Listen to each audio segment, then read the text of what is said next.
Father Joseph's rough hands guiding mine as I learned to play wood in his workshop.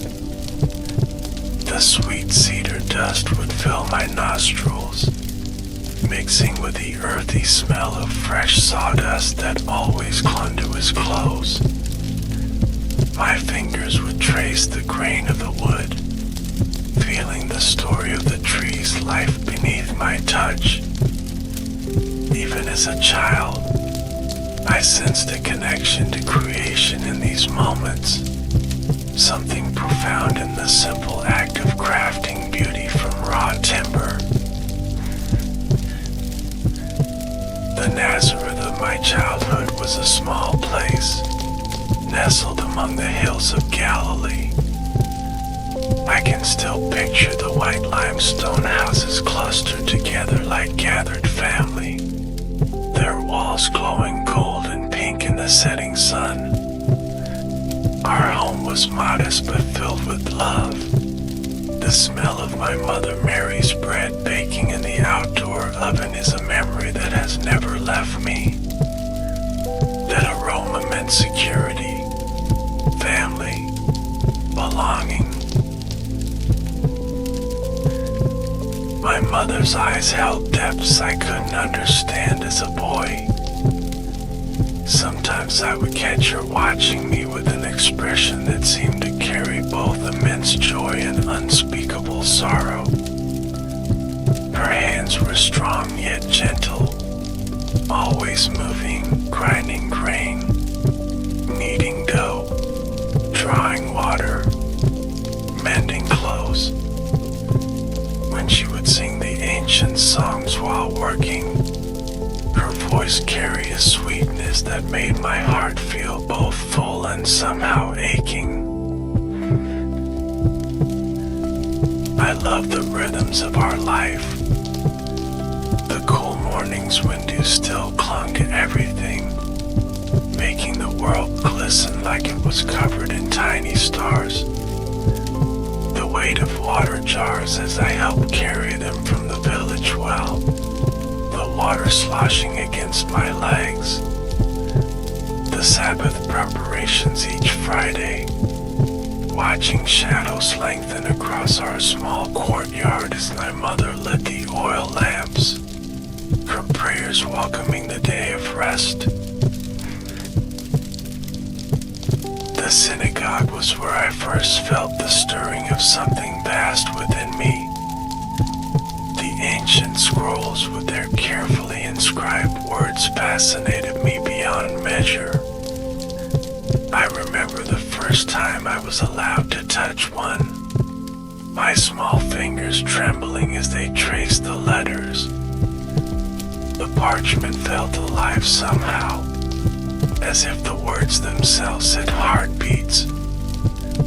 I can still recall the musty, sacred smell of the scrolls, the reverent hush of the room, the way sunlight would filter through small windows and illuminate dust particles dancing in the air like tiny messengers. As I grew, questions formed within me like gathering storm clouds. I would walk alone into the hills surrounding Nazareth, feeling the rough stones beneath my feet, the wind against my face, and sense my Father's presence in everything. Those quiet moments became my sanctuary, the place where I could listen most clearly to the voice that had always whispered within my heart. The taste of figs straight from the tree, still warm from the sun. The cool relief of shade beneath an olive grove on a scorching afternoon. The distant bleating of sheep on hillsides, their white forms like scattered clouds against the green slopes. These simple pleasures filled my youth with a quiet joy, even as I began to sense the weight of purpose growing within me. My first Passover journey to Jerusalem remains vivid in my memory. The excitement of preparation, the gathering of families along the road, singing pilgrimage psalms that echoed across valleys as we made our way south. I remember the first glimpse of the temple, its white marble and gold gleaming in the distance like a vision. My heart pounded in my chest, feeling both drawn to and somehow troubled by its magnificence. The temple courts overwhelmed my senses. The press of bodies, the cacophony of voices, the bleating of sacrificial animals, the smell of incense and blood mingling in the air. I was both captivated and confused, sensing something profound yet incomplete in these sacred rituals. The teachers I encountered there seemed surprised by my questions, but I couldn't contain the thoughts that bubbled up from somewhere deep within me. When my parents finally found me after days of searching, my mother's face showed such relief mixed with something like fear. "Child, why have you treated us like this?" she asked, her voice trembling slightly. I remember feeling torn between the pull of her love and the growing sense of another claim upon my life. "Didn't you know I had to be in my father's house?" I replied, the words coming from a place I didn't fully understand myself. The years that followed were quiet ones. My hands grew stronger, learning the carpenter's craft from Joseph. I came to love the satisfaction of creating useful things, the way a table could bring family together, how a carefully crafted yoke could ease a farmer's burden.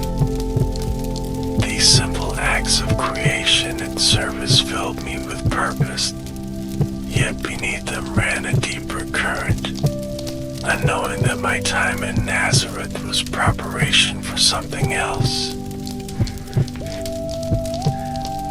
When Joseph died, I felt the weight of responsibility settle on my shoulders. The grief in my mother's eyes mirrored my own, yet she carried her sorrow with quiet dignity. I stayed to provide for her and our family, working wood with hands that increasingly dreamed of different work. At night, I would often sit on the roof of our home, watching stars pierce the darkness, feeling both infinitely small and yet somehow connected to their vast brilliance. I began to feel a restlessness in my spirit, like a gathering storm on the horizon. Stories reached us of a wild prophet preaching in the wilderness, my cousin John, calling people to renewal and preparation. Something in his message resonated deep within me, echoing the voice that had been growing stronger in my heart through years of quiet contemplation. The day I told my mother I needed to leave was harder than I had imagined. She looked at me with eyes that had always seen more than others could see. "It's time, isn't it?" she asked simply. I nodded, unable to express the mixture of certainty and apprehension that filled me.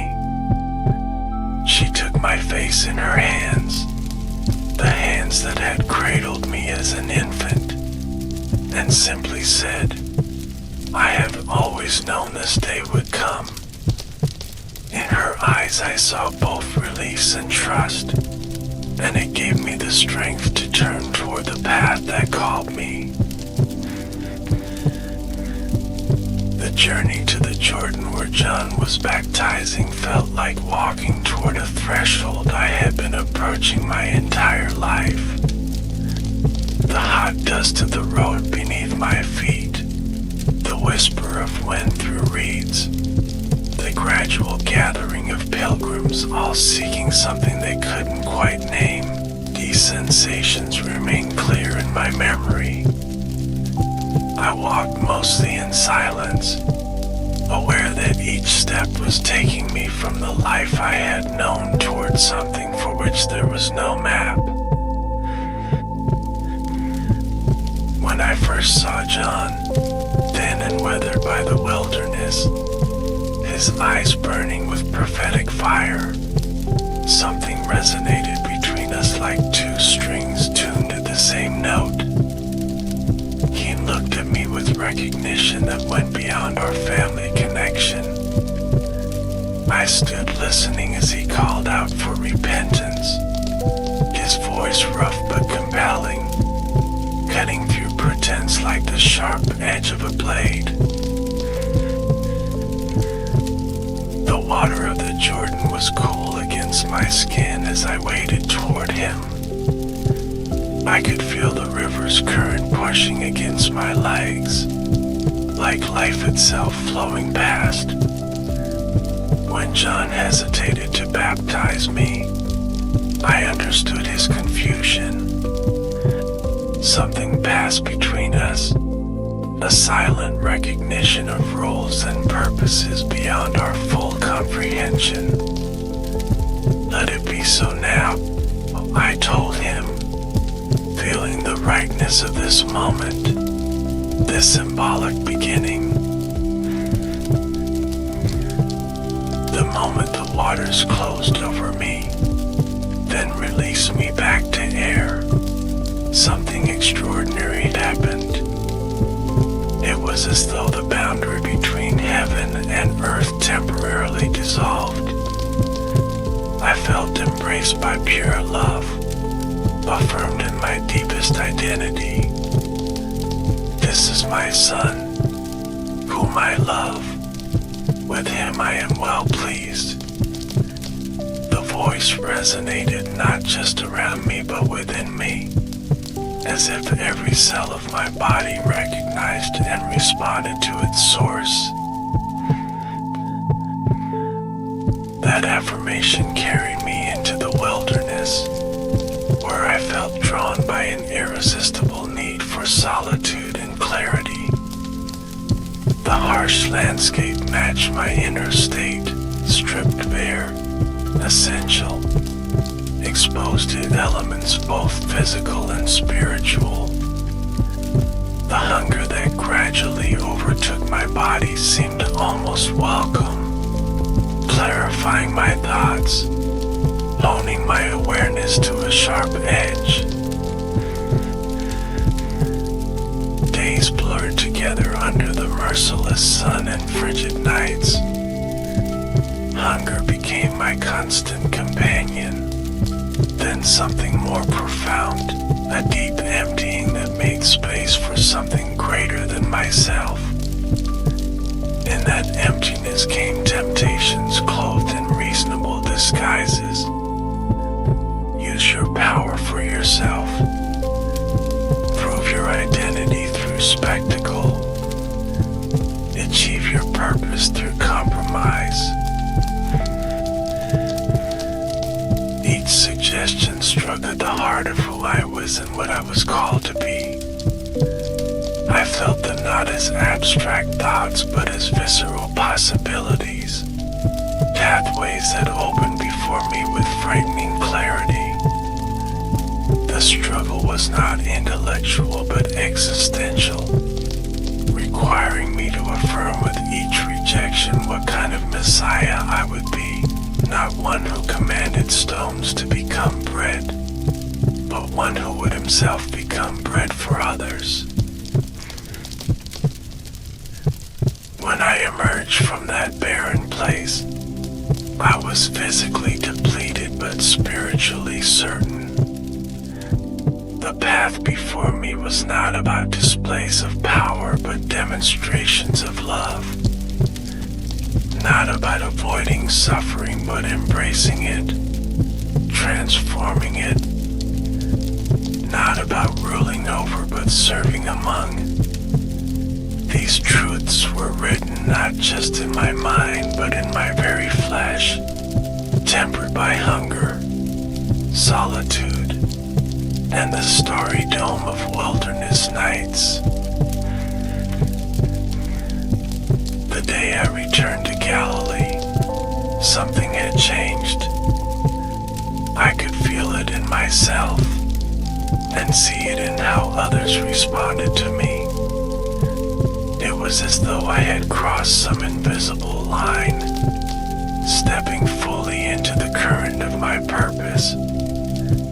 The first men who chose to follow me did so with a readiness that both surprised and moved me. In their eyes I saw hunger for something authentic, something that spoke to the deepest places of their hearts. Simon, who I would call Peter, remained so vivid in my memory. His weathered fisherman's hands, the smell of fish and lake water that clung to his clothes, the direct way he looked at you, assessing, questioning. His brother Andrew had a quieter strength, a steadiness that balanced Peter's impulsiveness. James and John with their fiery temperaments, so passionate they sometimes frightened themselves. I loved them immediately, seeing both who they were and who they could become. Those early days traveling around Galilee hold some of my most treasured memories. The way morning mist would hover over the lake at dawn as we pushed boats out into the water. The meals shared in homes that opened to us. Simple food made sacred by fellowship. The faces of those who gathered to listen, weather-beaten farmers, anxious mothers, curious children, skeptical elders, each one carrying stories, wounds, and hopes I could feel almost as tangibly as physical touch. I remember the first time I spoke in my hometown synagogue. The familiar smell of the place, the faces I had known since childhood now looking at me with curiosity and growing discomfort. Reading Isaiah's words about good news for the poor, I could feel them resonating in my chest like they were my own heartbeat. Today this scripture is fulfilled in your hearing, I told them, watching confusion, then anger transformed faces I had known all my life. Their rejection hurt more than I had anticipated. To be dismissed by strangers was one thing, but to see doubt and scorn in the eyes of those who had watched me grow was a particular kind of pain. "Isn't this Joseph's son?" they asked, their familiar voices now edged with suspicion. I felt the weight of their limited perception, their inability to see beyond what they thought they knew. It was my first taste of a loneliness that would become increasingly familiar. But there were moments of such joy they seemed to burst the boundaries of ordinary experience. Teaching by the lake shore, watching understanding dawn in someone's eyes like sunrise over water, feeling power flow through me when someone reached out in desperate faith, their bodies healing under my touch, the laughter around evening fires, my disciples' faces glowing in the firelight as they argued, questioned, and gradually began to glimpse what I was trying to show them. I loved teaching through stories, drawing on the everyday world people knew, seeds and soil, lamps and treasures, sheep and coins. I could see how these images bypass people's defenses, planting understanding in places their conscious minds might have rejected. The excitement of watching someone grasp what the kingdom was truly like, their eyes widening with recognition. These were moments of pure connection that nourished me in ways food could not. The woman at the well in Samaria remains clear in my memory. The scorching midday heat, the cool stone of the well, the surprise in her eyes when I spoke to her. I saw how shame had shaped her life, keeping her isolated, drawing water when others wouldn't be around. Her defenses were like walls built stone by stone over years, but her thirst for something true was stronger. When she realized I saw her completely, yet offered living water instead of judgment, the transformation in her face was like watching flowers bloom in fast motion. Not everyone responded with such openness. I began to understand that my words and actions were like light that caused some to see more clearly and others to shield their eyes. To religious leaders, growing hostility was evident in their narrowed gazes, their carefully constructed questions designed to trap rather than understand. I could feel the weight of their observation, the way they cataloged every perceived transgression of their traditions. Their opposition revealed something important. Truth doesn't always unite. Sometimes it divides. Not because division is its purpose, but because response to truth reveals what lies in human hearts. I never sought conflict, yet found it unavoidable when love confronted systems that oppressed and excluded. Each healing on the Sabbath, each meal with those deemed unclean, each challenge to hollow religiosity was a deliberate choice to demonstrate what God's kingdom truly valued. There were days when the constant press of need nearly overwhelmed me. Crowds followed everywhere, hands reaching, voices calling, each person carrying pain I could feel like physical weight. I would sometimes slip away before dawn, climbing hillsides where I could be alone with my Father. Those quiet moments of communion renewed me, like cool water to parched soil. Prayer wasn't a duty but a necessity, as vital as breathing. I treasured the quiet evenings with my closest friends, the simple pleasure of shared meals, bread passed from hand to hand, wine catching firelight in earthen cups. The way Peter's laugh would boom across the gathering, how John would listen with his whole being, the thoughtful questions Matthew would pose. Even Judas, with his complex mixture of idealism and disappointment, was dear to me. I loved them in their completeness, knowing both their highest potential and their deepest flaws. The women who followed us are often forgotten in the telling, but they were essential to everything.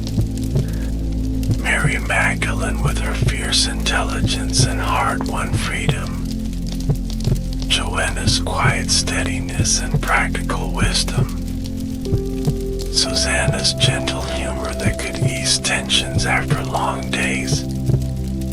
They supported our work from their own means, but more importantly, they understood aspects of my message that sometimes eluded the men.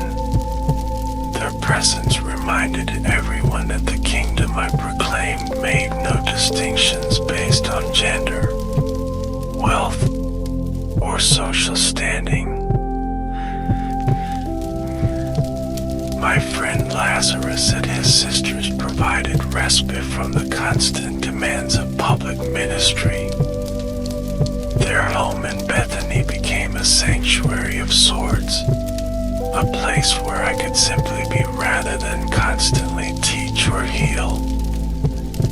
Martha's practical care expressed love through service, while Mary's contemplative presence reminded me why all this mattered.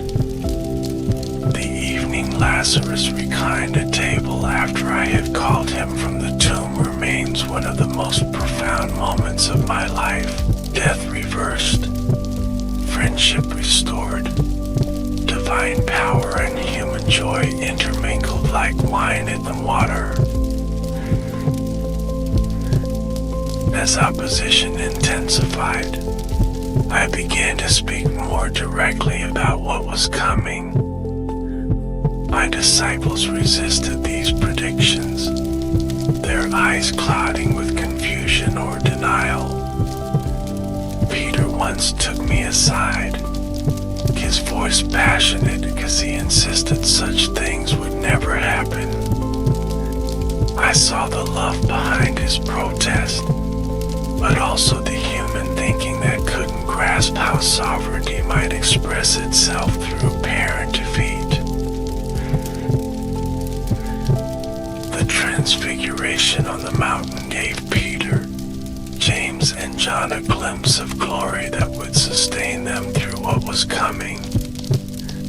Even I felt renewed connection with my Father in that moment, my physical form temporarily reflecting the divine nature that had always been present but hidden.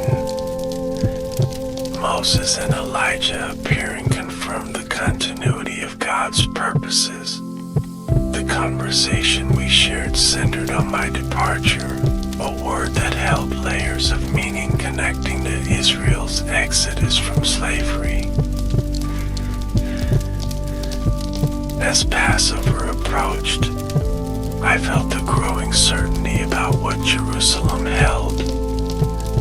Not just intellectual knowledge, but bodily knowing, like how animals sense coming storms. The air seemed to thicken with significance, ordinary moments taking on the weight of last journey on this road, last conversation under this tree, last glimpse of Galilee's hills fading in the distance. The decision to enter Jerusalem openly rather than secretly was deliberate, sending for the cold, allowing the procession to form, accepting the cloaks spread on the road and branches waved in celebration. All were conscious choices. The prophecies needed fulfillment, yes, but more importantly, the contrasts needed to be stark.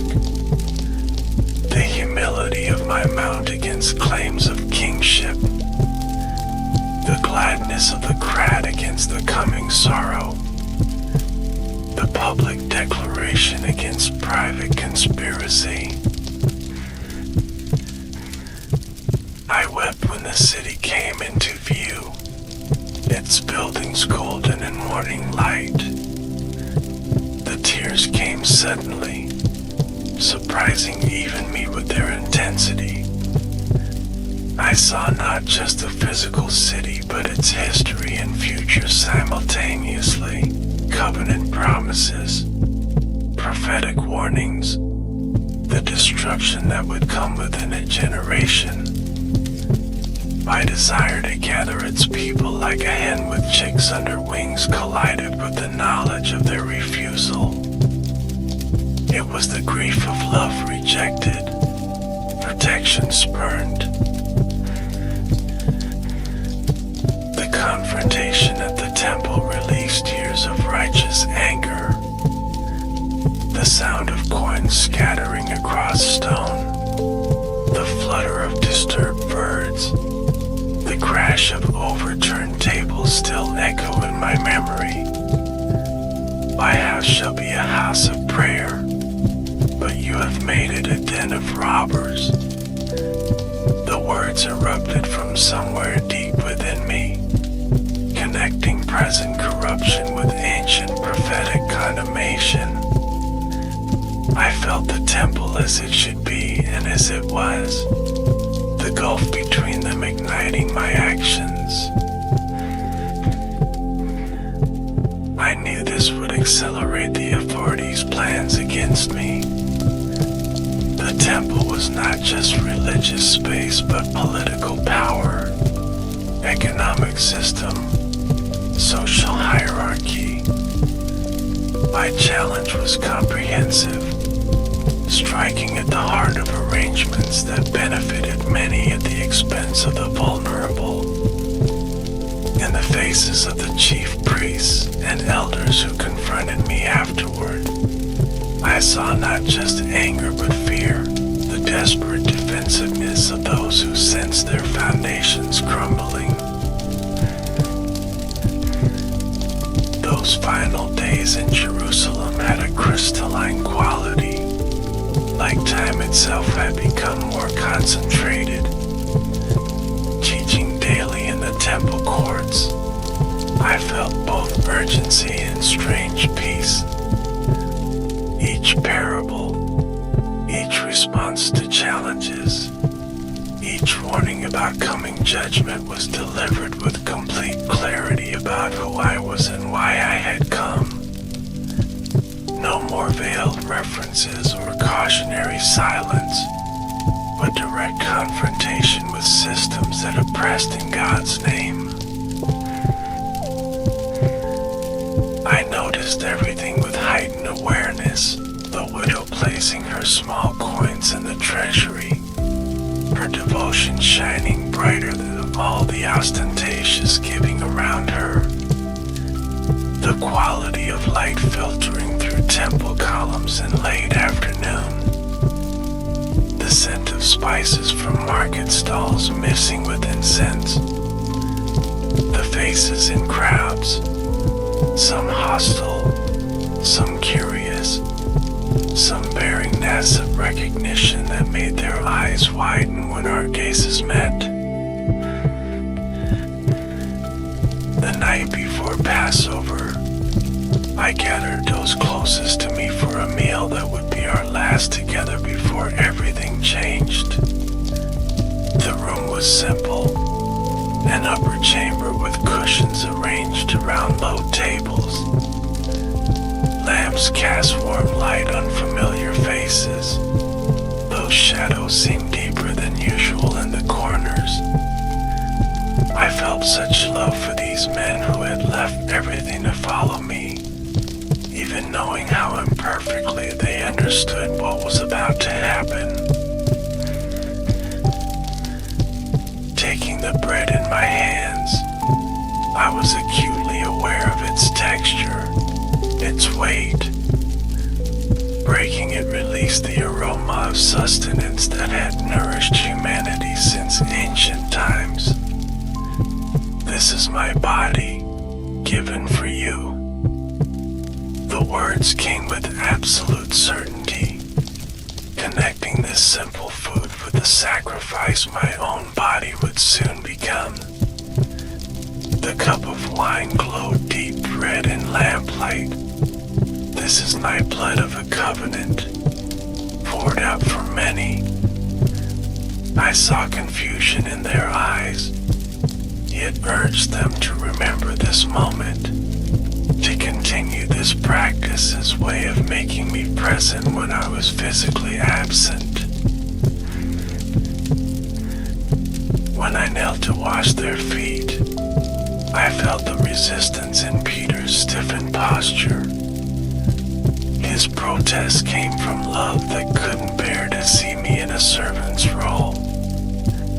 Yet this was precisely what they needed to understand, that true greatness in God's kingdom inverts the world's hierarchies. The basin's water gradually darkened as I moved from person to person, the intimate act of touching and cleansing feet creating a vulnerable connection that words alone couldn't achieve. Looking at Judas across the table, I felt complex emotions intertwine.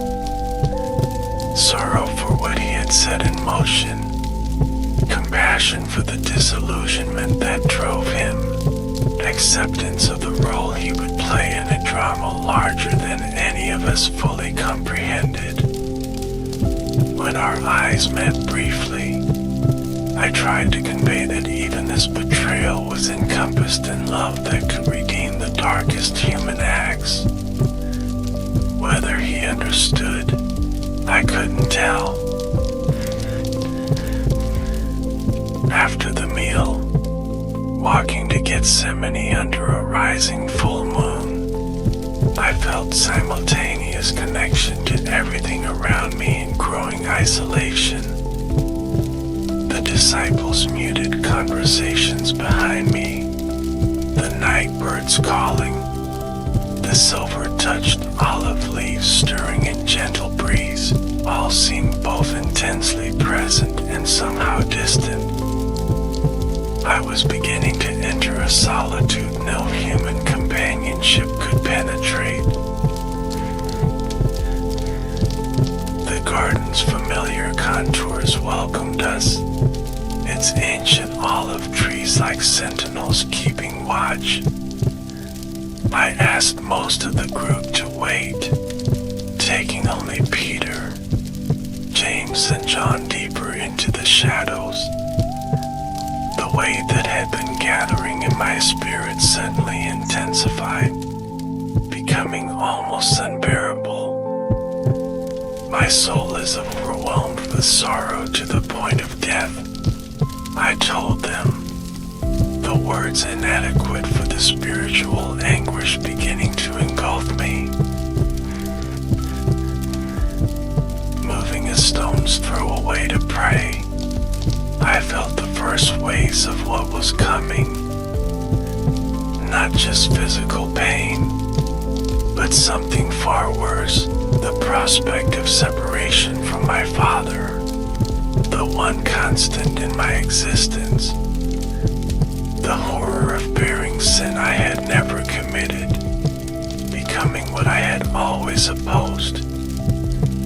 My body responded with physical rebellion, sweat forming like blood drops on my skin. Father, if it is possible, let this cup pass from me. The prayer erupted from depths of genuine human fear. I sought alternative paths with desperate hope, yet even in this extremity felt the stronger current of love that had always guided me.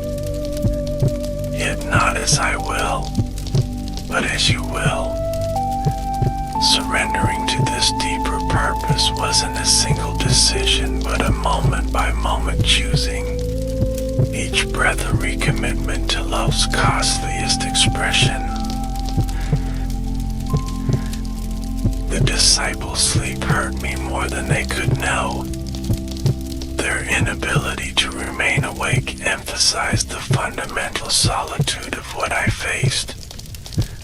I looked at their peaceful faces, momentarily envying their unconsciousness. Their bodies curled like children's against the cool night. The spirit is willing, but the flesh is weak. I whispered, understanding their frailty because I now felt it so acutely in myself. When the garden suddenly filled with torches and armed men, it was almost a relief after the anticipatory anguish. Action, however terrible, was preferable to waiting. Judas approached, his familiar face now strangely masked by purpose. The kiss he gave me, a gesture of intimacy perverted into a signal of betrayal, burned against my cheek. Friend, do what you came for, I said, acknowledging both his choice and my acceptance of its consequences. Peter's impulsive violence, the flash of sword, cry of pain, severed ear, demonstrated how little he understood what was happening. Healing the wounded man was my final public miracle, a last demonstration that power used properly restores rather than destroys.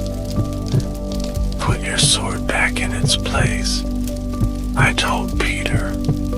All who draw the sword will die by the sword. The way of coercive power, even in defense of good, was exactly what I had come to transcend. The disciples' flight when I was seized revealed human nature's fundamental instinct for self-preservation. I watched them disappear into darkness, their abandonment adding another layer to my isolation. The rough hands binding my wrists, the jeers of men emboldened by darkness and group sanction. The first casual blows struck as we began to walk back to the city. These physical indignities were just beginning.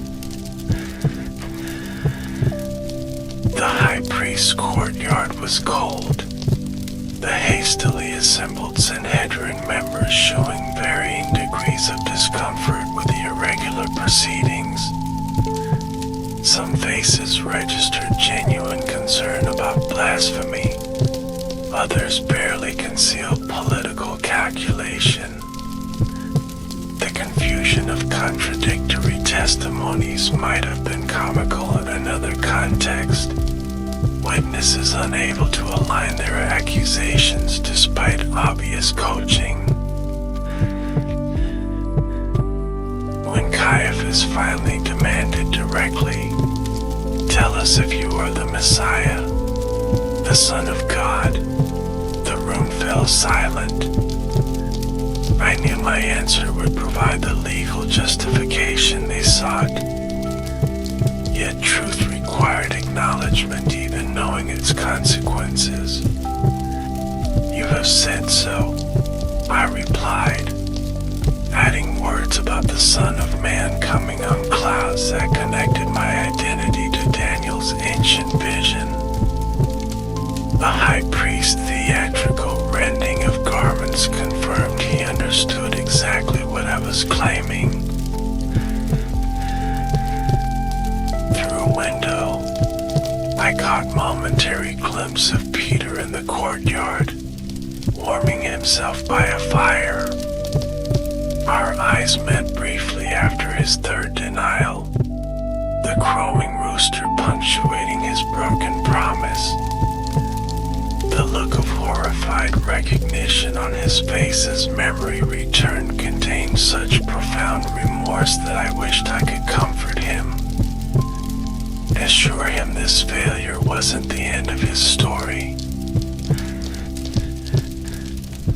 The Roman governor Pilate regarded me with weary cynicism. His eyes held the boredom of a man who had seen too many religious disputes twisted into political accusations. "Are you the king of the Jews?" he asked. "Let less interested in my answer than in concluding this irritating interruption to his morning. I saw how trapped he was in his own way, bound by political calculation, fear of superiors, need to maintain control over a volatile province. His surprise at my limited responses was evident. Most prisoners pleaded, bargained, defended themselves vigorously. My silence confused him, perhaps even intrigued him momentarily. "What is truth?" he asked, not waiting for answer to the most important question he would ever pose. I saw in him the wariness of pragmatic governance, the moral compromise that begins as exception and becomes habit. The scourging was designed to break both body and spirit. Each lash laid open flesh in precise, practiced strokes. The soldiers were neither particularly cruel nor kind, simply men doing their assigned task with professional detachment. I focused on individual breaths. Each inhale and exhale a conscious choice to remain present rather than flee mentally from unbearable sensation. The mocking that followed held the carnival atmosphere. The crown of thorns pressed into my scalp, sending rivulets of blood down my face. The purple robe thrown around my shoulders, sticky against open wounds. The reed scepter placed in my hand, then used to strike my head. "Hail, King of the Jews," they shouted between laughter, their faces animated by the strange pleasure humans sometimes take in others' humiliation.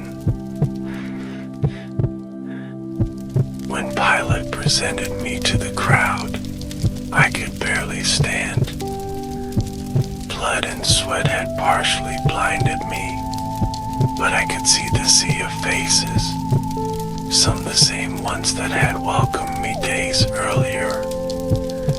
Their chant of "Crucify Him" came in rhythmic waves, the kind of group contagion that transforms individual people into something collective and primal. Pilate's ceremonial washing of hands struck me as both pitiful and revealing, the eternal human attempt to evade responsibility for choices with consequences too heavy to bear. The crossbeam was rough against my shredded back as they placed it across my shoulders. Its weight pressed me toward earth with each step through Jerusalem's streets. I focused on the feel of cobblestones beneath my feet, the texture of wood against my skin, the faces in the crowd that blurred between jeers and weeping. When I fell, the sudden impact of stone against already traumatized flesh produced a clarity of pain that momentarily overwhelmed consciousness. Simon of Cyrene's unwilling assistance was initially given with resentment, his festival visit interrupted by Roman coercion. I felt gratitude for his strength, even as I sensed his confusion at being drawn into the spectacle. Our eyes met briefly as he took the weight, something passing between us that transcended words. Years later, he would understand what privilege had been disguised as burden. The women of Jerusalem who wept along the route touched me deeply. Their compassion shone like light in darkness. Even in my extremity, I felt concern for what they and their children would face in coming years. Daughters of Jerusalem, do not weep for me, but for yourselves and your children. The words came with prophetic certainty about Jerusalem's future, the suffering that would engulf this city I loved despite its rejection. At Golgotha, the place of execution, the smell hit me first. Death and decay mingled with bodily wastes. The ground itself seemed saturated with suffering. The offered wine mixed with myrrh would have dulled awareness, but I declined.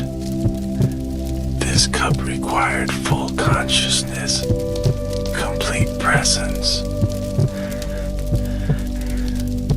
The sensation of being laid upon rough wood, arms extended, the cold touch of metal against wrist as positioning for nails was determined. The sudden, white-hot explosion of pain and iron-penetrated flesh, tendon, bone. The same repeated with mechanical efficiency at the other wrist, then feet. Each breath became deliberate act as chest muscles strained against increasing suffocation. The vertical lift as cross was raised produced wave of pain beyond description. For moments, everything narrowed to physical sensation alone. Then awareness expanded again, the sky overhead, the faces below, the two others suffering similar fate nearby. Father, forgive them, for they do not know what they are doing. The prayer came not from duty but from genuine compassion for all caught in systems that demanded such moments. Time altered strangely, stretching and compressing. Moments of excruciating clarity interspersed with merciful mental haze. I became aware of my mother standing near, her face a study in contained anguish. John beside her, providing silent support. Woman, here is your son. I managed between labored breaths. Bended John, here is your mother. Even in extremity, love expressed itself in practical provision. This unexpected faith provided moment of connection amid isolation.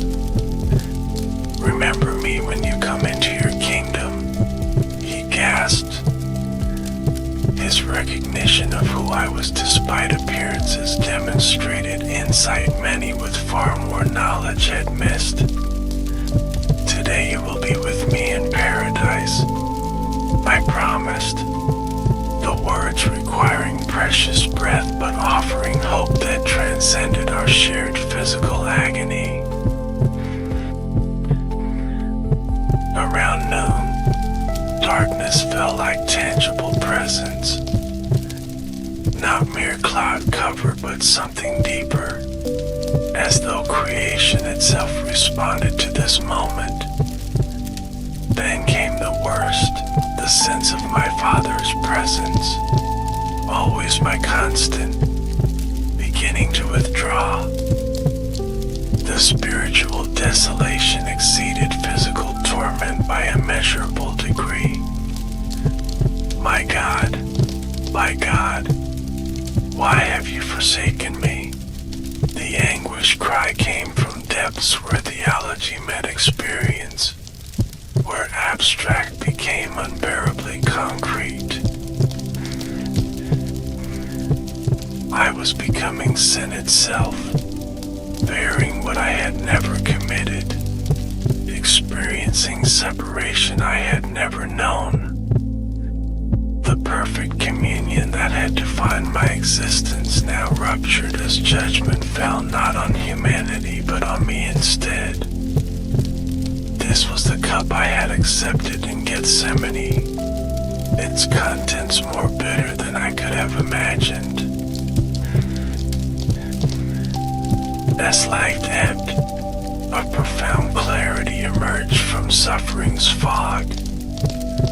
It is finished, I declared, the words holding layers of meaning beyond simple physical death.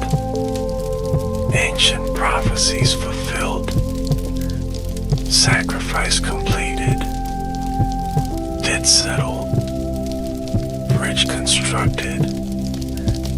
Father, into your hands I commit my spirit. With final surrender, I released my grasp on physical existence, trusting that darkness was temporary, that Sunday would follow Friday, that death itself would prove penultimate rather than ultimate. What followed exists beyond normal human language or conception. Death was not unconsciousness but heightened awareness. I was simultaneously present with my Father, yet also accomplishing mysterious work as death's unwilling realm received its first truly innocent victim. The harrowing of hell was not battle but proclamation. Divine authority establishing jurisdiction where it had been denied. Keys changing hands, ancient prisoners released, cosmic balances forever altered. Then came resurrection morning, when life surged through transformed body. Grave clothes fell away, stone barrier proof meaningless, guards scattered. The garden and dawn light held echoes of Eden, creation beginning again. Mary Magdalene's grief-stricken face transforming to wonder when I spoke her name remains one of my most treasured memories. The moment when death's seeming victory was revealed as prelude to greater life. The disciples' locked room could not exclude me, their fear and confusion tangible as I appeared among them. Peace be with you, I offered, watching incredulity.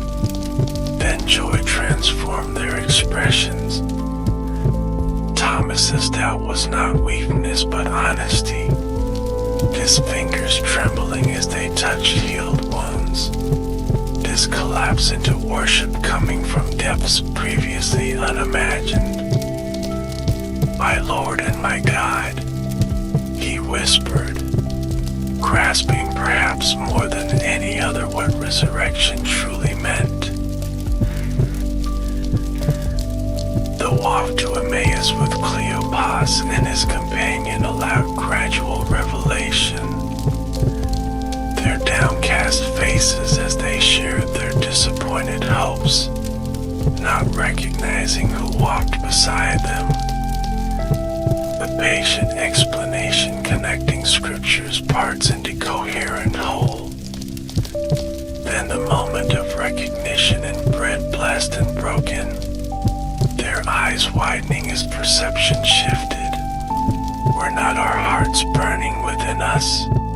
They asked each other afterward, recognizing that truth registers in places deeper than intellect alone. Breakfast by Galilee's shore, fish cooking over coals, brought completion to Peter's story. His triple denial needed triple affirmation of love. The restoration as public as the failure had been. Feed my sheep, I charged him, watching confidence return to his seeing future strength emerge from acknowledged weakness. The prediction of his own eventual martyrdom was not punishment but privilege, the ultimate participation in my path of sacrificial love. Those 40 days between resurrection and ascension held strange quality. I existed between worlds, demonstrating transformed physicality while preparing followers for my physical absence. Eating, drinking, teaching, yet also appearing and disappearing in ways that transcended normal constraints. Every encounter was preparation, every conversation investment in what would soon become their independent mission. The final gathering on Mount Olivet mingled commissioning with farewell. All authority in heaven and on earth has been given to me, I told them. The scope was deliberately universal, all nations, all teaching, all obedience. Their wide eyes reflected dawning comprehension of how their small band would become global movement. The promise of ongoing presence, I am with you always, to the very end of the age, offered necessary assurance for tasks that would otherwise seem impossible. As I was taken up, their upturned faces registered wonder mixed with nascent understanding. My ascension was not departure but transition, expansion rather than absence.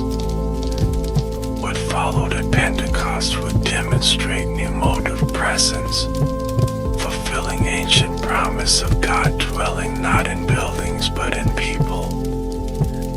My spirit poured out, not as concept but as living presence empowering ordinary humans for extraordinary purpose. Now I watch the unfolding story, centuries of stumbling progress as my followers alternately grasp and miss the revolutionary implications of what began in Palestine. I see both the institution that bears my name and the authentic movement that flows beneath official structures. The tendency to make complicated what I made simple, to create rules where I created freedom, to build barriers where I built bridges requires constant correction. Yet the core message continues spreading, transforming lives with same power that raised me from death. My deepest desire remains unchanged, that all would know the Father as I know Him. That love would replace fear, compassion would overcome judgment, reconciliation would heal division.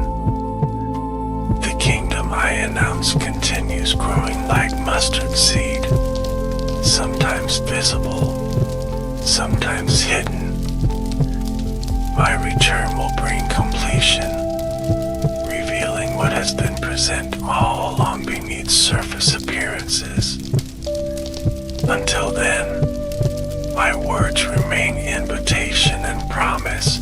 Come to me, all you who are weary and burdened, and I will give you rest.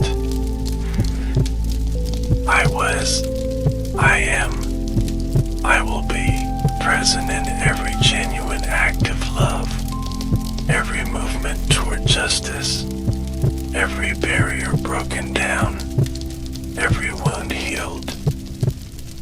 My story continues through all who choose to take up their cross, to lose their life in order to find it, to become least in order to be greatest. The invitation remains open, the table set, the feast prepared. I I stand at the door and knock, seeking not subjects but friends who will join the ongoing work of making all things new. The room smells of walnut oil and wet plaster, a mild sweetness pried open by the sour breath of vinegar.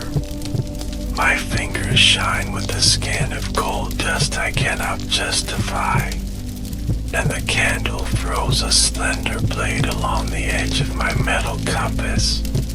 I am listening to a line I have not yet drawn, as if the ear were thinking. A moth taps the rim of the glass like a soft metronome, wings powdered with studio chalk, its body believing heat has a doorway. I sort my tools by temperature, not by name. The warm ones for flesh, the cool for watering bone. Somewhere outside the Arno exhales a slow note, and my hand answers in silence. On the table lies a fake seat from my boyhood, wrapped in vellum like a secret confessed to time. Beside it a broken lute string, copper bright words snapped mid-song. The seat and the string face each other like two halves of a decision I still owe. If I plant one, which music will grow? I was born where water studies stone, in Vinci with its terraces of olives that ride in shade. My mother's hand smelled of must and bread, the way a new morning smells when it is certain of itself. She taught me to notice the color inside a shadow, and to square a loaf with a humble knife so each slice believes it is first. My father kept parchments that rustled like restrained weather, a notary's comfort piled into neat weatherproof hills. I loved him with a distance that paperwork prefers, ink that looked at me and then looked past.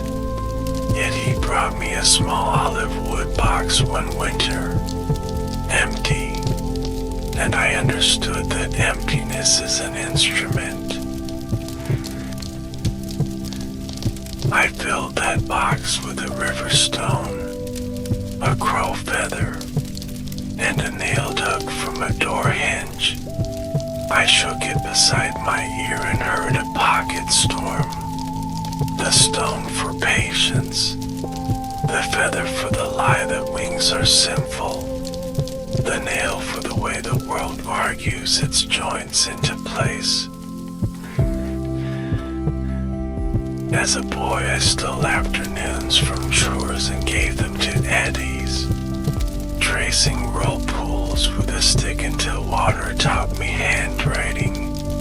Swallows cut equations above me with tails like ink knives, and I kept asking the same improper question: why does beauty follow rules that refuse to be written once?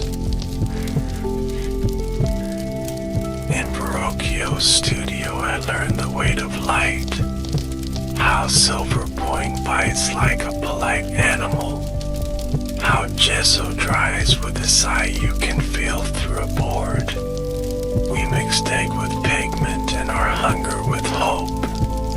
The floor was a planet of footprints, each heel a moon of someone's attempt.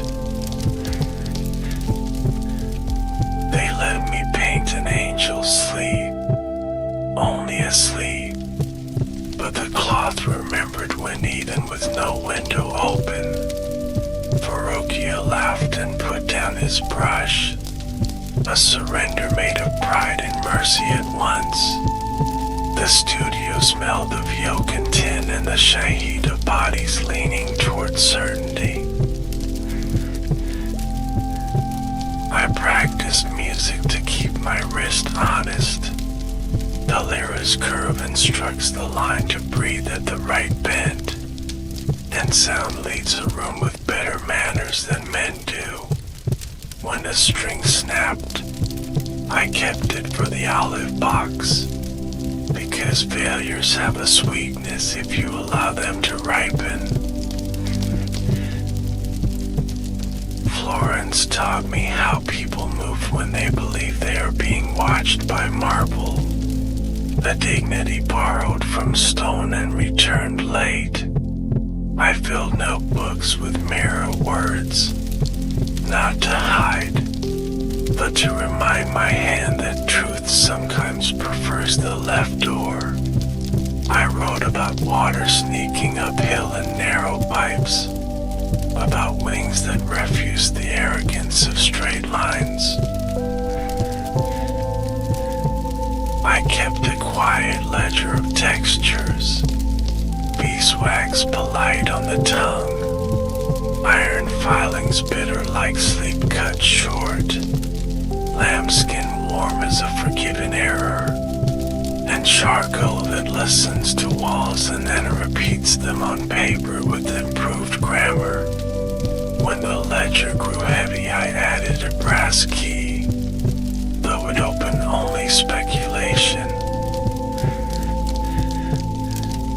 There is a superstition of genius I never trusted, as if lightning is a teacher and not a rumor. What I trusted were hinges, tendons, vortices, the private contracts between bone and will. I studied anatomy until the night admitted me as a partner, and I thanked the silent for their final lessons. The first rib I drew correctly sounded in the wrist, a click of recognition that traveled up to thought. Between muscle and breath I saw a negotiation, not victory, but consent. I learned then to paint consent on faces, and people called it mystery because they had forgotten their own contracts.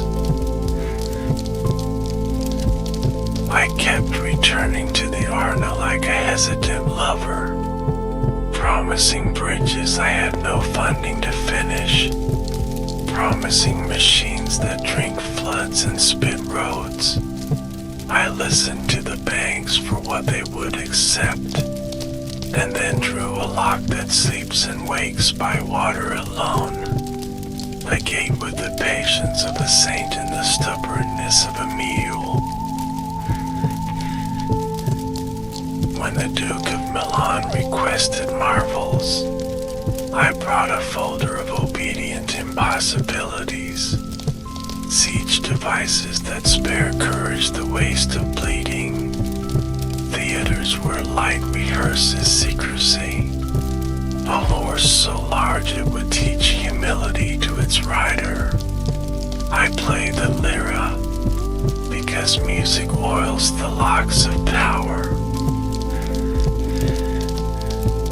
Milan smelled of boiled wool and rain baked on stone. I learned its weather by how pigeons landed on statues, spiced meat in winter, fountains that cough in August. I sketched servants as they forgot themselves, and nobles as they remembered. Between those two poses lives the portrait a city deserves. The horse swallowed years, I loaned it willingly. Clay mountains shaped by my thumbs. Ladders of argument leaned against its flanks. We built furnaces to melt an ambition into bronze. And war came like the boot into a puddle, splashing away the careful sky.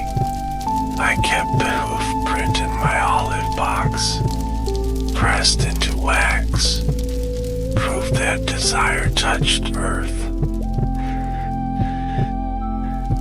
They call me impatient with finishing, as if endings must be pinned like butterflies. I say air deserves the last brush stroke. I fog edges until truth finds its own share.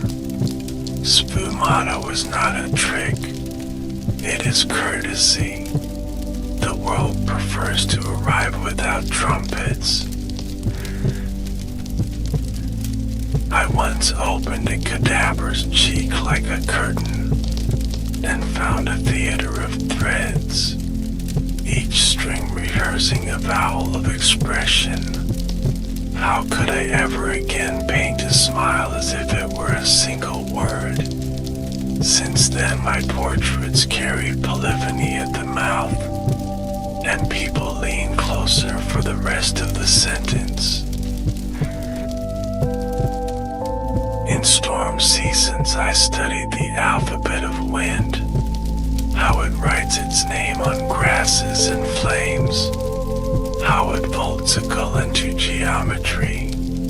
I built wings the size of my stubbornness, then asked the hill to keep my secret. The machine breathed once under me like a foe practicing courage, then returned me to the practical earth with dignity. Failure kept me clean, like rain that refuses to flatter a statue. I tightened linen over frames and thought about the mercy of second attempts. In my box I placed an apricot pit from a day I almost flew. Its heart promised gentle against the nail's argument. Seed and metal balancing each other like justice and appetite. Ludovico wished for a supper that would be a city, so I drew a room that teaches hunger its proper grammar. Walls where bread earns shadows it can share. 13 men set like numbers inside a problem that touches God. I chose plaster over patience and the wall remembered. Yet even as it forgets me, the scene keeps breathing. A boy brought me a wounded kite once, its wing torn where pride meets weather. I stitched paper with hair from my brush, and the kite wrote its gratitude on the air. I added a shred of that paper to my box, because repaired things sing a key I cannot afford to forget. I write questions to myself as if to an older brother. Why does what charcoal taste of iron tears? Why does a circle comfort even a frightened mind? Why do hands remember tools we have not yet invented? I answer in diagrams that behave, and in sketches that misbehave politely.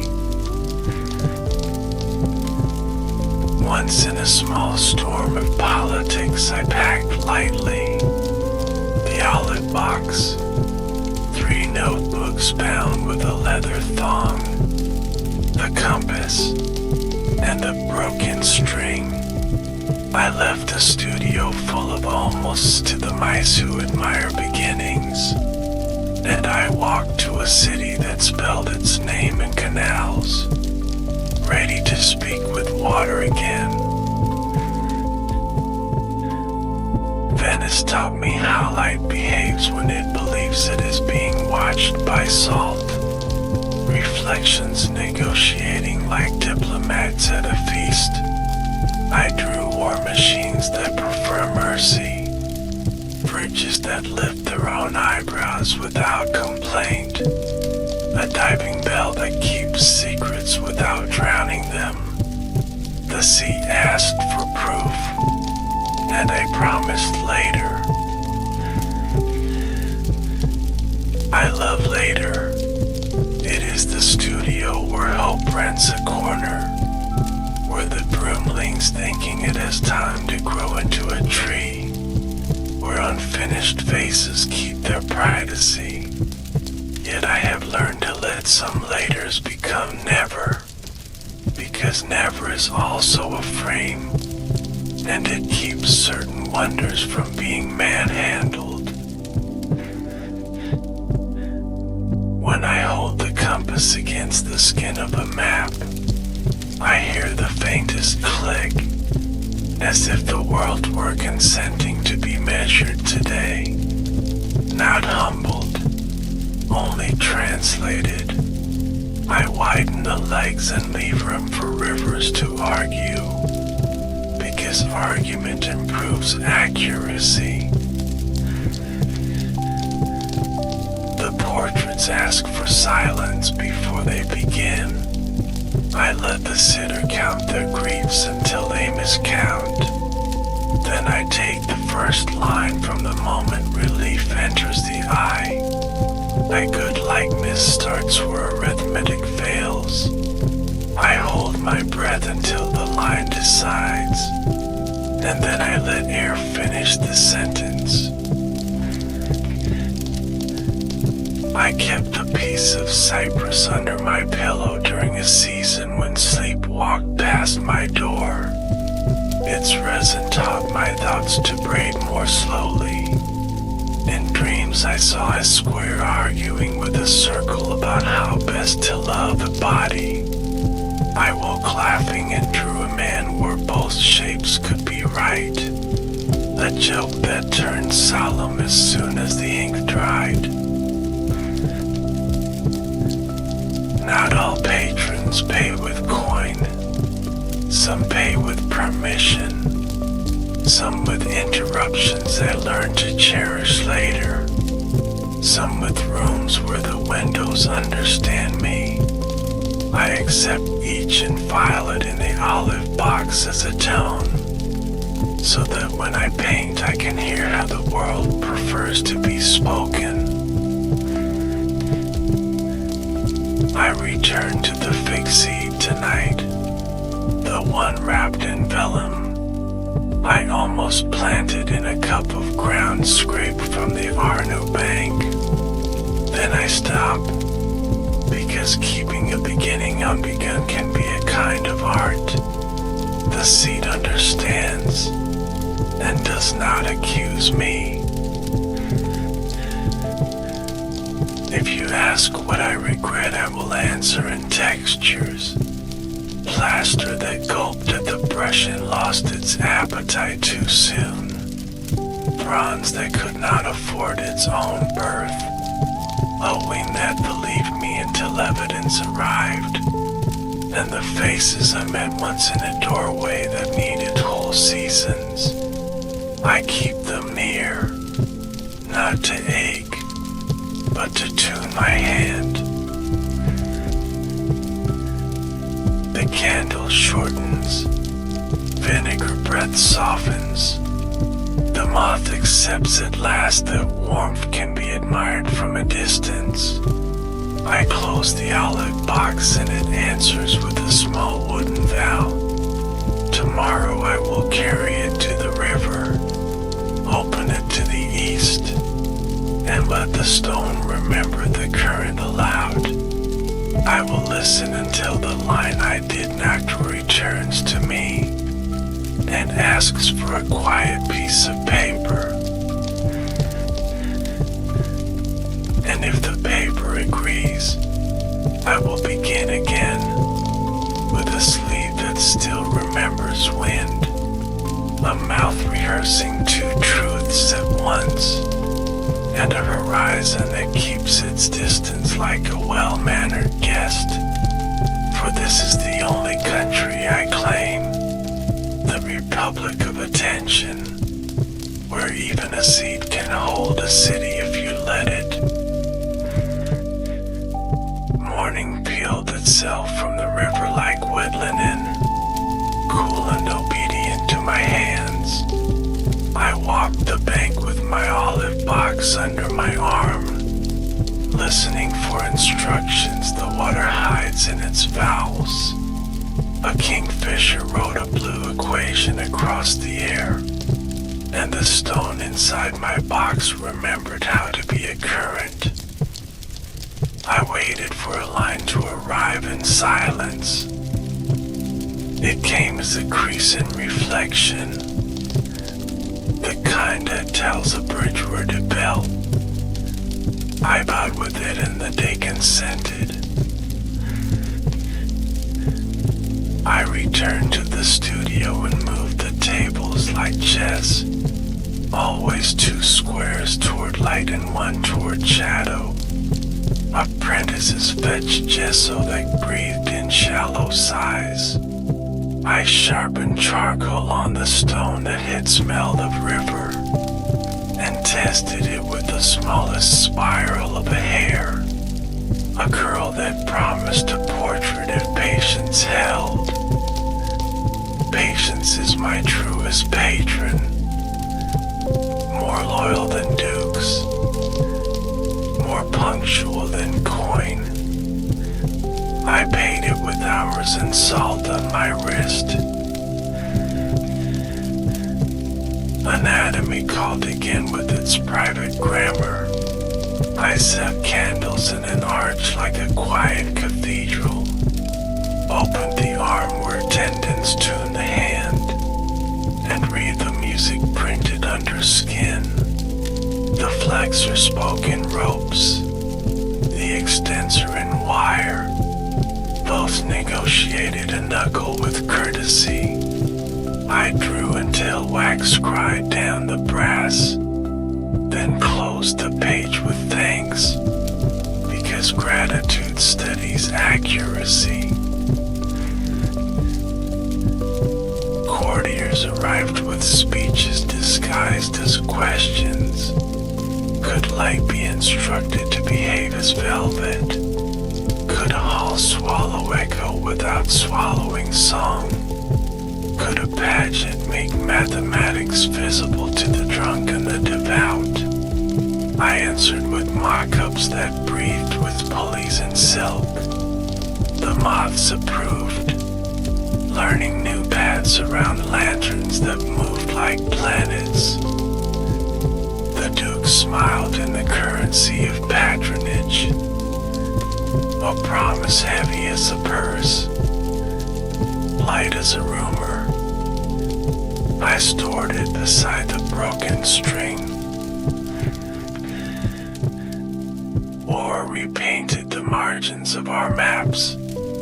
Commanders wanted rivers disciplined into moats and mills. I rode out with engineers whose laughter rattled in armor like spare bolts. We measured soils with our boots and our doubts. I sketched a mobile bridge that packed itself like a soldier's prayer, and laid its spine over water without complaint. The field tested it with honest mud, and it held as a good sentence holds, bearing weight without losing music. I sent the drawing to my ledger of textures. Cesar Borgia hired my eyes for a season of sharpened breath. We moved like weather through towns that had learned to veer weather. I drafted fortresses that listened to wind as if it were a spy. Angled walls teaching arrows to forget ambition. I slept with my compass under my cheek like a round dog, guarding dreams from straight minds. In a stable that smelled of iron and hay, I met a groom. He asked if the big horse ever finished. I told him some sculptures finished the sculptor, and we left the rest to straw and moon. Between campaigns I studied storms as accountants studied ledgers, precise in their excess. I wrote how August tears a banner into grammar. Clause, pause, shout. I built a little machine that drinks takes the sky's anger and turns it into turning. A crank that hums even under scolding rain. Apprentices laughed until it lifted a bucket, then grew devout without admitting it. Back in Florence, pain thickened with old rivalries. They asked for the battle of many horses. I laid figures like braided thunder, men biting bit and bit biting back. But plaster betrayed me with a chemistry I had not yet taught. The wall forgot like a bad student, and I forgave like a tired teacher who still believes. I kept a fragment, a jaw that understood struggle without hatred. It lives in the box alongside the kite's healed wing. Reminders that courage is a verb, not a pose. Portraits resume their soft interrogations. A lady who carried weather at the corners of her mouth sat for me. I asked about gardens and she answered in cats, not in flowers. I bent hair across her features until the rim forgot we were working. The smile found its own chair and refused to be evicted. People later named it mystery to hide their impatience. I called it weather because a face is climate and a moment is season enough. The canvas listened better than critics do. At night I drafted kitchens that never burn bread, and theaters that pull night like a curtain made of ink. I invented a machine that writes letters more politely than my hand. A twisted spring scolding laziness into motion. I failed where I deserved to fail, and slept with a good conscience. Failure waters curiosity. Success often salts it. I prefer gardens, even when weeds arrive speaking Latin. A small boy brought me a nest shaped by a stubborn bird. Reeds woven with horsehair and threads of silk stolen from a window. I learned more from that nest than from a year of courts. The logic of curves that refuse to break. The mercy of give that keeps a home intact. I placed the nest beside the fake seed. Two certainties about beginnings. The boy asked if birds read. I said they write with their feet and their hunger. And he accepted this as boys accept weather. Curious but unafraid. Summers I returned to water and wrote it again. Always the same word, learning new spellings.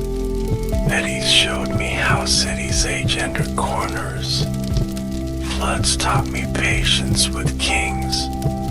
A sluice gate is a kind ruler in iron, opening when asked and not when begged. I sketched pumps like faithful hearts, lifting river to field in steady hymns. The peasants called the machines prayers with handles. I liked their theology. When invitations thinned and rumors beddened, I gathered notebooks and drifted toward France. Rose spoke French long before people did, with fields that rhymed in yellow and rivers that conjugated slowly. I carried the olive box like a small republic. Inside, the crowd of my useful doubts. The king met me with a gaze that paid attention, and that is coin enough for any craftsman. He offered rooms where windows understood me, and permission to end as I had lived. Clue became a gentle workshop of finishes and beginnings. I arranged models of rivers on tables that smelled of bread. Carp learned my name and forgave the bridges. I tuned automata to bell with modesty, and drew feasts where geometry sat incognito among fruits. Sometimes the king asked for a story of storms, and I poured wine as diagrams.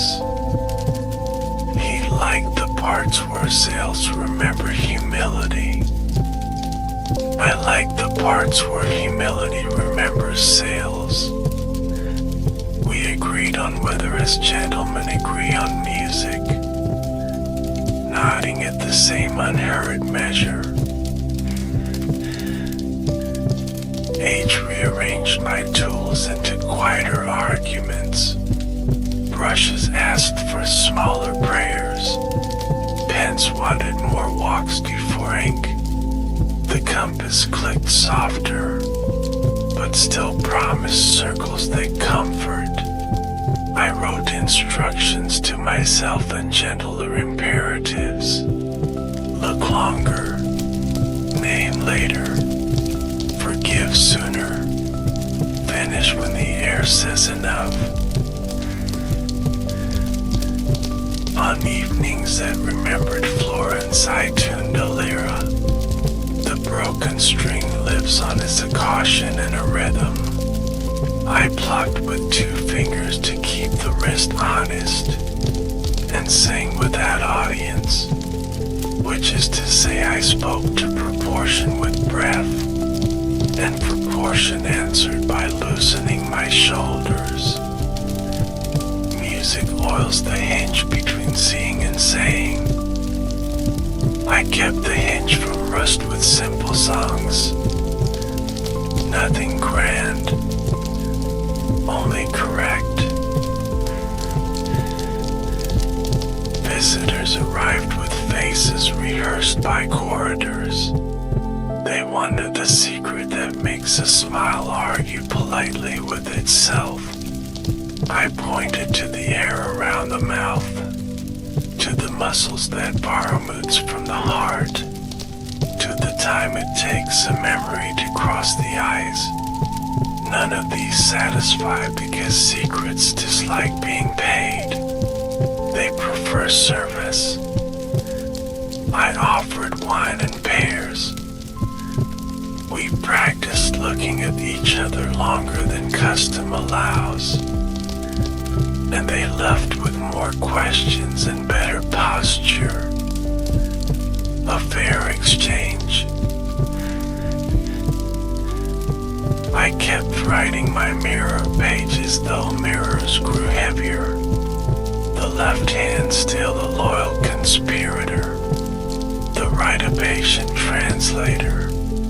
I wrote a note for my younger self and tucked it near the seat. Plant when you cannot continue, and watch, for watching is also work. I did not plant, I watched, and the watching planted me instead. Roots threading quietly through gratitude. Some nights my hands remembered the horse in a furnace. I would wake with thumbs aching for clay. I soothed them with wax and a little bronze dust, molding a folded fit on a spoon, a nation of patience hidden in its paused step. I set it in the box where the hoof prints slept. Together they made peace between failure and form. I touched both before sleep, like 2 small bells that ring mercy, and call the day to a gentler accounting. When my fingers. I dictated weather to a young hand with listening bones. He learned to breathe the commas and to rest at rivers. I taught him to sharpen a question with the back of a knife, not the edge, for edges cut answers too thin. He asked where invention lies. I said in the treaty between non-rigor, signed daily with sleep and doubt, witnessed by bread. I began to order my artifacts as a cartographer orders coasts. The nail beside the string, the stone beside the nest, the seed beside the full, the compass over all like a round moon, each an address for a letter I had already written with years. I labeled nothing. Labels arrest motion. Motion is my confession and my defense. The box closed with its wooden vow, and the room fell gently into order. I will sleep soon and let water do the rest. The Arno has long practiced carrying what I could not finish. The saint now studies for the same examination. I trust both rivers degrade kindly, not with flattery, with flow.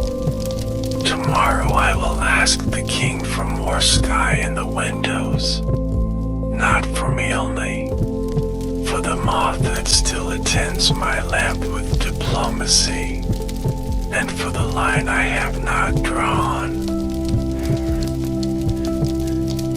If I leave before it arrives, let the line find this room patient, the table squared, the brushes clean, the compass open by a considerate span, the seat wrapped but forgiven, the box listening, and a little music on the air, from a string that broke once and learned manners, enough to keep silence company without wounding it. Spring in France studies color differently than Tuscany. The greens kneel, the blues advise, and clouds rehearse sculpture over the fields. I wake and clue with the wrist a little stubborn, but the eye willing. The king's people pass like courteous weather through my door, asking for automata that though without pride, and canals that carry pears as gently as nuns carry bread. I sketch you the window that keeps bees. Their talk warms wax into arithmetic. Hexagons agreeing as citizens agree when granaries are full. On the table the olive box waits with old patience. I open it and count my small republic. Stone, nail, string, seed, nest, hoof print, full, compass, each object to parliament, each with a vote on what the day should be. A courier brings rain on his cloak and news that asks for geometry. A river sulks around a town and must be persuaded. I draw wares like soft hands, and culverts that whisper to the current. Here, not there. Here, not there. The king reads over my shoulder with the courtesy of the tall man lowering his height. We speak of patience as if it were a tool we could lend. At dinner he asks for a story of Florence without politics. I give him flour and water in the way light clings to a baker's arm at dawn. I tell him about the Arno's manners in fog, about how marble smells when rain admits defeat. He laughs not at me but with bread. My good monarch knows when to laugh with bread. Afterward I tune the lyra until the broken string remembers its lesson from silence. My hands forget coins more often now, so I pay apprentices in puzzles.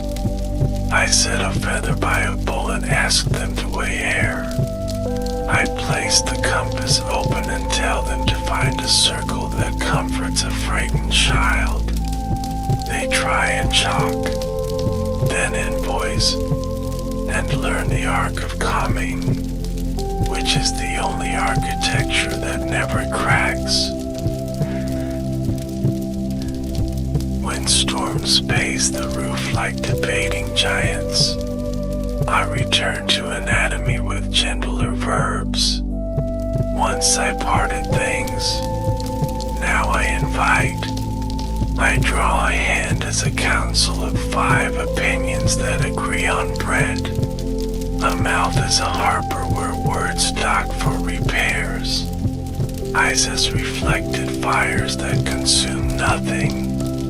I stop before certainty arrives, to lead the sitter of privacy I used to steal. Visitors arrive from Italy carrying home in their voices. Their vowels wear dust, their consonants wear salt. They bring gossip about works I left half breathing. I bless the unfinished the way a priest blesses water. First in a cup, then in the river, then in the sea. I tell them the world will finish what I started if I line the grain correctly. A falconer lets me measure wind with a glove. The bird returns carrying the sky in its knuckles. I redraw my flying machine smaller, as if humility were the missing wing. I write in the margin, do not command air, be invited. The apprentice copies the line twice, then once again in mirror, because some warnings read best reversed. Paying visits with the manners of a learned guest, knocks, bows, enters, sits at the left hand and corrects my angles. I obey and switch to my right for the heavy strokes. Let the left keep the secrets in small italics. Notes to future hands that will not know mine, but will recognize the grammar of care. I draft a festival for water, barges disguised as constellations, torches taught to write reflections without spilling fire into the river's mouth, musicians hidden in reeds like polite frogs. The king calls it a geography lesson disguised as joy, and I nod, because joy is the only map people follow without lying. Sometimes I sit alone with a smile that traveled farther than I will. I let memories supply the room we shared, the chair that did not creak, the window that forgave rain its impatience. I ask her nothing now. I simply keep breath soft around her mouth and accept that weather has its own secrets, and that a portrait is the forecast you can hang. A monk visits with a bead of dark wood and a question. What is a circle, pray? I place the compass upon the table between us, open just wide enough to forgive, and say that a circle prays for return, for a path that ends where tenderness begins. He smiles and leaves me the bead, which I tuck with the seed so they can teach each other patience. Night brings old drafts to the surface like carp. I feed them crumbs of thought and watch which mouths break water. One idea about a city that drinks its blood and sweats it into fountains rises again. I outline cisterns under streets and gardens above that breathe for the houses. I am too late to build them, but not too late to draw their manners for someone kinder with years.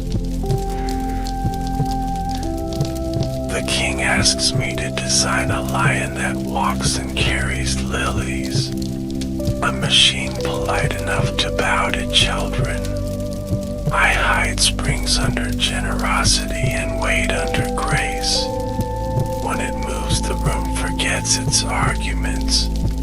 I hear in the applause a familiar arithmetic, balance, leverage, breath, then laughter, which solves equations ink never could. I return often to the seed wrapped in vellum. I hold it to my ear as if time had a seashell. Sometimes I think I hear a root rehearsal, the faint grammar of downward. I whisper to it that unfinished is not failure. Unfinished is a door that refuses to be arrogant. It remains small and brave, and I place it back between foal and nest. Letters arrive from Italy like sparrows, quick, specific. They perch on the sill of my attention and demand crumbs. An old friend writes that the river has moved a syllable of its name, that bridges have learned modesty after a season of scolding. I answer with a sketch of a gate that swings on water's patience, and a note that says, "Forgive the banks, they fear hunger." One afternoon the sun leans through leaded glass and chews his dust. Every motoplanet of failed drawings and improved hopes.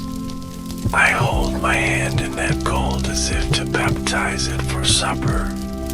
The wrist protests. The fingers obey. We compromise at a small model of a lock that sighs when opened. I kiss the hinge with oil and call it by an old Florentine joke. At vespers I dictate to the young hand that will outlive my ink. We set down a list of mercies, edges sanded, palettes clean before sleep, questions left out for night like milk for a visiting cat. I tell him where to find the margins that think for themselves, and how to fold the drawing so the crease becomes a horizon. He nods as if storing bread. A fever passes through the district with soft feet. Doctors prescribe balances I already keep. Air, light, water that knows a clean jug. I sit by the saint and let it recite. The river pronounces forgiveness well. I practice its accent until the chest loosens, and the breath returns with the humility of a servant. Near winter the moth returns to my lamp, older. If moths measure age, it taps taps the glass politely, and I lower the flame. Sometimes mercy is only a dimmer light. I write a last instruction to myself. Finish not the work but the welcome.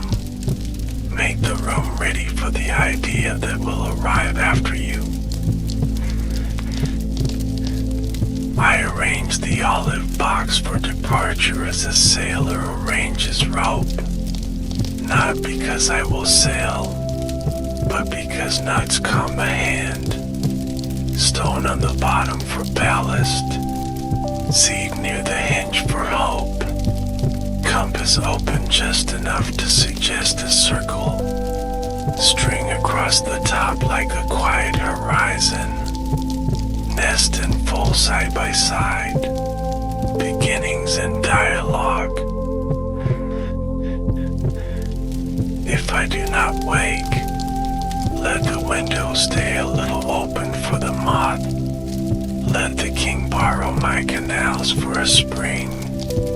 Let the young hand keep my margins and improve them. Let the seed find generous earth or generous patience. Either will do, and let the smile keep its weather. For weather is the only truth a face can promise. Tonight I will listen for the line I have not drawn. Perhaps it will arrive as a soft correction. Perhaps as applause from an empty corridor. Perhaps as the sound of a hinge forgiving a door. I am ready with paper that does not boast, with a lamp that respects wings, and with a hand that remembers to stop where air begins, so the world may finish the sentence kindly. Autumn gathers politely outside my window, leaves practicing their descent with the courtesy of courtiers. The air smells of pressed apples and iron roof nails warming at noon. Myrist bargains with me before ink, and I pay in patience. The olive box waits on a strip of sun like a small republic on parade. Today it asks to be opened without reason, only for attendance, and I agree. Stone, first as always, cool enough to straighten thought. I hold it until the mind stops marching and begins to listen. Nail next with its stubborn grammar of leverage. String bright along the top like a horizon no map can bully. Seed quiet as a valve folded small. Nest explaining curves to the day in a language the day already knows. Hoof print and full reconciling ambition with scale. Compass breathing around permission across the table. The king visits unannounced with weather on his cloak and kindness in his step. He asks if the lion will walk again for children at winter feast. I answer yes if the springs rehearse twice and the floor forgives. He laughs in a register that likes machines, and sets a pair by my drawings as if paying tithe to geometry. We speak of canals that could persuade floods to behave like guests, and of gardens that breathe for houses when lungs are tired. He leaves with a pair remaining, and I understand it is for the box. I cut the pear and count the seeds as if voting. Odd numbers comfort me. The cut shows a star with the modesty of the sermon that keeps its hat on. I add one seed to the vellum companion. The two whisper about futures neither demands. I sketch the star and mirror a script beside a note. Fruit remembers remembers the sky better than we do. The apprentice copies it and adds a date carefully, as if time might smudge. Pain arrives as an accountant of angles, tallying wrists and shoulder in a tidy hand. I negotiate by changing instruments. Silver point for pen, pen for chalk, chalk for breath measured at the window. The seine keeps its ledger open for my sake, carrying away the arithmetic I cannot finish, returning music in exchange. A letter from Florence arrives with breadcrumbs pressed into the seal. I smell home before I read it. Friends write of a workshop where my old easel still leans like an aging soldier at peace. They say an apprentice teaches children to fog the edges so air can finish the sentence. I sit down, grateful to be improved in my absence, and send back a drawing of a hinge that forgives doors for being heavy, with a note that simply says, continue. Today I return to flight with a humility that fits. The gull teaches from the river's grammar. I copy its hinge at the shoulder and the forgiveness in the primary feathers. We build a small model that shivers at the open window, then settles, as if admitting that courage and weather share a border. I write for the apprentice. Air is a host. Knock gently. Wait. The lion performs again before a ring of wool caps and wide eyes. It walks, bows, and opens its chest to release lilies into children's hands. The room does not breathe for an instant and then laps like metal cooled in water. I listen for squeals that mean a spring sulks, hear none, and allow myself a private pride, not the tower kind, the well kind. At night I catalog waters as a priest might candles. The Arno a sentence that revises itself. The Seine a paragraph that forgives adjectives. Canals the commas honest documents require. I fall asleep counting sluices instead of sheep, and wake with a gate in my mouth like a word I dare not drop. The apprentice finds me smiling at a blueprint. I tell him some smiles belong to rivers, and he nods without pretending to understand. An envoy brings pigments that smell of far roofs and time, blues that carry mountain shadow, reds that remember brick after rain. I grind them slow in walnut oil while the moth reads my lamp. We begin a small Madonna not for a wall but for a desk, so that tenderness can be consulted between letters.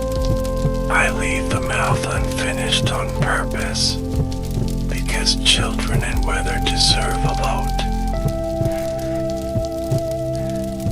I teach the young hand my ledger of textures, beeswax on the lip of a cup, bread heat through linen, iron filings on the tongue like cautions, lambskin listening under palm. He writes the list with an attention that oils the future, then asks for a final entry. I add silence as a felt weight on the chest when a drawing chooses to breathe. He underlines it twice and puts down the pen. We walk the orchard engineers study gravity as philosophy. Trunks twist like old premises corrected late. I show him how a graph teaches two trees to share a sentence. He asks if people can graft. I say yes, through listening and through bread, which is listening for hunger. He laughs and pockets a leaf as if it were a diploma. Winter rehearses on the far hills. Breath makes little treaties at the lip. I move slower between table and window, setting out paper early as host set salt. The olive box remains open most days now, like a chapel that trusts its congregation. Sometimes I find the full move near the compass, apprentice mischief, or perhaps the box arranging its own counsel. A sister from a nearby convent brings a question wrapped in linen. Can a machine be humble? I show her a pump that lifts water as if it were carrying a child, never splashing, always returning the handle to the hand gently. She tries it and smiles with an accountant's satisfaction. We speak of kitchens where steam kneels at windows without fogging them. She leaves with a drawing folded like a blessing. The mirror pages grow denser and kinder, margins full of arrows that do not bark, notes to myself that begin with please. Do not force color into light, invited to sit where shadow is thinking. Do not command the wrist, ask the shoulder for a small favor. I realize I am writing to the boy by the stream in Vinci, and I let him answer in eddies.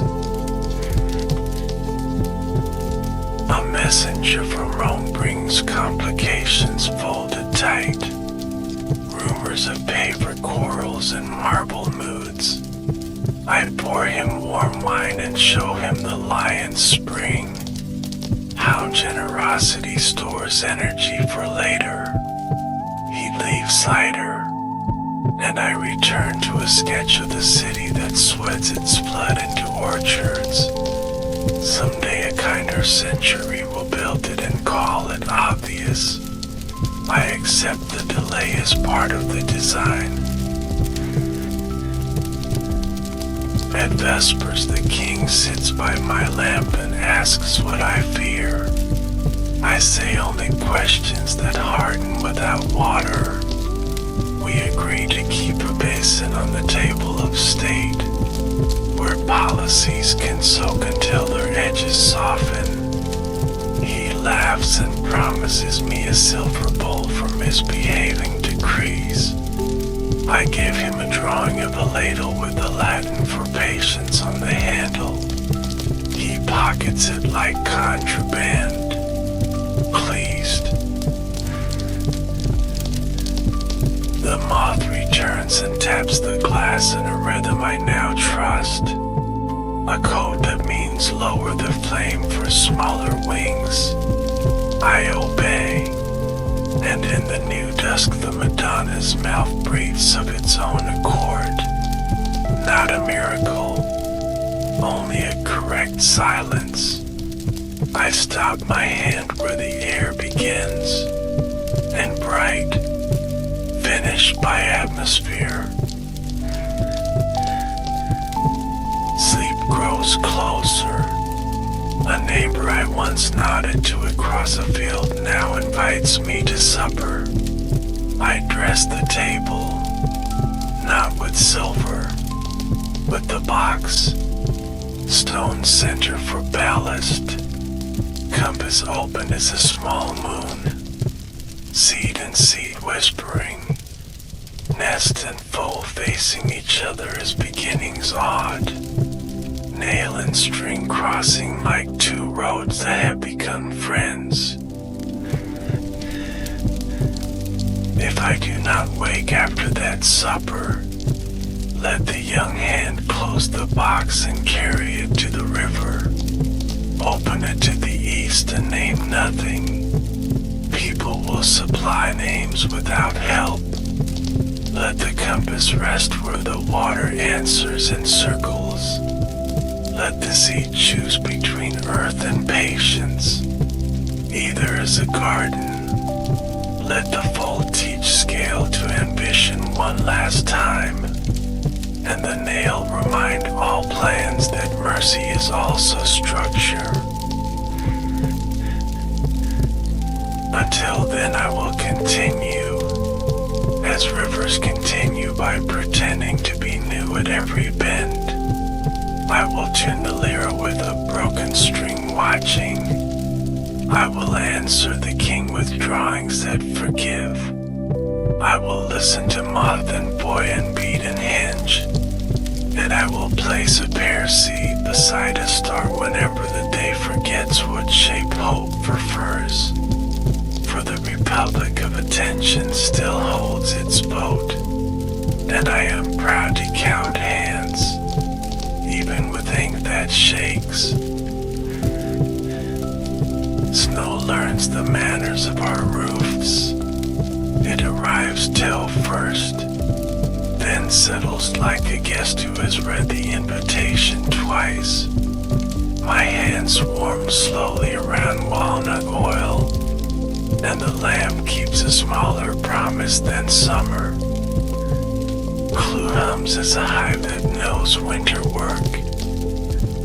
Gears listen in their boxes. Papers breathe underboards. And the olive box waits exactly within the square of light I saved for it. The king sends a messenger with a smile folded neatly. He asks if my lions might learn to sleep in public. Not only walk, not only bow, but rest, so children may see that machines also dream. I draw a spring that relaxes like a chest after a good story, and a latch that opens with the weight of laughter.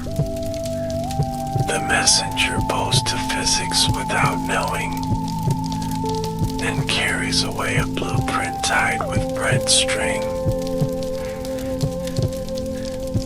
Today I conduct a census of tools, brushes by thirst, pens by their apology when they scratch, compasses by their gossip concerning circles. I retire 2 knives the way a captain retires oars, with gratitude for storms survived and splinters avoided. The young hand asks if steel grows old like fruit. I say yes. Sweetness turns to story, and we store both carefully. I wake from a dream in which the Arno and the Seine exchange water like letters, each learning the other's accent in eddies. When I walk to the river, the cold writes its thin signature on my breath. I answer with a small bill that persuades the spine to be humble, and I practice forgiveness on the frost before it thaws.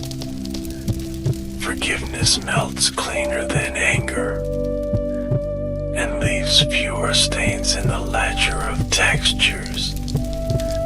I make a note to teach this to the boys, using ice and ink.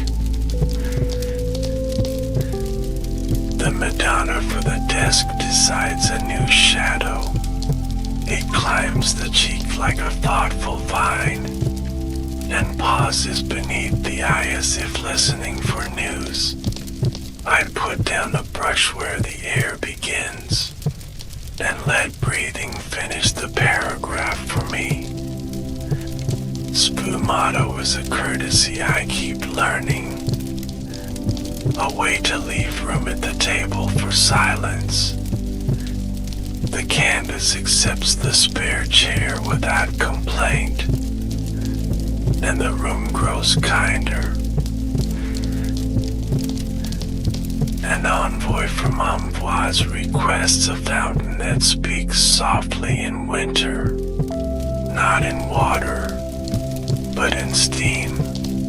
I design a mouth that warms its own sentence as it rises, a grammar of copper and patience, so old men can read their memories in fog.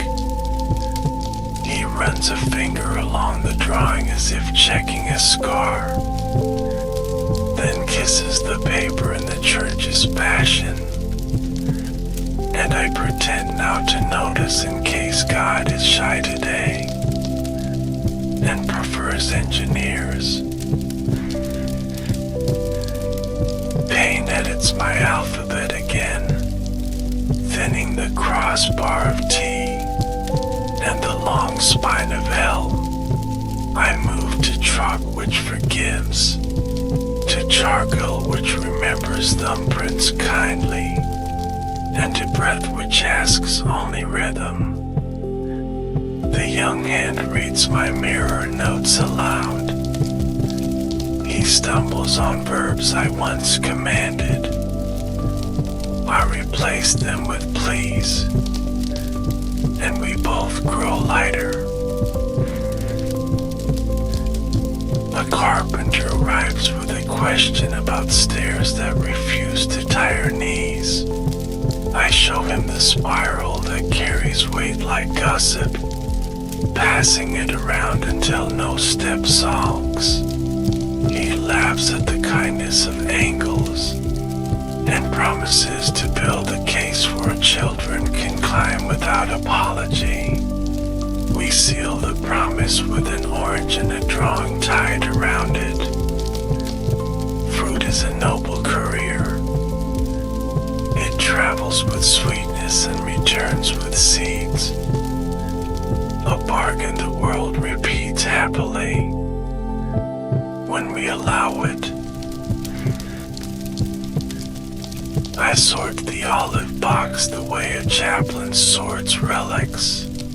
The seed bright with restraint, the nest faithful to curbs, the hoof print keeping its quiet thunder, the foal practicing stillness with a lifted foot, the string reminding music to be humble, the nail explaining leverage to pride, the stone tutoring patience to plans, and the compass offering return without condition. I close the lid and the wood answers amen. A physician suggests I dictate more, draw less, walk slowly, and add a second blanket to sleep. The blanket obeys. The walking learns a patient grammar, but the dictation becomes a dance. Words choosing shoes I did not expect. I step carefully so I do not crush their toes, and we manage a waltz of paragraphs. The young hen smiles when verbs bow at the right moment, and I nod as if conducting weather. The king returns with a question that wears no crown. What should I do with a road that wants to be a river? I tell him to let carts learn boats once a year, to give the city a festival where wagons float in death's sleep. He laughs like a sluice opening, and agrees to try mercy on stone. Afterwards we sit within the polite ticking of springs, men speaking softly while lions pretend to breathe, and winter practices moonlight on his sleeves. as if rehearsing for a portrait. I taste iron on my tongue at dawn, a warning bell from the body's cloister. I put down ink, pick up pear, and accept the sermon of seeds. Later I grind blue until the stone remembers ocean, and set a small sail on a page, a triangle of light that persuades a horizon to be kind. The apprentice says the triangle smiles. I write that down, because geometry rarely receives compliments. An elderly mason shows me a crack that refuses mortar. I teach him a stitch I used on wings. Thread passed through holes like patient birds, and the wall learns to hold its breath where weather insists. He leaves with a new respect for linen, and I with a new respect for stone's honesty. Materials confess when asked gently. Men too, though it takes more tea, and sometimes pears. My mirror pages remember a child at a stream in Vinci. He is comparing his hand to water, deciding which knows more currents. I write to him that both are correct, and that a life is the treaty signed between them. The letters blur where breath approves. I let them dry under the moth's slow drafting, wings measuring the room for mercy, as architects measure for light. News travels from Italy dressed in the dust of courtyards. A friend says they have open windows larger than my opinions, and that air paints better now. I salute the new size with both hands, and send a sketch of hinges that forgive, just in case shutters learn arrogance in winter. Humility keeps out drafts. Pride lets them in. This is physics as I practice it, accurate enough for kitchens. We stage a small lesson for children by the river. I set a wheel in shallow current, and ask them to count kindnesses per turn. Their answers are bright and contradictory, which pleases me. Contradiction is a good engine when oiled with laughter. Mothers watch from shawls, fathers from boots, and the river from everywhere. Night carries a rumor of fever and courts. I close the box and open the window. Two acts of equal theology. The moth arrives on time and edits the lamp to gentler grammar. I hear the lion's spring exhale on its shelf. A little kingdom going to sleep with dignity. I bless this shelf with a touch of oil. Bless the window with breath. Bless the box with listening. And go to bed inside the circle the compass left in the air. In the morning the wrist is obstinate. I bargain by dictating rivers. The young hand writes with tide sense, slowing where boats would land, hastening where reeds would sing. We create a chapter called Bridges That Apologize. Every drawing bows slightly to the banks, a courtesy that lengthens stone like breath. and keeps panic from the mortar. Calm is the best additive. A traveler from Taurus brings a broken astrolabe. Its needle soaks like a catted bath. We open it carefully and find rust arguing with purpose. I polish with patience until the quarrel tires, then promise the instrument a sky it can keep. The traveler cries a small honest tear, and I, who once failed a horse in a wall, accept the kindness of one repaired star. The king asks if I will walk his gardens. We move among pears that study gravity and roses that study visitors. He speaks of succession as water speaks of banks. Cautious, fair, I speak of hinges again, and of doors that swing wide without bruising their frames.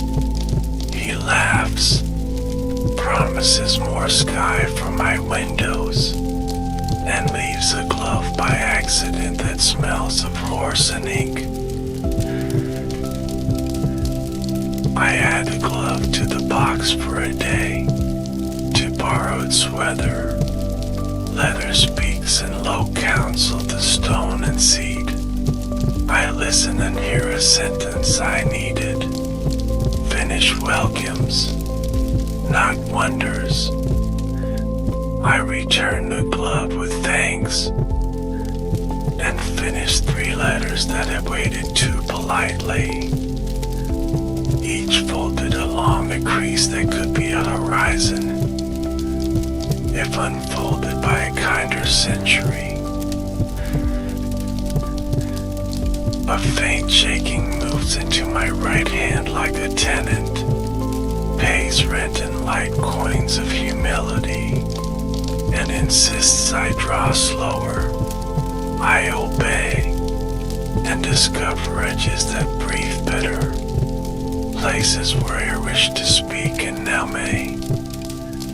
The young hand says the lines have grown merciful. I say mercy is the final perspective, the one that makes far and near choose friendship rather than rank. I prepare a small bequest of instructions to sharpen questions with the backside of knives, to lower flames for moths, to keep a basin near decrees, to weigh air with feathers when markets grow rude, to let hinges forgive doors daily. I sign with a calm notary's hand, as my father would have liked. Then I add a sketch of a circle praying for return, as my mother would have understood. This evening I set the lion to sleeping. The room learns quiet and rings, from machine to wall to window to orchard. I place the seed on my tongue for the briefest anointing, then return it to its vellum chapel. I listen for the line I have not drawn. It approaches like a pre-slave to vespers, not hurried, only inevitable, with steps that correct the floor. If I travel tonight within sleep, I will carry only the box in the mind, the stone for patience, the nail for structure, the string for music, the seed for permission, the nest for curve, the hoof print for promise, the fold for scale, and the compass for return. I will leave the lid open for moth and morning, and ask the rivers to read what I forgot aloud, in accents kinder than mine. Morning loosens like a knot in warm water, slow enough to keep dignity, kind enough to free the cord. I test the wrist against a cup, then against a line. The cup approves, but the line negotiates. So I pay with breath and patience, and the paper agrees to be looked at. The olive box sits where light arrives with manners. I open it as a host opens a door. Stone first to steady thought, nail to remind structure that kindness is load-bearing, string to tune attention before speech, seek to keep the room humble, nest to prove curves need no excuse, hoof print to recall promise, fold to scale desire down to love, compass to bless return. I walk the orchard with a young hand, frost speaking softly from leaves. We practice a lesson I call listening with shoes. Step slow, find where the ground answers. Draw that answer later without pride.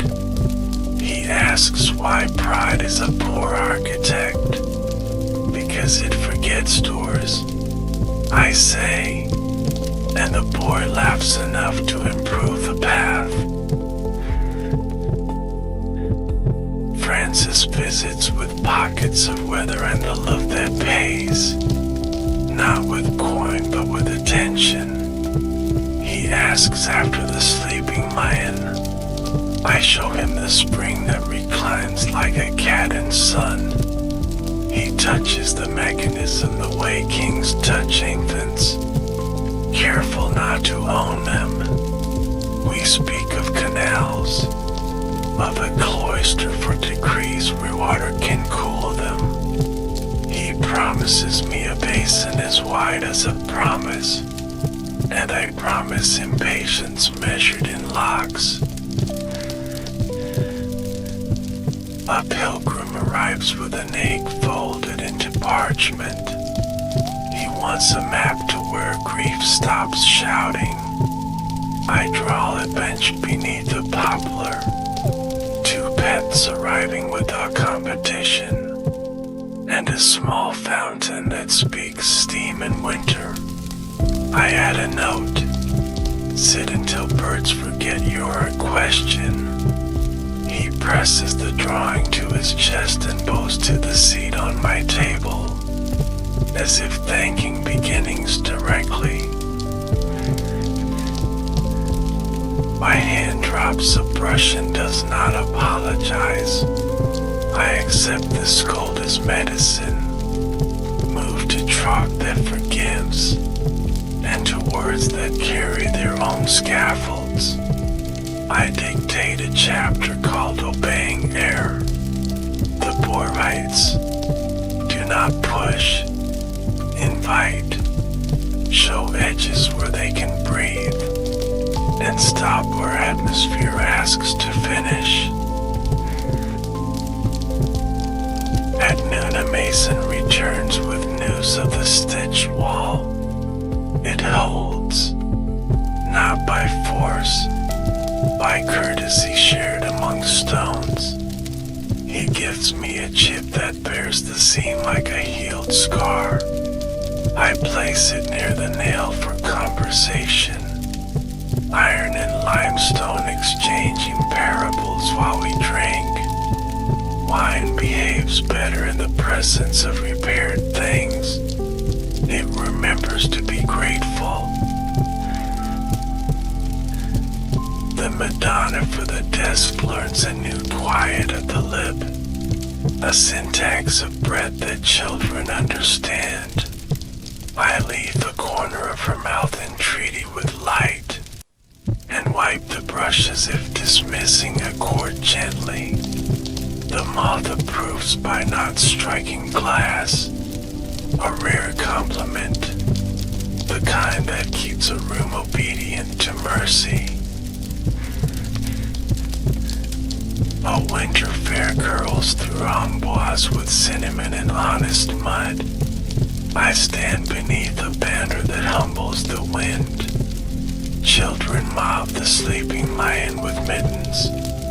They listen for the wooden breath and swear they hear it. I do too. Craftsman's phantom. The sound of springs remembering how to be ribs. I bow to the illusion because illusions also pay taxes. At night pain sets the table and takes the large chair.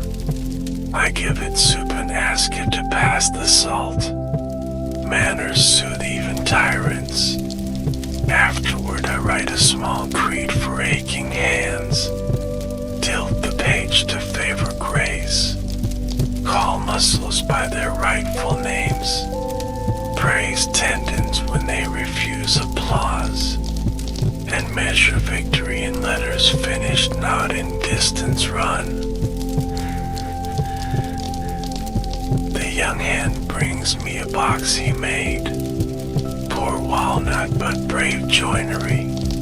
He asks what a box is for. For listening, I answer. He frowns, so I place in it a pebble, a thread, and a feather. Shake, and we hear whether we can carry. His face opens like a window taught battered hinges. A scholar asks me to justify my mirror pages. I say I write to my left hand as one writes to an elder, with respect and the slight rebellion of youth. Also, mirrors remind us that truth is legible from both sides when patience holds the glass. He nods into his beard and steals a proverb for later. I let him. Theft politely done becomes tradition. Storms rehearse beyond the walls and cancel themselves. The saint stays, drunk with reflections, sober with current. I lower the lamp for the moth and for thought, and line the box with a scrap of linen that remembers wings. The seed sleeps near the bead the monk left, a colloquy of small faiths, more persuasive than sermons. In the morning the king's glove returns to my table by accident again. I trace its curve and discover a saddle for a bridge, invisible in use, essential in storm. I draw it within mercy, label nothing, and send it to the office where labels are born. Sometimes bureaucracy deserves a grace note, if only to see whether it can sing. A messenger from Italy brings news of a wall that keeps forgetting, a fresco that surrenders color like an old soldier surrendering a blade. I tell him not to mourn what was never made for the damned, and to set candles where viewers will be kind. He asks what to tell the faithful. Tell them breath always pains after the brush leaves, and he writes it down with a puzzled gratitude. I draft a letter to failure. Dear necessary friend, thank you for washing my sentences, for sanding my metal, for asking my wings to bow. Remain near my table until the last, so that success, should it wander in, behave lifts with decent shoes. The apprentice reads and laughs at my severity.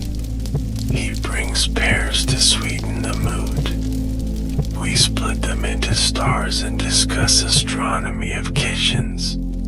He asks if heaven tastes of walnut oil and dust. I say heaven tastes of things finished by air, and he pretends to understand so that I may rest. Dusk enters carrying a ledger I know, textures I have weighed a lifetime, beeswax polite on the lip, iron filing stern, lambskin forgiving, charcoal fluent. I add one last line, the warmth of the hand leaving a shoulder when advice is finished, the exact weight of trust. Pain presses the seal on the day. I answer with a small prayer learned from hinges, open in the quiet, close without noise. I place the compass open by a considerate span. The circle prays on the table for return, not to places, to attention, where all journeys begin and end.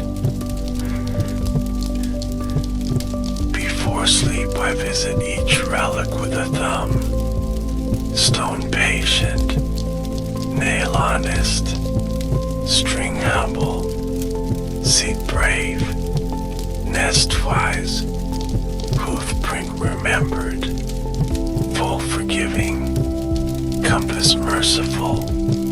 The moth taps the glass once, and I lower the lamp to a grammar that suits swings and endings both.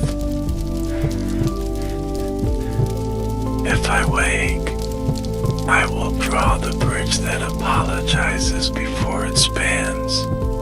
If I sleep, let the rivers carry the draft to a century with softer boots. Either way the line will arrive, not by force, by invitation, as all true measures do, greeted by a room that has learned to finish its own sentences in air.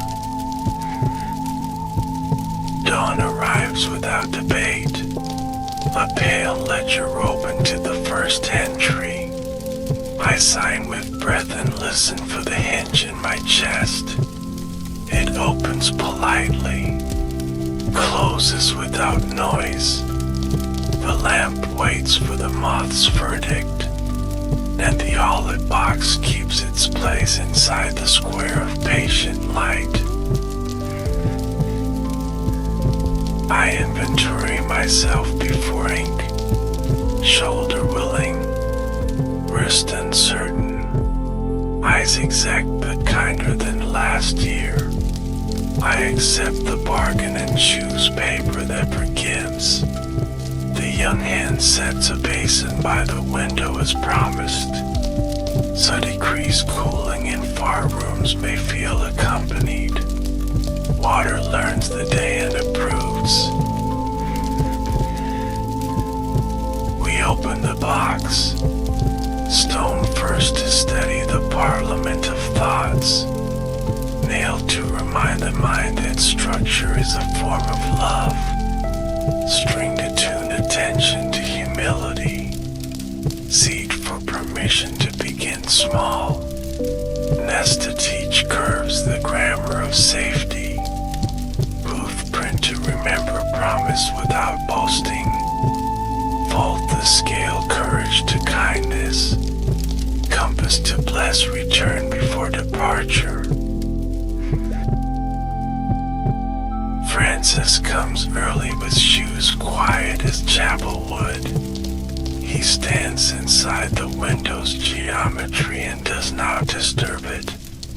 Asks after the lion, after the fountain that speaks steam in winter.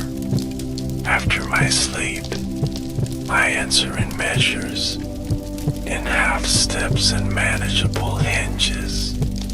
He listens as kings ought, backing his height out of the room until attention and I are the tallest things. He brings a gift not wrapped, a promise of more sky for the window, less weight on the shoulders of rain. We speak of an orchard that will learn to breathe for houses, and of bridges that apologize before they span. When he leaves, he forgets a handkerchief smelling faintly of horse and ink. I let it rest by the seat, two soft sovereignties in conference. The Madonna for the desk invites one more whisper of air at the mouth. I stand where light keeps its manners. Lift the brush and feel the wrist's small rebellion. I bow to it, set the brush down, and breathe the last sentence into place. Finished by atmosphere, the way kindness finishes advice. Letters arrive from Italy like sparrows again. One says a child copies my mirror script to hide poems from scolding. Another says a mill I drew drinks blood as intended. I answer with a sketch of a sluice bowing to its river. Add the line, authority is safest when it listens. And the young hen smiles because the sentence fits any century. Pain proposes fewer doors today. I accept the house exactly as it is. One room for drawing, one for dictation, one for remembering to lower the flame for moths. We work where breath gives us permission, and leave the rest to air. At noon we stage a small lesson called Eating with Geometry.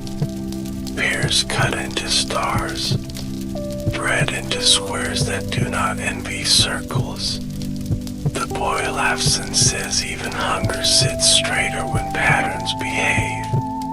I add the observation to the ledger of textures, between beeswax and lambskin, underlining it twice with crumbs. A messenger from Amboise brings a worry about a gate that will not forgive winter. We answer with a hinge in the gentler tense. I draw an oval leaf that carries weight like news shared kindly. He exhales as if the frost had accepted a chair by the stove. Problem seated, not solved, which is often enough. Afternoon narrows like a street that knows evening. I place each relic to the ear one more time. The stone tells patience without adjectives. The nail recites leverage without pride. The string hums apology in a key the lyre respects. The seed keeps a dignified silence. The nest remembers storms it negotiated. The hoof print keeps thunder folded small. The full steadies my hand by lowering my ambition. The compass prays its circle of return in a whisper both rivers understand. The moth taps glass once, twice. I lower the flame to its grammar. The room cools like an argument deciding friendship. We set the lion to sleeping for the night. Springs unwinding with the courtesy of monks after Compline. Wood thanking air, air thanking wood. The young hand brings the mirror of pages pauses and asks for the last line. I dictate slowly. Finish welcomes, not wonders. He writes it twice, once forward, once reversed, so that any reader may find it, whichever door they favor. We carry the box to the window and let the saint read it. Water studies each token like a careful scribe, approves the stone with a nod of current, admires the nest with a wrinkle of reflection, calls the compass by its true name, return, and I feel a soft treaty signed at the lip. Evening sets an extra chair for sleep.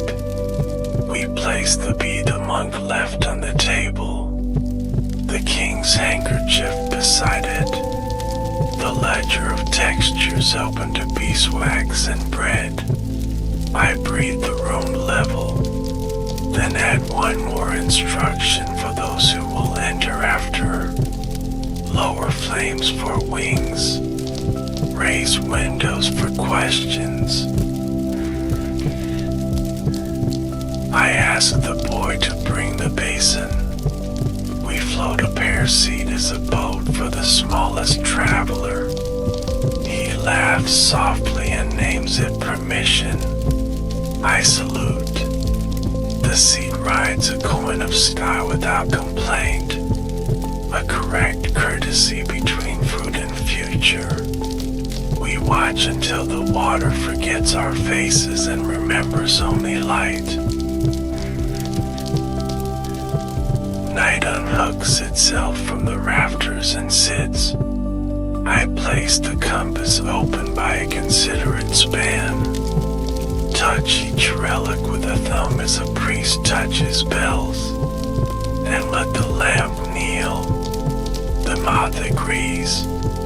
I take the boy's box, the poor walnut brave with joinery, and place inside it a new weather, a feather from the floor, a thread from the lion, and a pebble from the path we listened to this morning.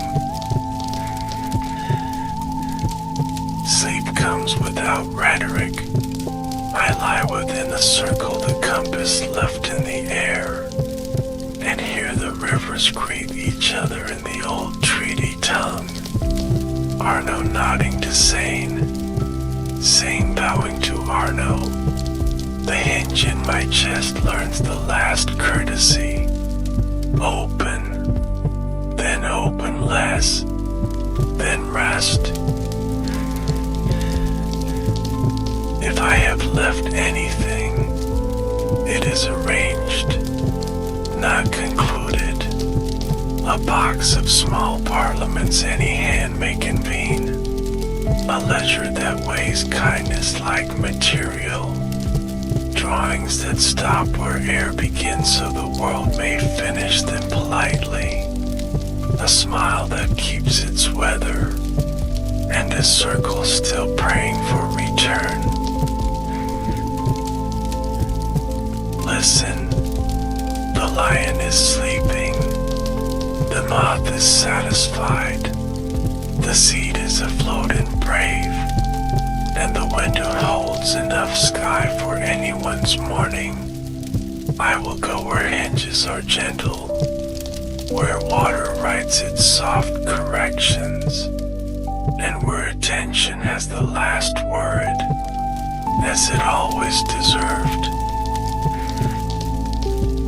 The thread between my fingers feels warm as breath, and smells faintly of smoke and milk, though no lamp burns and no Colleen's near. The charca murmurs like a small river under the floor, yet my room is dry as a scripture's margin, and a grain of salt on my tongue will not dissolve.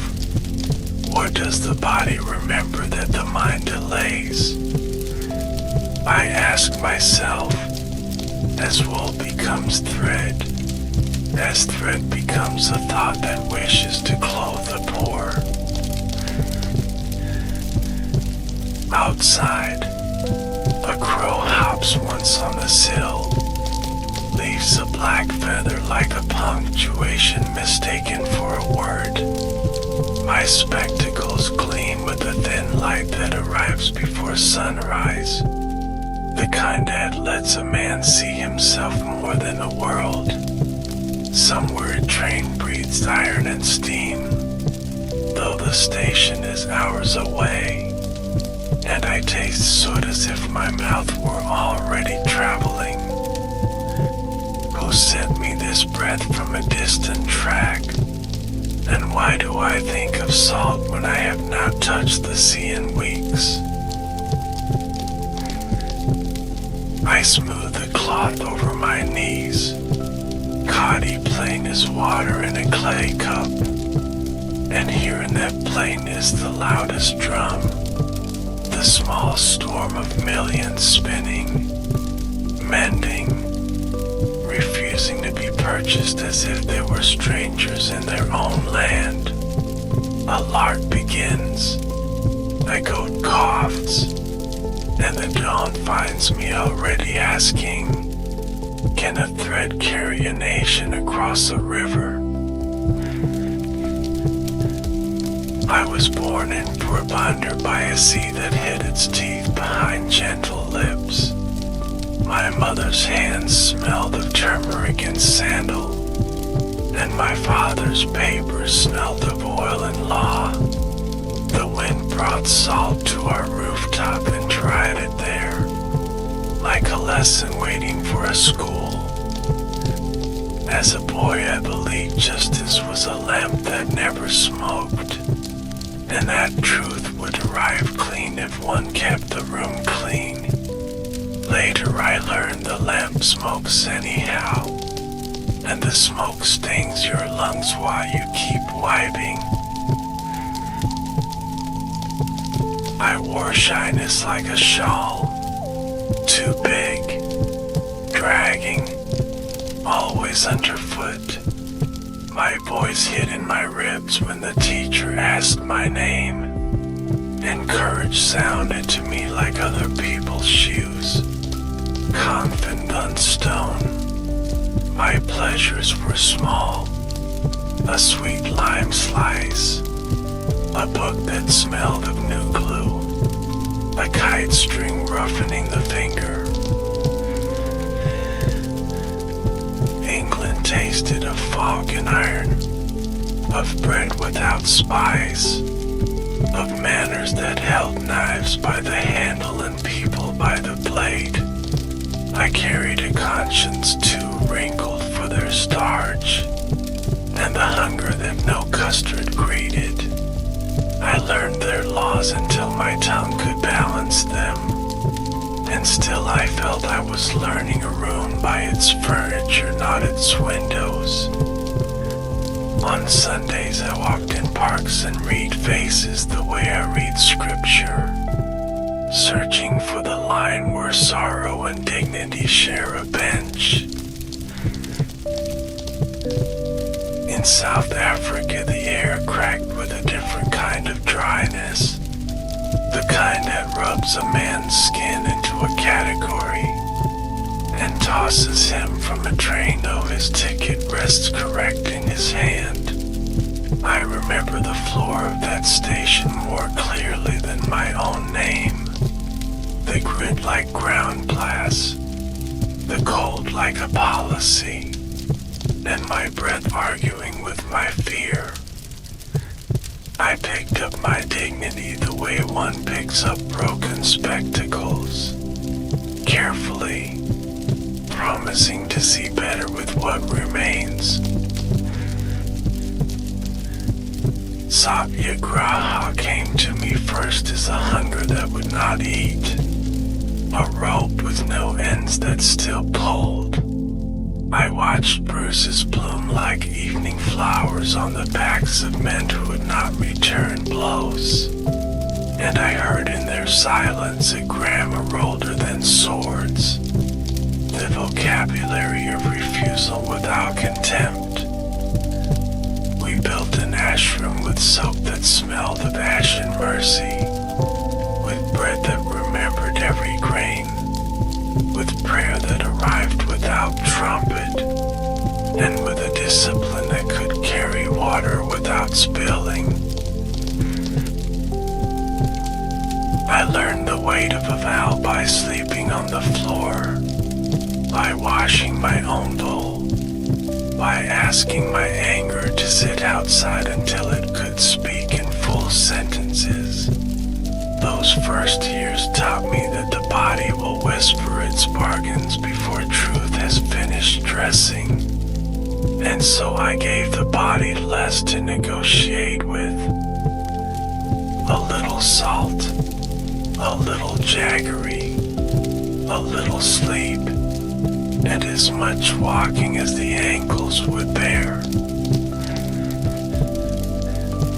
The charka entered my room one afternoon like a humble guest. Legs of wood, breath of oil, eyes of spokes. I touched it and felt time open like a hand refusing to slap.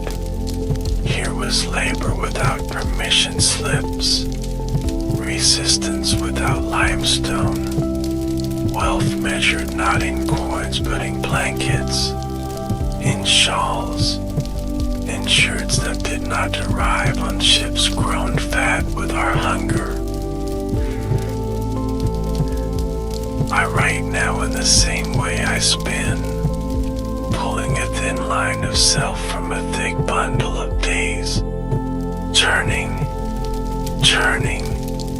asking the thread to hold though it is made of weakness made patient. The pen smells of coming rain, the page of starch and future. My knees ache a little, my ribs count breaths as if they were beads. The crow returns and leaves another punctuation. Once, in Champaran, indigo stained the fingernails of men who could not afford soap. The color would not leave, even when they tried shame, even when they tried prayer. I listened until the stains entered my sleep. Then I went to the landlords with my quiet shoes and my inconvenient questions. When I left, paper had learned a new posture, and the fields were no longer held by a blue that bruised. I have made friends with jails the way one makes friends with rain. They arrive, you shiver, you learn to be clean in small bowls, and you listen to iron speak its patient grammar. The cot remembers every prisoner, the wall remembers every plan, and the warder remembers a kind word longer than an insult. I wrote letters on scraps that smelled of iodine and hope, and folded them as if folding shirts for sons I had not raised. There is a taste to crowds that cannot be written. Dust, sweat, fear when it is still respectable, and joy when it is still shy. Speeches are dangerous because they can intoxicate both speaker and hearer. So I try to pour mine through cotton. Let them come slow. Let them catch their breath on the way to the ear. When 100,000 stand as if one man were sharing his lunch, you must choose every syllable as if it were a spoon. Salt taught me again what the body already knew, that a nation can crystallize from water and sun and stubbornness, that walking is a parliament of ankles and dust, That law is sometimes the dried ocean which must be walked to the shore. We set out soft as sandals, and arrived hard as justice. Thus he waited with a face that had seen empires learn manners. I bent, picked up a fist of its memory, and felt the colonial jaw loosen somewhere far inland. When violence rose like fever, I laid myself down like a cold cloth, fasting until my blood could teach other blood to slow. Hunger is a fierce instructor. It shouts in the stomach and whispers in the soul. The whisper says, do not let your wound choose your weapon. Choose a weapon that can become a tool when the war forgets to end. I have failed often, and this is my longest prayer, that my failures do less harm than my intentions hope to repair. Sometimes my words reach the wrong ear inside the right person. Sometimes my silence speaks when I need a shout. Sometimes I ask too much of the fragile and too little of the comfortable. When I fall the way a page falls from a book. It floats. It does not crash. 'Cause Turba's patience was the grammar of our house. Her hands knew how to stitch a quarrel until only seam remained. She added spice to my strictness the way night adds stars to a rule. I learned from her that love is not a policy. It is a practice, and that forgiveness must be kneaded like dough, not spoken like a slogan. When she left the room, the air kept her shape a moment, then folded it carefully as if for later use. I think often of the railway platforms, the smell of coal and cold tea, the small hell of waiting where everyone is both early and late. There I learned to tell a policeman from a father by the way he held his baton. There I learned that a suitcase can be heavier than a man who carries it, and that a hymn sung softly by 3 women can quiet 100 men who have forgotten their mothers. Children ask me whether truth is a person or a place. I tell them it is a road, sometimes paved, sometimes not, sometimes crowded with proud feet, sometimes empty as a monk's bowl, and that the only cruel thing truth does is this: it keeps walking when you sit down to post. So we keep rising, and we keep walking, and sometimes we walk in place so the heart can catch up. I carry a walking stick polished by other palms. It remembers storms that my bones have forgotten. Sometimes I land it to a stranger and watch both stand taller. Wood teaches the hand to be gentle, teaches the arm to be patient, teaches the mind to pace itself to the foot and not the clock. The stick is an honest friend. It never applauds. It never abandons. This morning the thread breaks twice. A bad omen to anyone who believes in bad omens. I only rejoin it with a breath and a prayer that smells faintly of sesame oil. Outside someone sweeps the courtyard with a broom made of nerves. The sound is dry rain. I stand, stretch the stiffness from my prison of skin, and remember another cell where the same dawn knocked politely. There, a spider taught me economy, and a lizard taught me stealth, and an ant taught me that food shared is a patrol that keeps sorrow outside the door. When I was released, I bowed to the cot, to the wall, to the guard who could not meet my eyes and so met my hands. We shook as if passing a small river between us, and I loved lighter than the key that had bound me. I have been told I speak too softly for thunderous times, that I write too slowly for the train of history, that I spin when I should strike. Perhaps,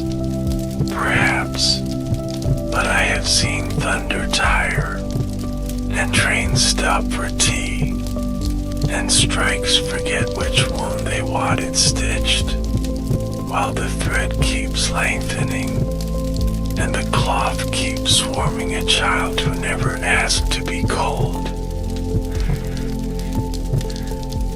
When I close my eyes, I hear three sounds: the sea I have not yet reached, the train that may yet throw me out, and the charca that will welcome me back even if both do. The sea is duty, the train is trial, the wheel is home. I stand between them as a man stands between two elders, grateful, frightened, improving. A boy waits at the gate with a question folded into his tom. It is always a boy. It is always a question. Today he wants to know if courage is the same as hunger. I tell him hunger is a drum. Courage is the hand that chooses how to beat it. And truth is the village that decides whether to dance. He grins with a missing tooth that looks like an honest border, and runs, leaving dust that settles like a blessing. The salt on my tongue at last dissolves. The feather on the sill turns its grammar to the breeze. The lark retires. The goat surrenders her cough to the grass. I lift my stick, drape my shawl, invite my niece to be saints and not bureaucrats, and step into a day that will require both patience and play, both listening and law, both salt and cloth. If you ask me where the journey begins, I will point to the smallest motion, the first tug of fiber, the first refusal to be escorted from a train, the first bowl of water shared before policy, the first fast that taught anger to use its indoor voice.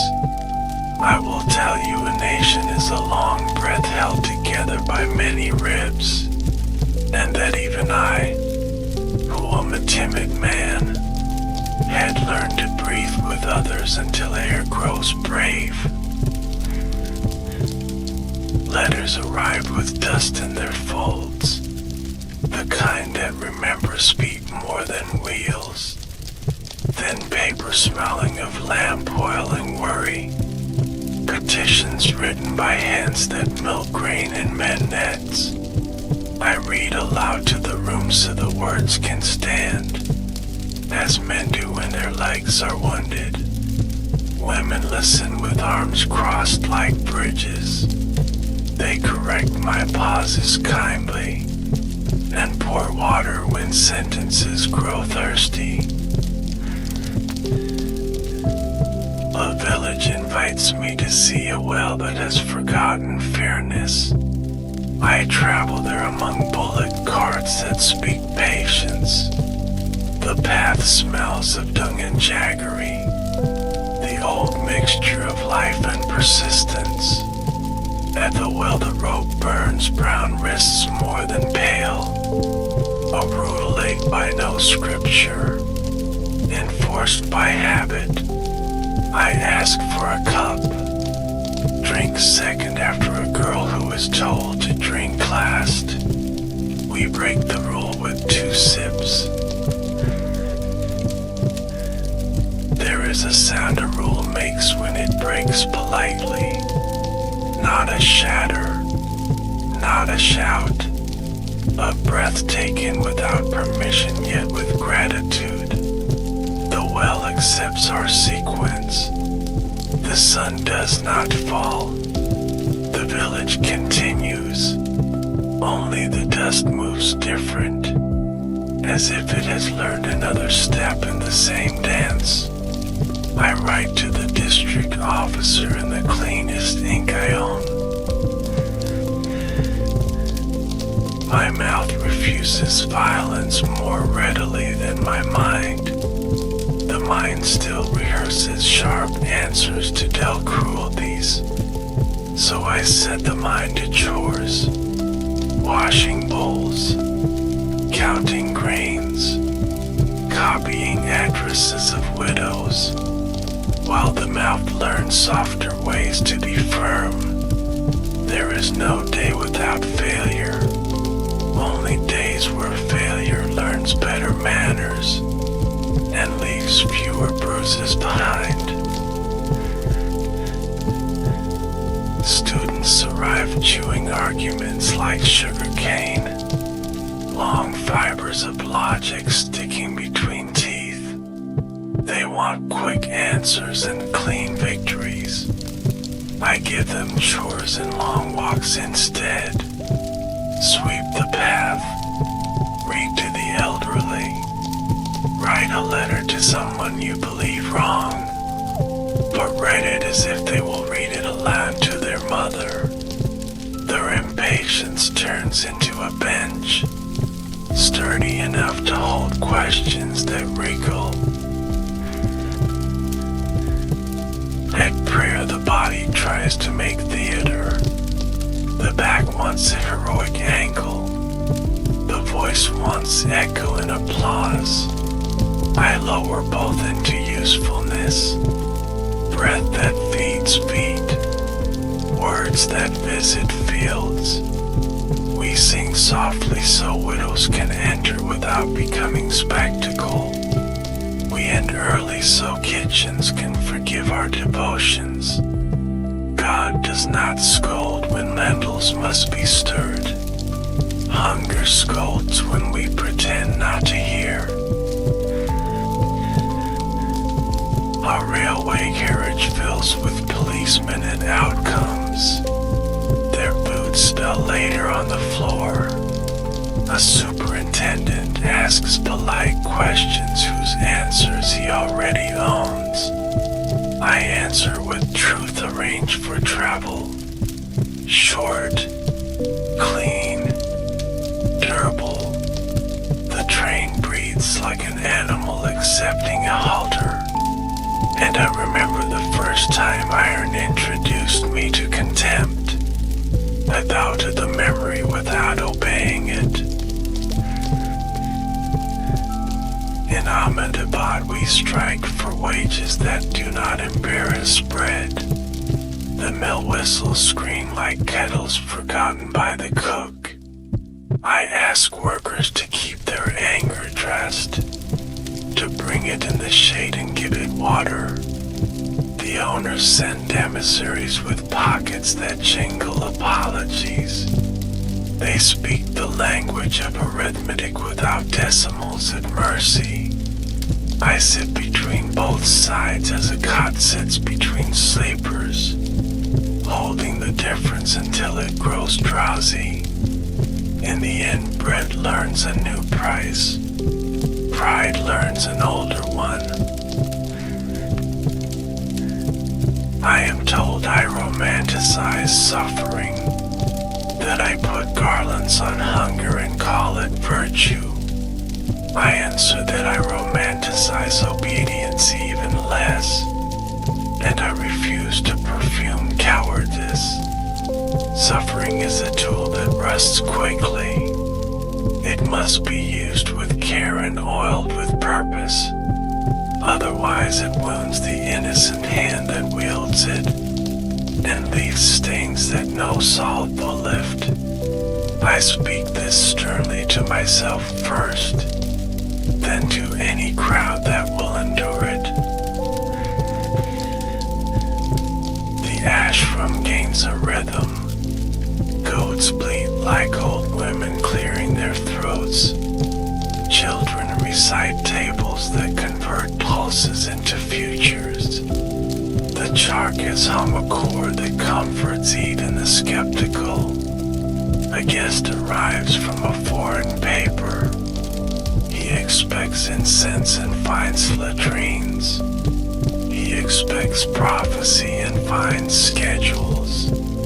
I show him the compost heap as if it were a shrine. He writes later that our piety smells of earth. I accept the compliment and the correction both. In Noakhali the air remembers fire even after rain. Lanes still taste of ash though rice is cooking. I walk house to house with prayer that does not ask for applause. Men lower their eyes like shutters. Women watch from doorways with courage unannounced. I sleep on floors that remember knives. And I speak to feet before I speak to heads. Feet know who they kicked and who they ran from. Heads are slower, but they follow when feet repent. Reporters ask whether unity is possible when names have sharp edges. I tell them we must soften the edges without erasing the names. This takes water and time, not fire and slogans. They write a headline that chooses the loudest word and leaves the truest behind. I forgive the headline, but not my failure to make quiet words attractive. I return to the lanes and try again with tea and listening. Sometimes that is all a policy is. Hot water and patience. A child hands me a broken spinning toy, not a charka, only a festival trinket with a pin that has fled. I replace it with a thorn. The toy whirs briefly like a captured bird. The child laughs. Her mother wipes her nose with a corner of her sari. I think of governments and toys and how both require a simple axis, a principle sharp enough to hold motion, and plain enough to be found on any bush. London again opens its wet mouth. Conferences multiply like umbrellas.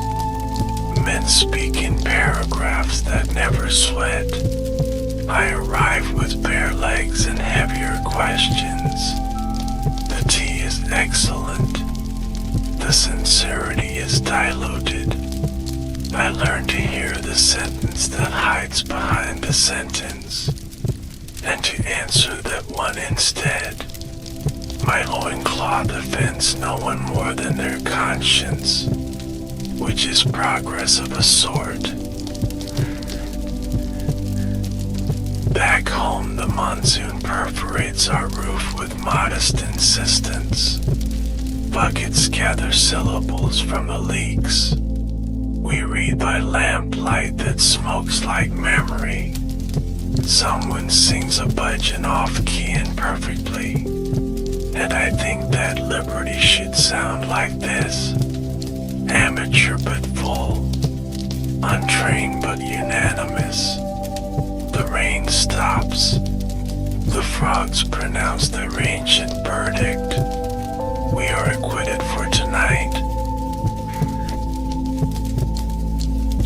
walls return as seasons do.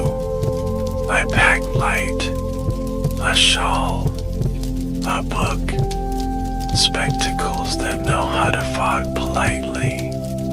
The cell greets me with the humility of stone. I greet it with the gratitude of breath. We will be roommates.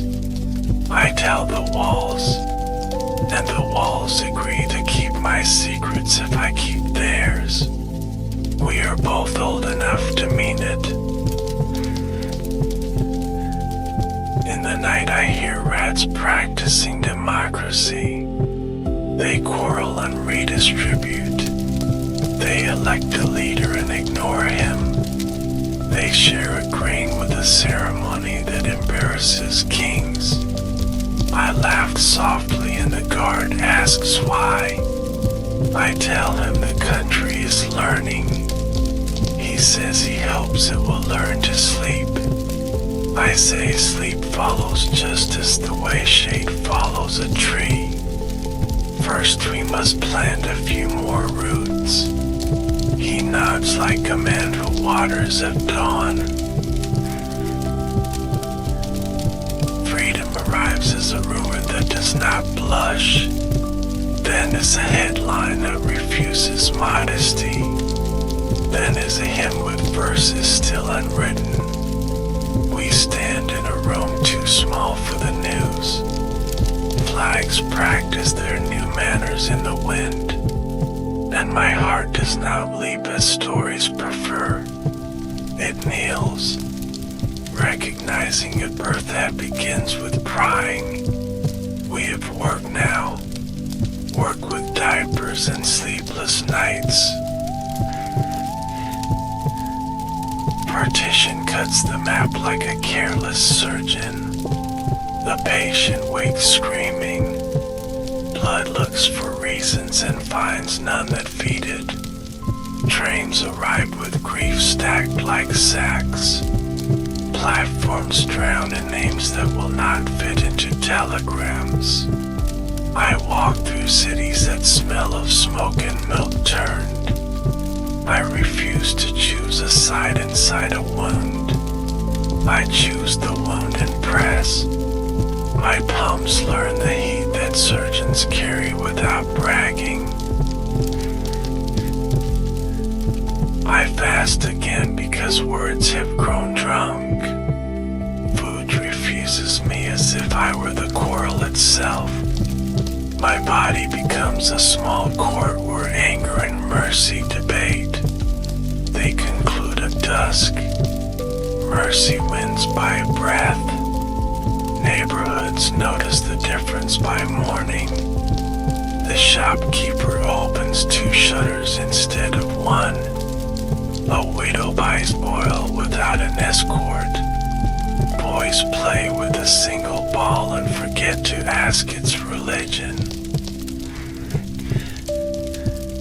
At Birla House, the garden pretends to be innocent. Bougainvillea rehearses joy beside careful gravel. Afternoon makes a promise to evening that it will end gently. I walk with hands that have learned to weigh blessing like bread. The crowd is a mixture of prayer and curiosity, of gratitude and grievance.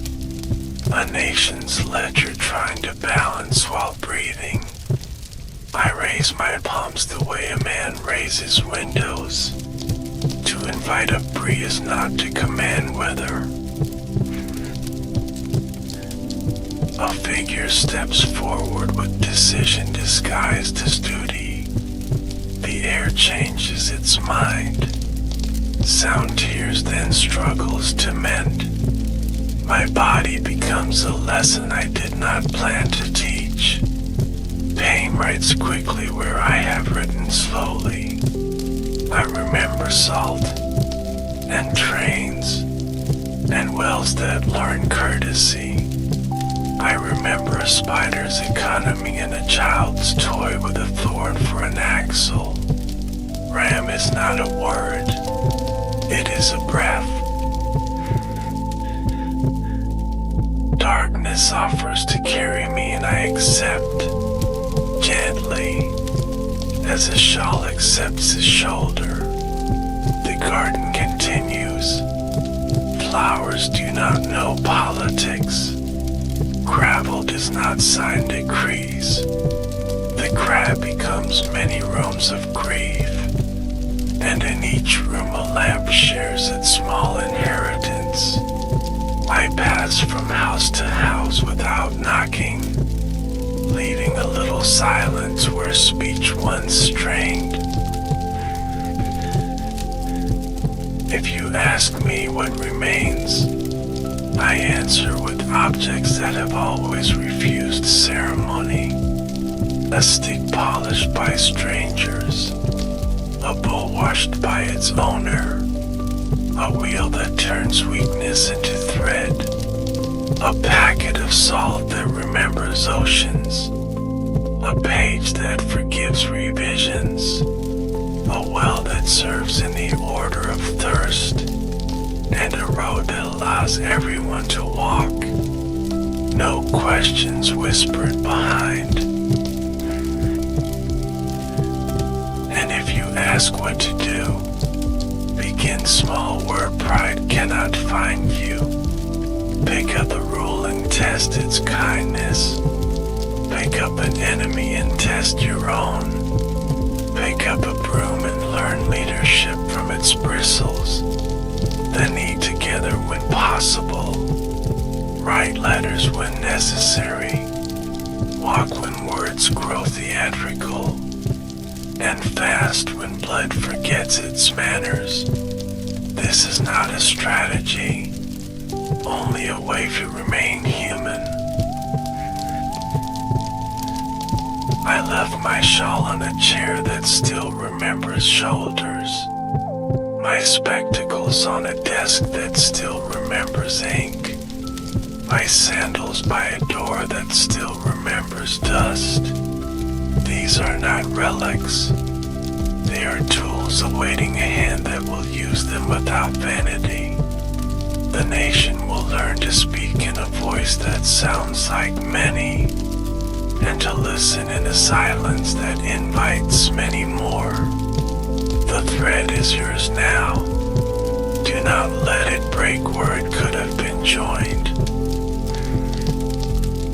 I am lighter than cloth now, and yet I feel the weight of every thread I ever spun. The room has no corners where I am, but corners remember me. A basin here, a broom there, a window that still keeps a line of sky for late prayers. I move as breath moves through a conch, sounding only when a living lip asks. Streets have learned my sandals by their absences. The dust rises politely when children run, and settles with a discipline that reminds me of mornings of the ashram. Goats gossip less when girls carry water first. Courts speak a little slower when widows enter together. Even policemen stand with their batons like umbrellas. Useful, not proud. I am nowhere and therefore permitted to witness the small victories that do not write to newspapers. A gardener at Birla House trims bougainvillea with hands that apologize as they cut. He hums a tune that once marched with us along the salt road. The gravel under his feet edits the day in soft syllables.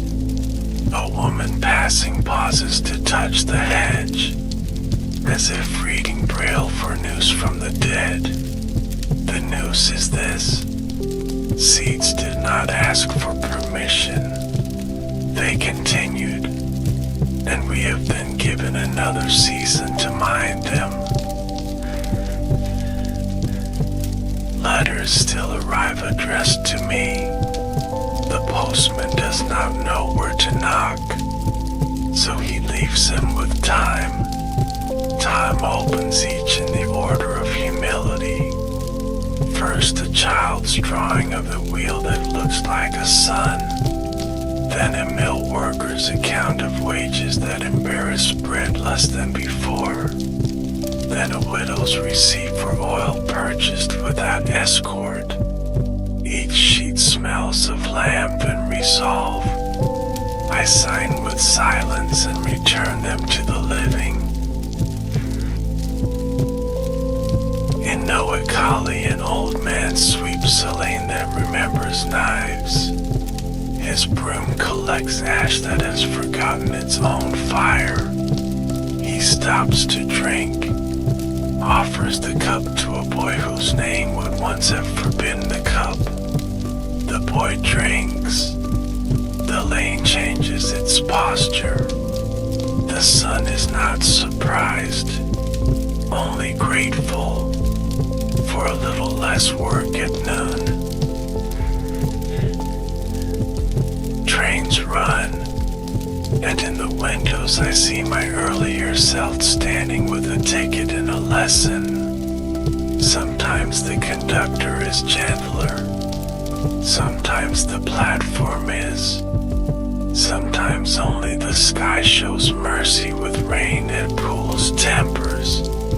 I follow the carriages where grief still rides, watching mothers hold maps of new borders on their laps, lines that tremble when a child coughs. I whisper that a border is a promise to share a well, not a license to poison it. In classrooms, a chalk sits beside a globe. The teacher turns both with equal care. One shows how countries touch, the other shows how people do. A girl lifts her hand and asks whether truth is still a road. The teacher says yes, but now there are buses on it, and bicycles, and sometimes ambulances. All must be allowed to pass. Men argue at chai stalls with the old heat. Their cups clink in a rhythm that once matched slogans. The shopkeeper adds ginger as if mediating. Someone quotes me in a voice too loud for the line I am given. Another laughs. A third changes the subject to rain. This is also Satyagraha, truth refusing to be a weapon, preferring to be a weather report. A constable returns home and hangs his baton like a coat. His daughter spins a toy wheel and announces a wedding between threads. He watches the toy, then the wall where his uniform rests. He decides to carry the baton tomorrow as if it were an umbrella, for shade, not for storm. The decision makes no sound, yet it alters 3 streets he has not walked. In villages, the well queue changes order by thirst, not by name. Someone grumbles and then remembers their own afternoon in a fever, when another poured first without counting. A grandmother tells the story of the man who drank second on purpose. The children ask his name. She points to the broom, the bull, and the road, and says it 3 times without lips moving. I find myself often in kitchens, where policy meets lentils and both must soften. A girl measures salt with 2 fingers, remembers a march she never saw, lights her stove with a match from a box printed with a wheel. The flame bows to the pot. The house learns a new patience. Dinner is served does not rank, and the youngest is asked for the first opinion, which is always about sweetness. The newspapers practice my obituary until they can print it without error. But error is not what frightens me. It is the temptation to replace work with worship, to make a statue where a stool is needed. I prefer a low seat that creaks, a tulip fails if not cleaned, and advice that embarrasses the advisor if not followed. Please keep me heavy in the hand, useful, not holy. A young lawyer reads my South African days and looks up between paragraphs. His train announces a smaller injustice. A porter spoken to as if luggage were more literate than he. The lawyer stands, speaks, and learns the exact weight of his tongue. It is not a sword. It is not a flower. It is a beam that can be placed under a tilted roof to help it stand a season longer. Some nights I return to the hall of lanterns that taught my brother's last word. There is no wound here, only the echo of the crowd that wanted me to live forever, and the counter-echo of the vow that never did. I lay both sounds side by side like a pair of sandals, worn, honest, ready for another foot. I wait until dawn touches the windows of those who must rise. Your century arrives with new metals and manners, wires that carry outrage faster than thought, screens that shine like temples but do not distribute prasad. You will be tempted to confuse impulse with courage, noise with company, isolation with principle. I ask you to try an older technology first. Sweep the room you did not dirty. Feed a mouth that cannot thank you publicly. And write a letter by hand to someone you fear. Nonviolence is not a garment you wear on holidays. It is skin. It dares. It heals. It scars. And remembers where you were careless. Do not wait for parades to practice it. Practice when a sibling takes the larger mango. When a clerk miscounts and your gain is discovered only by conscience. When a voice inside demands triumph louder than justice. I visit the universities at dusk, when ambition loosens its tie and humility finds a seat. Two students rehearse a debate.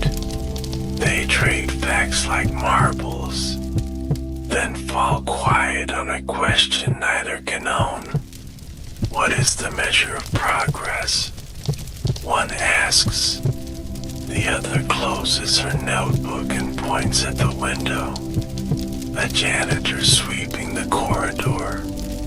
The dust does not rise to protest. In a prison, a warder sits alone after rounds. His keys heavy as an argument. He reads a letter from his son who wants to be a doctor of teeth, to relieve strangers of small pains. The warder smiles with a shyness I admire. He resolves to speak more gently to a man he dislikes. He will fail tomorrow by noon. He will try again by evening.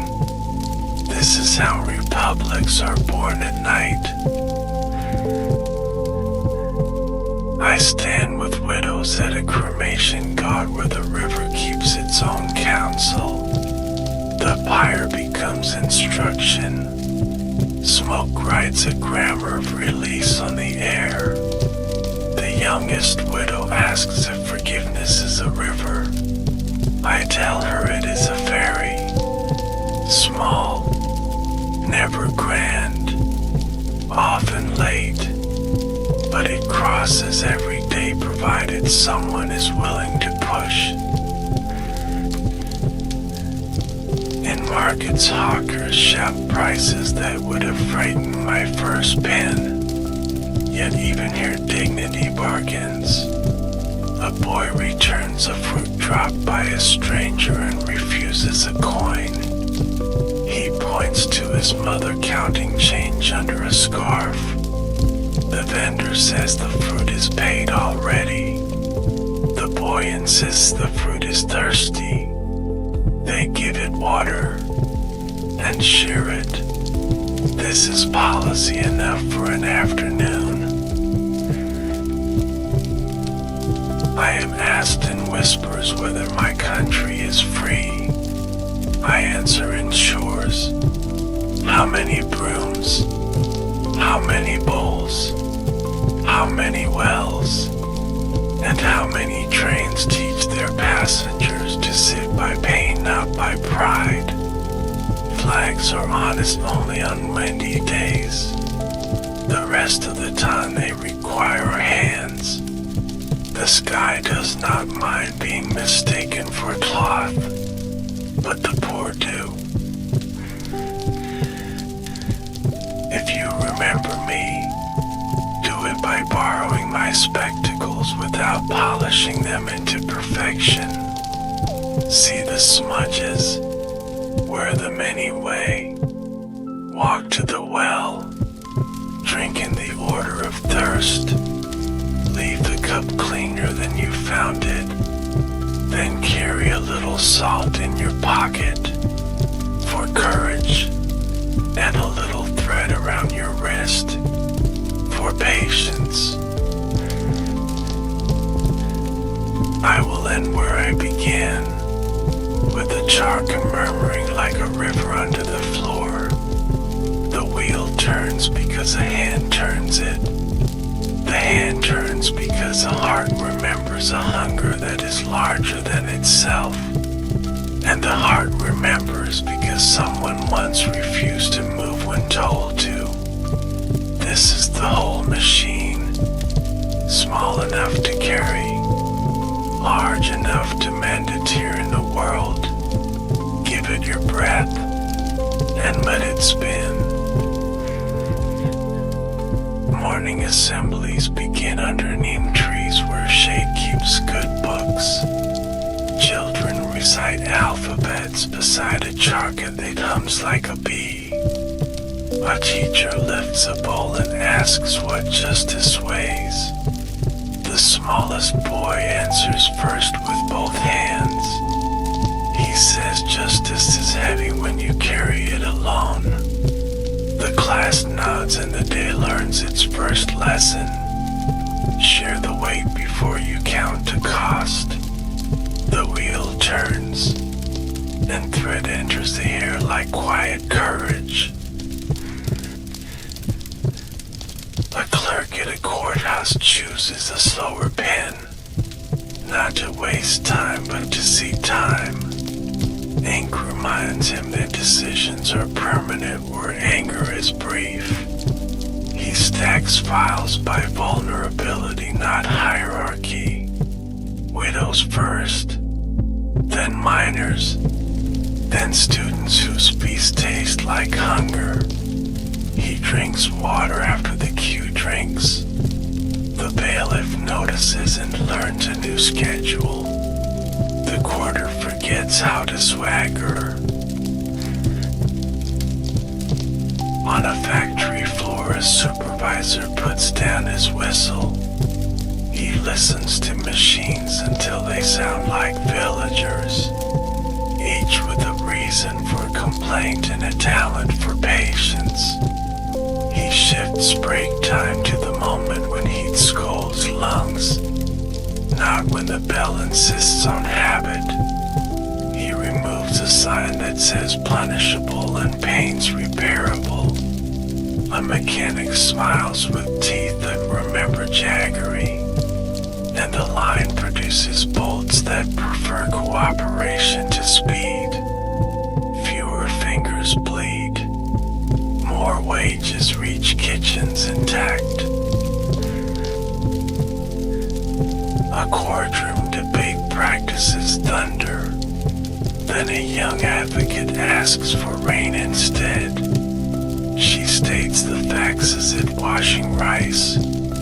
Patient, thorough, discarding stones without boasting of discovery. The judge leans forward the way a farmer inspects seedlings, not to frighten but to encourage. The verdict arrives with the sound of a cup placed carefully. Everyone drinks. None are intoxicated. In a newsroom, a headline argues for spectacle. A sub-editor touches her grandmother's bangles and chooses fidelity. She keeps the sentence that carries water, removes the one that carries fire. The page still sells but does not slander. She walks home under lamps that critique no one, and places a bull outside for a stray. Tomorrow's headline begins there, in a saucer that dignifies thirst. At a police outpost, 2 constables compare batons with umbrellas. Rain claims victory. They practice escorting protest, not containing it. The senior tells the junior to count breaths. 10 before orders, 10 after impact. He calls this discipline the invisible shield. The junior laughs and tries, finds he needs fewer apologies by dusk, keeps the practice. In a textile market, a trader meets a widow who bargains with grief. She wants 4 saris priced like one festival. He begins with arithmetic and ends with memory. His mother once bartered vegetables with the same stubborn mercy. He sells at cost and gains reputation. Later, a truck arrives early for his goods. Drivers help load without extra fee. Sometimes profit is a road that remembers your feet. I walk where I am invited by humility. A hospital corridor smelling of iodine and beginnings. A farm where seeds rehearse survival. A hostel where a scholarship hangs like a lantern between cots. A prison library where a key sleeps in a dictionary. In each place, tools speak softer than speeches. Bowls, brooms, sticks, wheels, all reminding the hand to keep its promises. Students ask for a recipe for courage. I give them chores disguised as doctrine. Sweep a staircase used by strangers. Return a wallet with more inside than you found. Sit in silence with someone who distrusts you. Write your enemy's strengths in your own notebook. When they return with sore backs and softer eyes, we speak of laws whose sentences remember kitchens, not only courts. Pilgrims of politics visit villages like tourists of sorrow. They photograph ruins and promise roofs, then leave before scaffolds learn their names. An old woman woman ties her broom to a post and waits.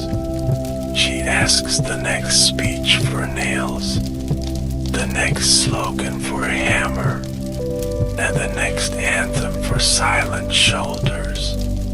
A bus stops. 3 youths step down with pockets full of minutes. The roof begins.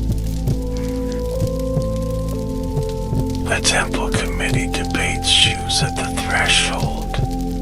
A sweeper suggests a shelf built from discarded crates, labeled by size not status. The president frowns until the child arranges sandals like letters. The entry clears. Prayers stop tripping over pride. The sweeper keeps the key and writes the hours in chalk. Holiness begins with order, then improves with kindness. A programmer writes code for a ticketing queue. The algorithm wants speed. She asks for fairness, inserts a line that boosts elders and the ill, and another that recognizes long travel before long complaint. Her manager measures throughput and smiles anyway.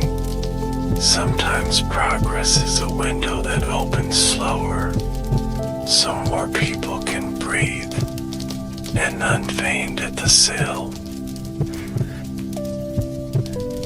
A librarian receives a donation of loud books, manifestos that perform even when closed. She shelves them beside biographies that apologize for nothing, and pamphlets printed on paper that remembers wet seasons. A boy asks for the shortest path to wisdom.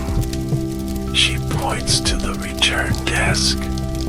Bring back what others need before you finish it twice. He nods and begins. The city's literacy improves by habit. A widow opens a canteen for bus drivers who dine on dust. She serves the lentils that forgive road rage, rice that teaches gearboxes patience, and pickles that remind hands to wave. She prices by appetite, not roster. A journalist asks the secret of her success. She points to a broom, a bowl, and a well, and says the menu is older than money. A young monk writes to me on palm leaves of pixels. He fears irrelevance more than sin. I nudge his cursor toward shores, ladle soup in the storm shelter, fold blankets where mothers wade, then name irrelevance again and see if it survives. He replies with a photograph of steam rising. It spells useful on the lens and fogs down into humility. The court orders compensation where apology hides. I visit the family that receives it. They buy books, not bracelets, a desk, not a necklace, and a radio that will teach weather and music. Their wall calendar lists exam dates besides sewing days. A daughter traces both with her finger, learning seasons of rain and of memory. The household grows fluent in future. In a riotous shopkeeper hides 2 boys behind turmeric sacks. Their names would argue with each other if spoken. He keeps them unnamed until silence wins. When the street relaxes, he escorts them home by alleys that prefer whispers. The mothers meet at the well the next dawn. They pour in the order of thirst, and agree to to share the shape before they share opinions. Rumor arrives late and goes hungry. An engineer draws a bridge that admits fear into its math. Wind is not an enemy but a partner. Rover not a threat but a teacher. He leaves a margin where humility can stand during storms. The contractor complains about cost. The villagers point to last year's flood. The budget finds room because memory argues better than greed. The bridge opens and bows slightly when people cheer. A mother tells her son to return a stolen pencil. He refuses and weeps. She walks with him to the neighbor's door. The neighbor laughs and says, "Keep it. You have already paid with honesty." The boy learns 2 economies before dessert. Money that buys and courage that balances. He sleeps heavier and better. The pencil writes straighter next day. In assemblies of lawmakers, a broom stands in a corner unused. A member picks it up before debate and sweeps his own aisle. The opposing bench laughs, then copies. Insults lose interest. Amendments find better posture. The bill passes with fewer adjectives and more verbs. Later, a clerk records the session as unusually breathable. History prefers such sentences. A sailor salts his palm before lifting a crate. He says it reminds him that oceans begin in sweat, and that labor is a geography without borders. He teaches apprentices to tie knots that remember mercy. Never joke what you must trust. The docks grow quieter though ships grow larger. Respect has a sound like rope satisfied. Firm, not proud. At night I sit with widowers who believe silence is duty. I pour tea that allows tears to negotiate terms. Grief signs slowly and keeps a copy. We speak of chores to replace vanished hands. Folding, sweeping, fetching. They leave with a list that dignifies love by imitation. Most revolutions begin when a man washes a cup well. I return to schools where globes spin beside wheels. I ask children to draw wells arranged by fairness. Some sketch circles with many cups. Others sketch lines with one cup moving. A girl draws a walking well on legs of bamboo. I praise her and the village adopts the design. 2 men push the well from lane to lane each afternoon.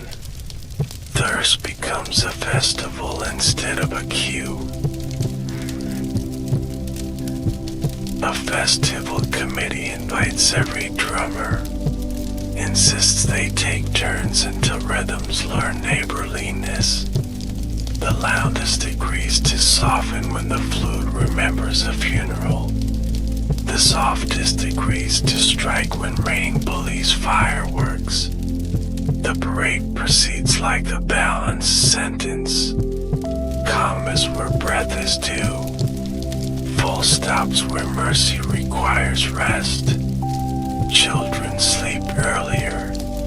Elders bless longer. In every city a small room keeps my sandals. Not for worship but for measurement. Visitors try them and learn distance differently.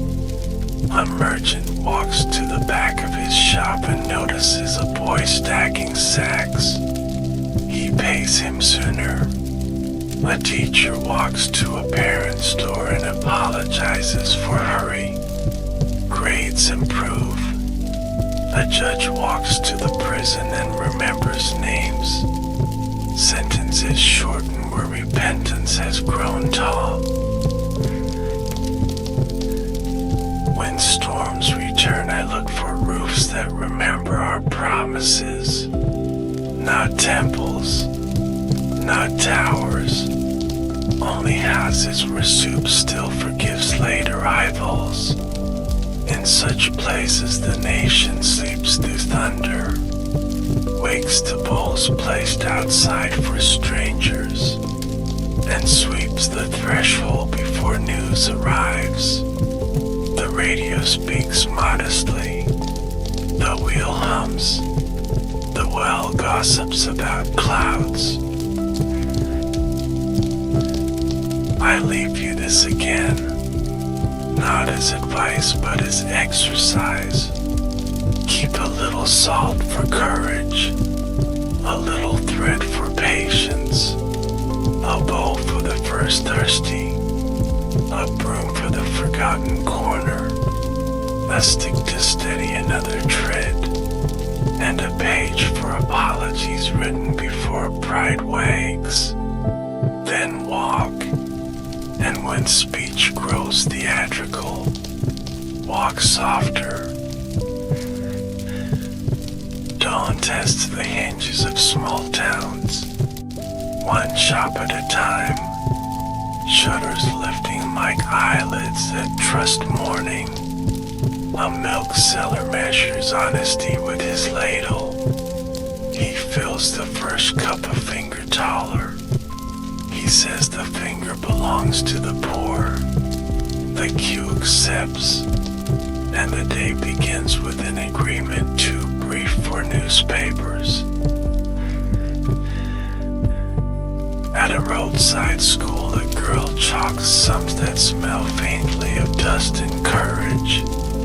Her brother watches from the doorway with a kite under his shirt.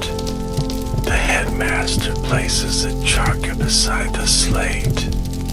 The war teaches place value without numbers. This much effort, this much thread, this much cloth. The girl nods, and the kite waits its turn to learn patience. A river town debates a dam as if it were a verdict. Engineers carry diagrams like priests carry lamps. Farmers carry soil that remembers roots older than rulers. A widow spreads her sari and collects silt from both sides. She pours it into one bowl and asks them to taste before deciding. The starch of the room softens. The dam receives a spillway named for whoever remembers mercy first. On a city footpath, a barber opens early for men who wake with interviews in their pockets. He keeps one chair free for the unemployed. Payment is sweeping hair into patient files. Each file looks like a small crowd combed by a broom. The mirror forgives cheap razors and bright hopes. I stand where reflections do not require tickets, and bless the plate that knows restraint. A bus conductor invents a quota of kindness. 2 free seats each trip for emergencies that cannot speak. Sprained ankles, failed interviews, rain that forgot umbrellas. Drivers learn to recognize these without inspection. The depot ledger remains unchanged, yet the city arrives home earlier by an unmeasured minute. Sometimes policy is a nod learned by many. corridor, a stenographer practices a new speed, not of fingers but of mercy. She asks witnesses to breathe before grief, lets commas enter where sots persist. The record grows accurate by kindness. The judge notices the silence between testimonies and shortens the day by one harsh question. A clerk brings water without being asked and is promoted by the room. An artisan repairs pots in a lane that leaks. He taps rings into cracked bellies until they sing again. A boy brings a steel bowl with a dent shaped like disappointment. The man warms it over coals that remember lentils. He presses with a wooden block carved from a broom handle. The dent confesses and reforms. The boy hears the bowl's new note and promises to eat slower. A college union plans a march that could bruise. They pin slogans on felt like metal someone forgot to earn. A cleaner mops the corridor around their posters, leading a dry island where feet will gather. She says nothing. The leaders move the meeting to the courtyard, where wind edits tone without charge. Fewer throats spray. More ears arrive. In a maternity ward, a nurse counts pulses with a thumb that smells of fenugreek. She shortens visiting hours for men who perform worry, lengthens them for mothers who forget to eat. When the lights fail, the ward remembers lanterns. Shadows vote a competence. A newborn sighs a policy into being. Kindness first, paperwork later. A bookseller curates a shelf called After Anger. It holds manuals for sewing and treaties on rivers, biographies with smudged margins, and poetry that excuses no one. Customers discover they came for quarrels and left with tools. The till rings modestly. The city grows practical by a paragraph. I stand in the island, recommend a broom more often than a banner. At the border, 2 officers trade lunch before stamps. Pickle crosses faster than people. One officer pockets a clove he will taste while writing refusals. He writes slower, grants a mercy he can defend at midnight. The waiting hall exhales. Children sleep across suitcases with tribal flags of laundry. The map learns not to bruise the sleeping. A platform Scheistal retires its loudest kettle. The new one whispers like an old promise. Travelers gather by the sound without shoving. The vendor marks cups with a chalk dot for those who cannot pay today. The ledger balances on Sundays with donations of coins and apologies. A porter says he sleeps better when doubts are few. A sign appears. Fairness brewed here. In a workshop, a prosthetics maker shapes a leg from willow and patience. The client is a mason who misses stairs. They test the fit on steps that remember other falls. Ascent becomes a grammar again. First the broom sweeps the dust of fear. Then the bull waits at the landing. Then the stick speaks if the heart forgets. All verbs,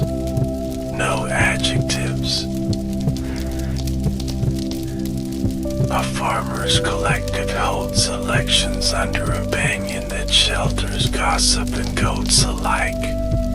They vote by grain. Each palm receives 3 kernels.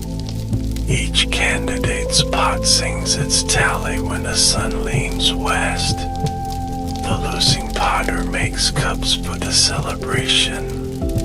The winning weaver supplies cloth at cost. The banyan keeps minutes and leaf whisper. The goats approve by not eating the ballots. A programmer adds a comment in code that reads, "Be kind to future you." She refuses cleverness that confuses colleagues. Names functions like wells, not riddles. Drink, pour, share. Bugs surrender sooner. Deadlines breathe. The team leaves earlier to sweep thresholds that never appear in invoices. An old postman retires with a sack of undeliverable letters. He reads each aloud in a temple courtyard where echoes keep confidences. A woman recognizes her own apology from years ago. She copies it onto fresh paper and walks it across town. The door opens as if it had been practicing. Silence returns to work as a seamstress, mending a tear no magistrate could see. A fisherman marks his nets with ribbons of different colors. Red for storms that pretend to be bargains. Blue for days that forgive small errors. White for fasting winds. His sons learn policy by hall, not by book. When a boat capsizes, then pride shouts. The ribbons choose which neighbor to call. The rescue arrives still chewing breakfast, and no one counts oars of the settlement. In a museum, a guard dusts glass with a cloth that smells of starch and patience. He rotates slowly so artifacts can recognize gratitude. A boy presses his nose to a case that shelters a wooden spinning wheel. He asks whether it still works. The guard says yes if you remember to bring a hand. The boy returns next week with his grandmother. The museum opens a corner where touching is a rule, not a sin. A poet revises a patriotic stanza that shouted too much and listened too little. She replaces thunder with roofs, replaces nation with neighbor where the meter allows. The recital draws fewer flags and more bowls. Afterward, the audience carries chairs back themselves. Gossip about her softness fades as soup arrives. Critics sleep well enough to be fair in the morning. A young constable studies old footage of marches. He pauses where a baton hesitates, prints the still and tapes it in his locker. On duty, he counts to 10 with each order and returns home without triumph or shame. His child falls asleep playing with a cardboard wheel. The house writes a small constitution on the refrigerator. Please speak kindly before speaking loudly. In a desert district, a tanker arrives late. Tempers evaporate slower than water. The sarbench hands a ladle to the youngest first. A murmur of disapproval dries on the lips of elders. Then the child laughs and spills nothing. The key learns a future by an ounce. clouds practice shapes of relief beyond the ridge. The tanker driver sleeps upright from gratitude. A train halts at a signal that prefers patience. A vendor steps down with boiled peanuts wrapped in morning news. Two passengers trade headlines in reverse. First the correction, then the claim. Their argument dissolves into recipes. The signal turns green when it senses consent. The carriages applaud by not jerking. A carpenter buries a nail bent by haste. He plants a sapling over it. 15 years later, the tree holds a swing. Children argue briefly about turns, then remember the well sorter. Thirst before age, fear before pride. The rope creaks a lullaby older than calendars. The village sleeps earlier by a song. A city ordinance replaces fines for litter with tools for cleaning. Violators sweep a lane of their choosing. A banker chooses the alley behind his branch. Discovers ledgers of dust, entries of wind. He returns weekly without being cited. Profits do not fall. Reputations rise. The alley starts telling safer stories. I keep walking where breath invites, passing between bowls and brooms without disturbing either. When I find a bridge, I ask if it knows fear. When I find a well, I ask if it remembers names. When I find a road, I ask if it has learned to share ankles with pride and patience in equal measure. The answers arrive as steam, as chalk, as quiet ledgers balanced with kindness. If you wish to honor any of this, do not carve my face. Carve time out of your day for a chore that does not flatter you. Pick up the rule that breaks politely. Lift the stick that steadies another. Pour water second and taste the difference. Let the wheel hum where your pride would shout. And leave a little salt on the tongue to remember oceans that taught us to walk together. Monsoon writes with a blunt brush, the sky learning patience in gray, rooftops practicing humility. I walk where water argues with drains, listening for the sentence that can carry a city without drowning pride. In a slum, a girl stands on a brick to reach the tap. Her bowl a metal moon with dents. She turns the handle as if opening a prayer box. Water arrives late but honest. She drinks first because thirst has ranked before custom. A sanitation worker ties a scarf tight against the stinging rain. He carries a bamboo pole the way I once carried a stick, to steady more than himself. He clears a mouth of the sewer that had learned to refuse. The alley applauds by letting children pass with dry shoes.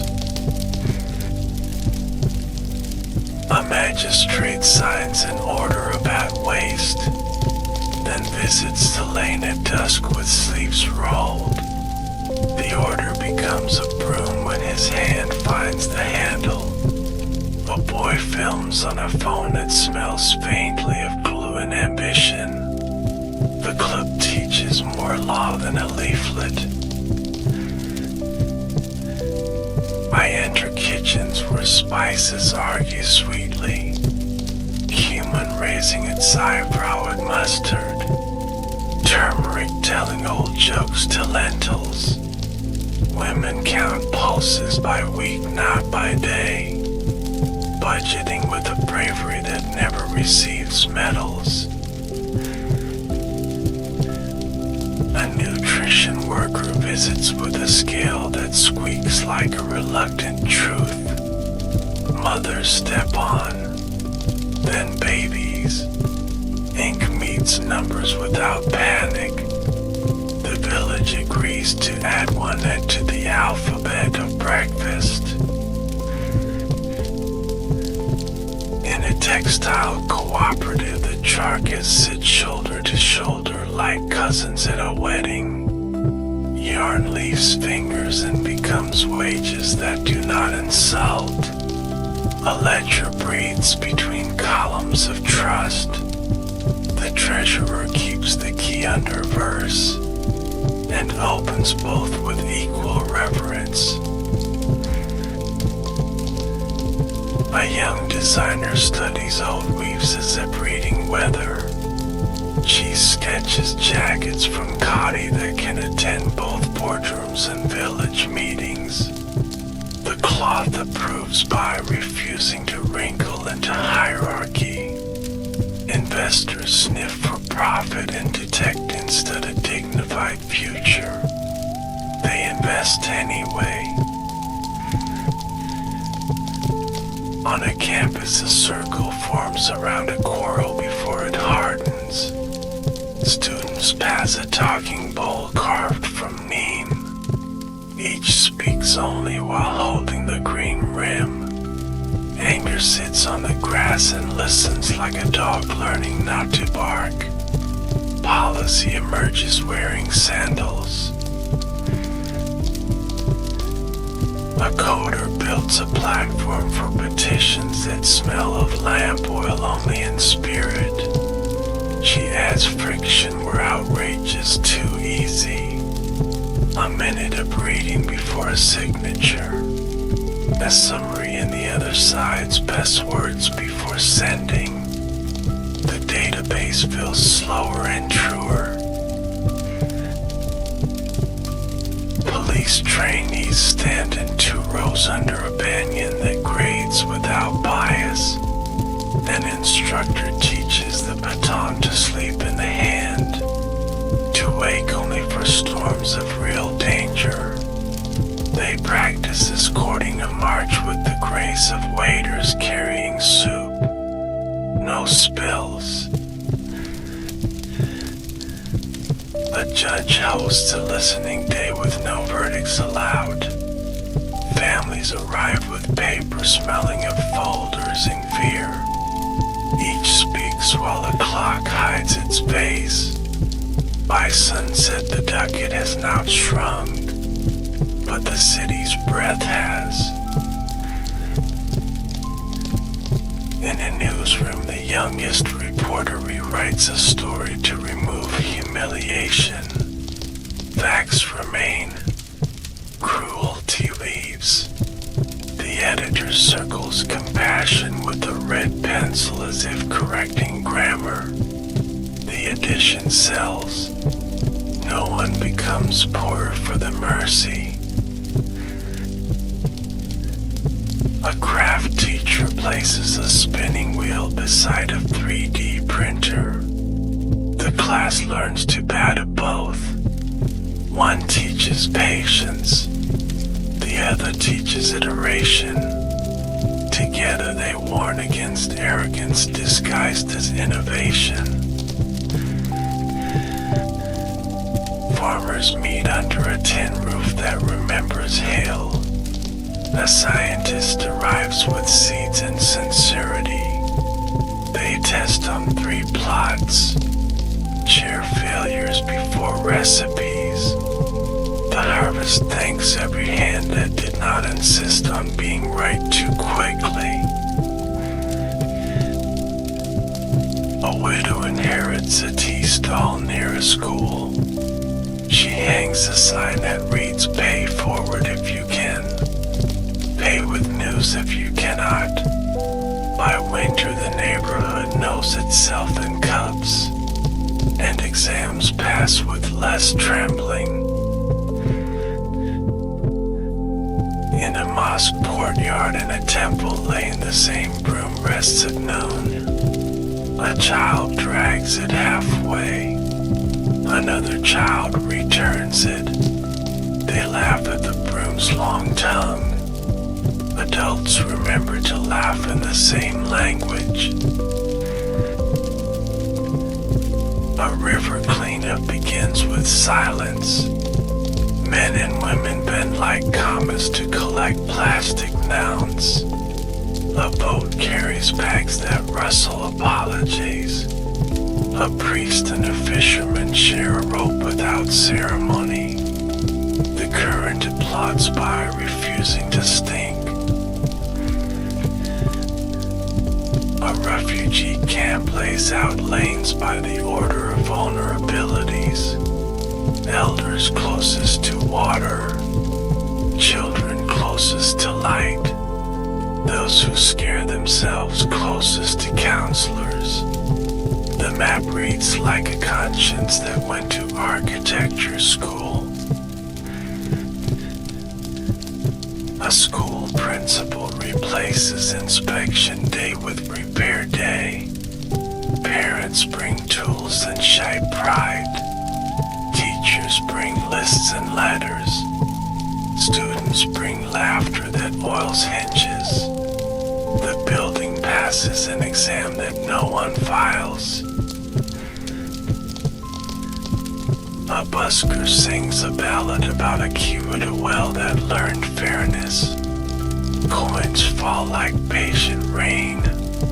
An old man wipes his eyes with a cloth that remembers Gaudi. He buys 2 bowls and gives them away. The night market glows quieter and kinder.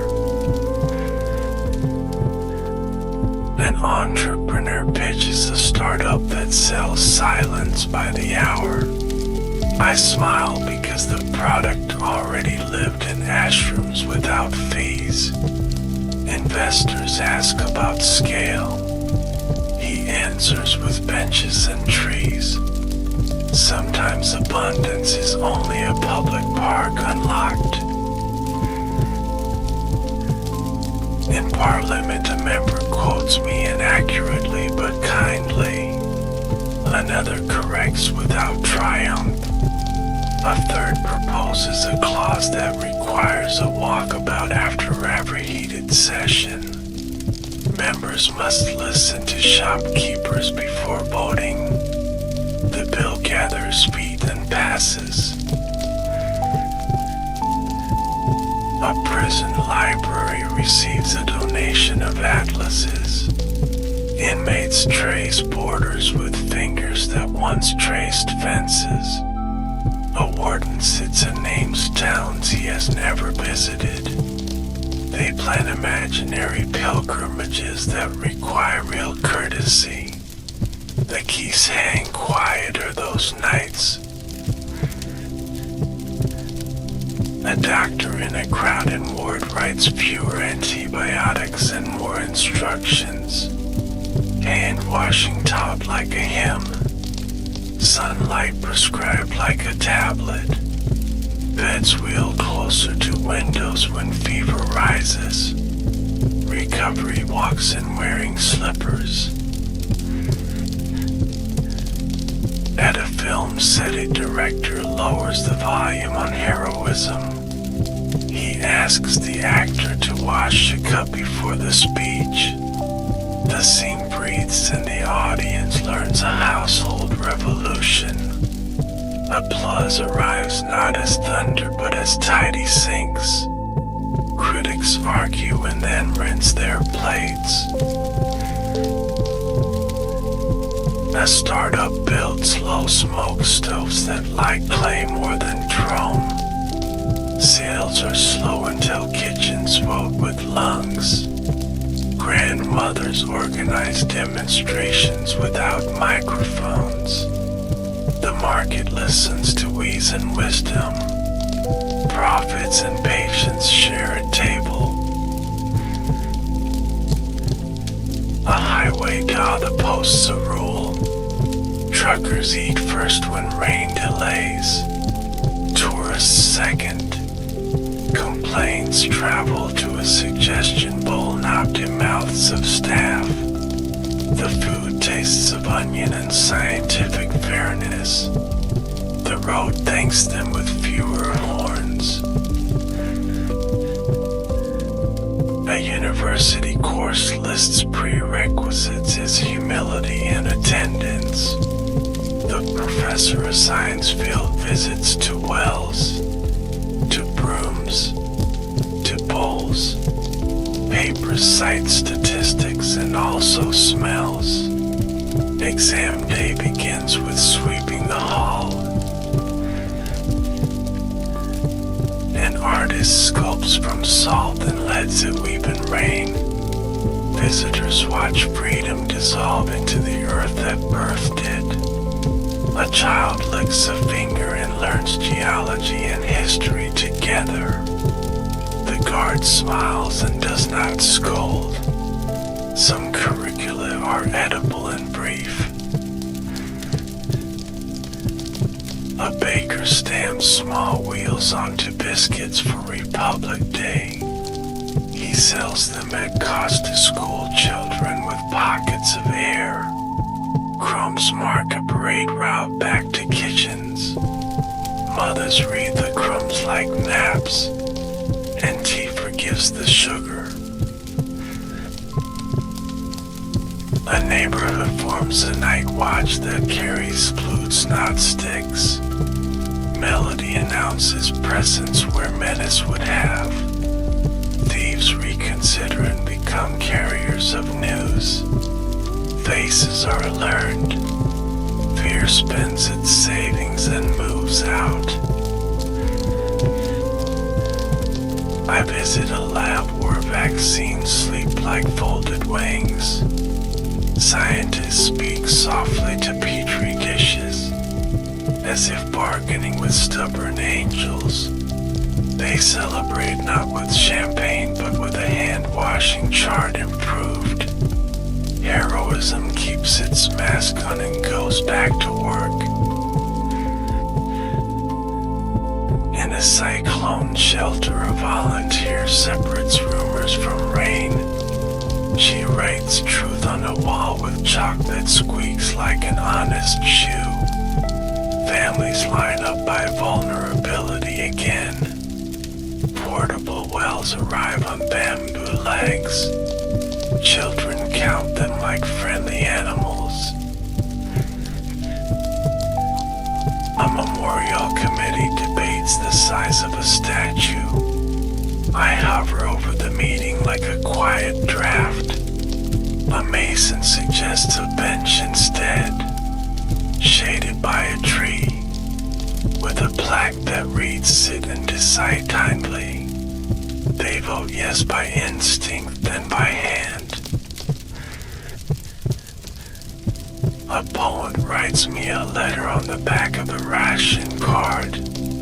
She says her stanza feeds two for one night. I answer with a breeze that tips her lamp but does not kill it. She warms her ink and revises the line that was proud. A temple bell and a school bell ring together by accident. The village pauses and smiles. Prayers make room for punctuation. Lessons make room for mystery. Both rooms grow larger without building permits. An old spinning wheel in a museum corner begins to work again on Tuesdays. Hands from every decade try the treadle. The guard times no one. A teenager photographs her grandmother's foot teaching rhythm. The caption reads "Practice, not nostalgia." In a courthouse garden, the janitor waters saplings by name. mercy, restraint, patience, appeal. The bench shades the bench. Judgment school by a degree. Stenographers sigh less often, and leaves learn to clap without orders. I end this walk at a threshold swept earlier than dawn.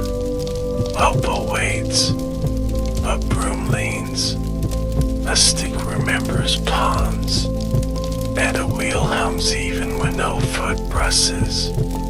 The house is the nation in miniature, and the nation is the road made of such houses.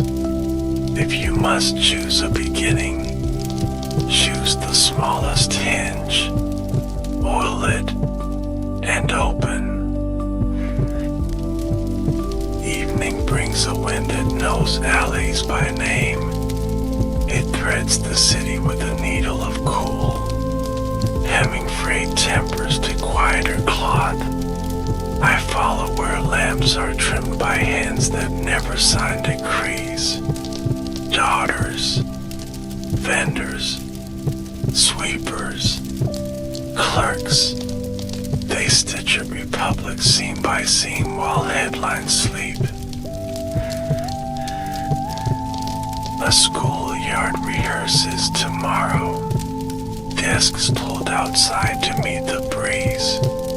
A teacher holds a steel bill up to the fading light. Inside it the sky reflects with that rank. She tells the children, this is the syllabus. Learn to hold the world so it can see itself. A boy giggles. The bull trembles. The sky does not fall. On the gods a priest and a tailor share a needle of flame. The river takes all names and returns none. I like its doctrine. Unhurried, unpurchased. A woman sets afloat a leaf boat with one marigold and 3 grains of salt. She asks for a marriage between patience and bread. The current nods and carries the petition past stones that have learned to keep confidences. In a small courthouse, a witness forgets his speech and remembers truth. Silence walks in and sits between him and fear. The stenographer writes the quiet as 3 dots. The judge reads them like scripture and delivers a sentence that sounds like a room gaining windows. The town breathes, and shop shutters lift earlier the next day. A weaver's lane hums after dark, looms counting in a language older than tariffs. A child sleeps under a frame that knocks gently above her dreams. The mother ties a scrap of thread around the girl's wrist. For patience, for luck, for mornings when letters look like ladders, and each rung asks for a breath. The post office sorts envelopes that smell of rain and desire. Some carry examinations. Some carry recipes. Some carry the kind of apology that travels barefoot. A postman with knees that predict weather keeps one letter longer. He adds a route that touches the widow's courtyard first. The regulation frowns. The day smiles. And dinner finds her stove on time. On a platform, a train pauses like a thought. Porters glance at each other with a treaty older than ink. They lift heavy with 4 hands, argue softly in a dialect of vertebrae, and set burdens where pride will trip. A boy with a cardboard wheel spins it along the painted edge. His mother corrects its path with a toe. The wheel learns civics and does not fall. Somewhere a cabinet drafts a policy while a midwife drafts a breath. Both require signatures. Only one will be remembered by a scar. The midwife signs with a nod in the court. Firm, kind. The infant accepts citizenship of air. The file accepts citizenship of shelves. History will need both. A prison yard grows a garden between schedules. Coriander that forgives. Okra that rebukes. Tomatoes that blush when guards pass. Men who once measured days by locks now measure them by shade. A warden waters without counting. His keys lighter by an ounce of green. His voice improved by chlorophyll. Two neighbors quarrel over a tree that leans like an undecided voter. One claims fruit, the other claims shade. A child suggests mornings for fruit, afternoons for shade, nights for birds. The men agree. They sign the bark with nails that promise to rust. The tree proceeds with spring. In the museum where my stick hangs, a guide stops performing and starts pointing. This bowl, this broom, this wheel. He tells the school children are the three branches of government inside your home. The children laugh. They will remember, because jokes confess what lessons conceal.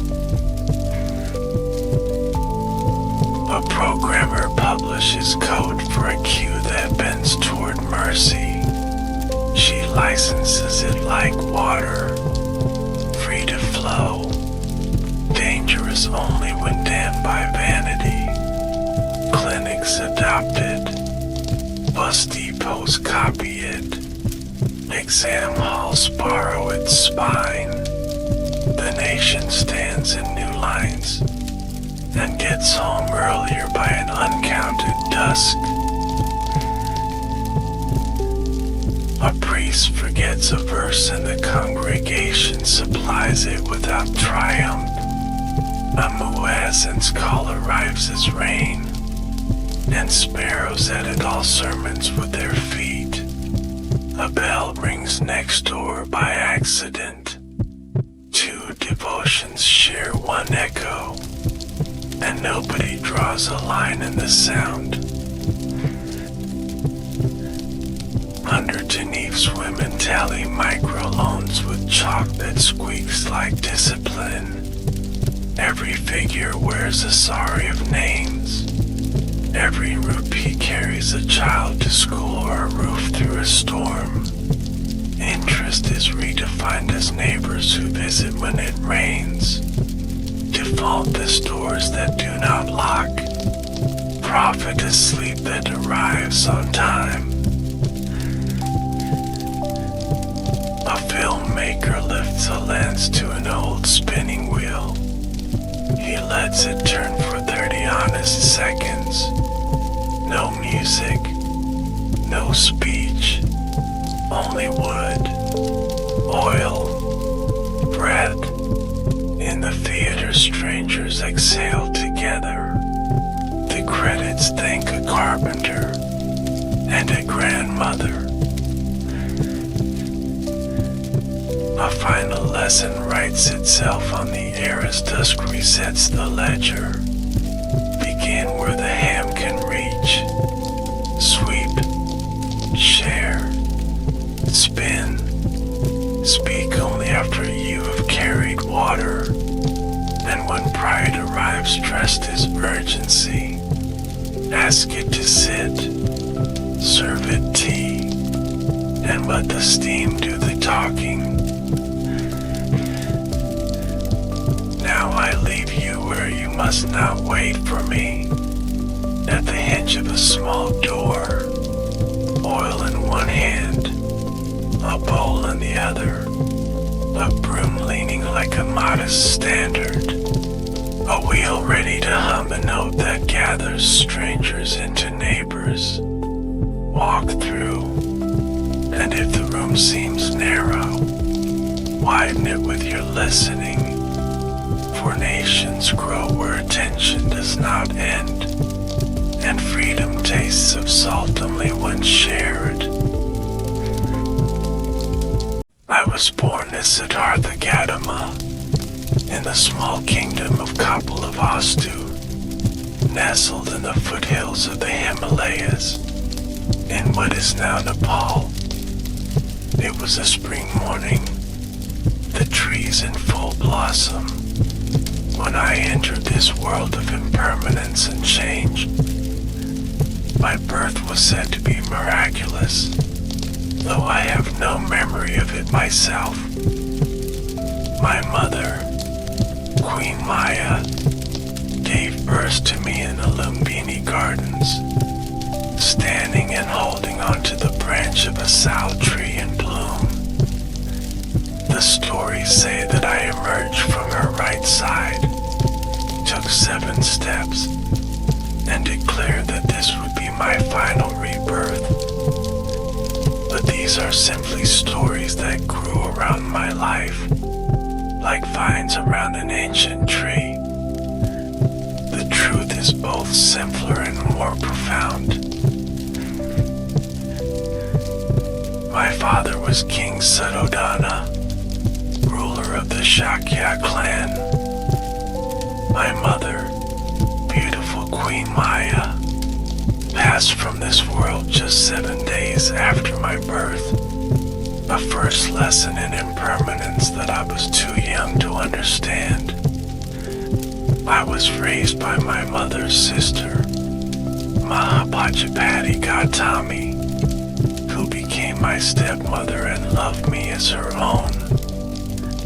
My earliest memories are bathed in golden light, filtered through silk curtains that billowed gently in the warm breeze, carrying the scent of jasmine and lotus from the palace gardens.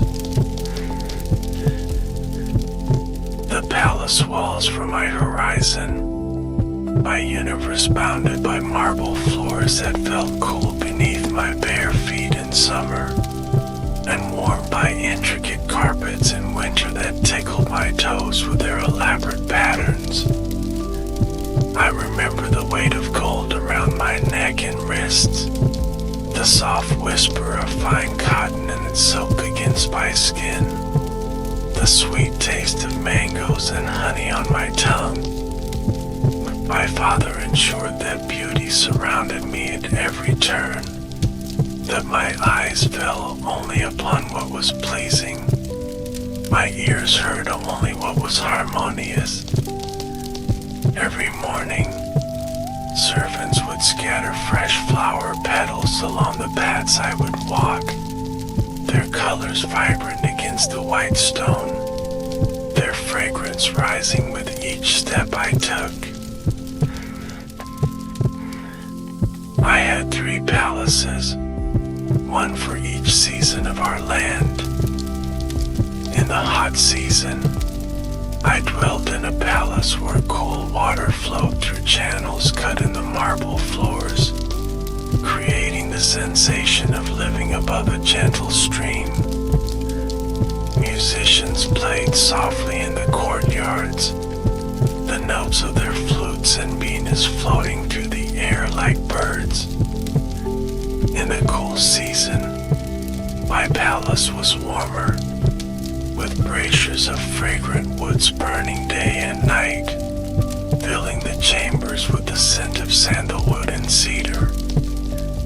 During the rainy season, I watched the torrential downpours from behind screens of carved wood, listening to the rhythm of water on the tiled roofs, breathing in the scent of wet earth and new growth. My father loved me with a fierce protectiveness that only a parent who is lost can understand. With my mother gone, he seemed determined that I should know no suffering, no want, no unpleasant reality. He surrounded me with young companions, all healthy and beautiful, all from noble families. No one old or ill was permitted in my presence. No mention of death or disease ever reached my ears. When flowers wilted in their vases, they were quickly replaced before I could notice their decay. I excelled in my studies and in the martial arts expected of a prince of the warrior caste. My tutors praised my quick mind, my ability to memorize the ancient verses, to solve riddles and mathematical problems. I learned to ride horses with skill and grace, to wield a bow with deadly accuracy, to handle a sword as if it were an extension of my arm. Yet even in these pursuits, there was something that felt empty, like cupping water in my hands only to watch it slip through my fingers. I remember one particular morning in my 16th year, sitting cross-legged on a cushion of gold brocade, reciting the hymns of the Vedas. The words flowed from me perfectly, my voice clear in the morning air. My tutor nodded with approval, his eyes closing in appreciation of my flawless recitation. Outside, beyond the carved window screens, birds sang in the Ashoka trees, and the scent of morning blossoms drifted in on the breeze. Suddenly, a question formed in my mind, stopping the flow of ancient words. What is the purpose of these hymns? I asked. My tutor opened his eyes, surprised by the interruption. They honor the gods, my prince, and ensure the proper order of the universe. But this answer did not satisfy the hunger that had awakened in me. And what of the people who suffer? I asked, thinking of glimpses I had caught from the palace walls, of thin figures moving in the distance. Do these hymns ease their pain? My tutor seemed troubled by my questions. I later learned that my father had instructed all my teachers to keep me focused on pleasurable thoughts, to shield me from the harsh realities of existence. These are matters too complex for today's lesson. My prince, he said with a slight bow. Let us continue with the text before us. And so I did. But the seed of questioning had been planted in the fertile soil of my mind. It would grow in the coming years, putting forth leaves and branches that would eventually lead me beyond the palace walls. As I grew into manhood, my father became increasingly concerned about keeping me content within the palace. He arranged for me to marry, selecting my cousin Yasudara, a woman of exceptional beauty and gentle character. I remember our wedding day with clarity, the air thick with incense and the sound of drums. Yasudara's face veiled in red silk, her eyes meeting mind with curiosity and affection. Our marriage was a happy one. Yasadar brought light and laughter into my life. We spent our days in the pleasure gardens of the palace, listening to music, watching dancers, engaging in conversation about poetry and art. At night, we lay together on beds strewn with flower petals, the moon casting silver light through the windows, painting patterns on our skin. Yet even in these moments of intimacy and pleasure, there was something unsatisfied in me, a question that remained unanswered. Sometimes, in the quiet moments before dawn, I would lie awake, listening to Yasadara's gentle breathing beside me, and feel a strange restlessness, as if I were missing something essential, something just beyond the reach of my understanding. My father, sensing perhaps this restlessness in me, increased his efforts to keep me entertained and distracted. New dancers were brought to the court, musicians from distant lands, exotic foods and wines. He built new pavilions in the gardens, with fountains that caught the sunlight and scattered it like diamonds. But these pleasures, though sweet, were like a thin veil over the questions that continued to grow in my heart. In my 29th year, Yasadara gave birth to our son. We named him Rihula, which means fetter or bond. Looking back now, I see the irony in this name, for indeed, the birth of a son was seen as another tie binding me to the householder's life, another reason to remain within the palace walls. I remember holding my newborn son in those first days, marveling at his tiny fingers, the perfect shell of his ear, the soft rise and fall of his chest as he breathed. Love filled me, but so too did a new and urgent questioning. What world was I bringing this child into? What truths was I hiding from within these palace walls? What lay beyond the gardens and courtyards that had bounded my existence? It was shortly after Rihula's birth that the events occurred which would forever alter the course of my life. My father had always forbidden me from venturing beyond the palace grounds without elaborate preparations, ensuring that my path would be cleared of any unpleasant sights. But curiosity had been growing in me like a vine seeking sunlight. I wished to see the city and the people who dwelled there, to understand the world beyond the gilded cage of my existence.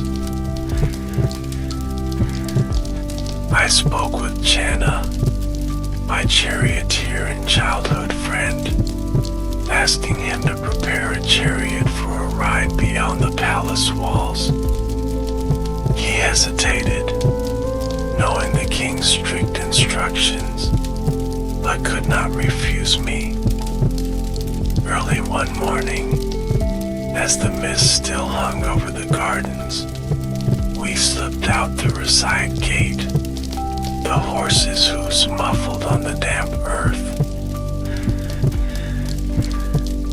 The first sight that greeted me beyond the palace walls was that of an old man. I had never seen such a person before, his back bent like a bow, his skin folded and spotted, his hands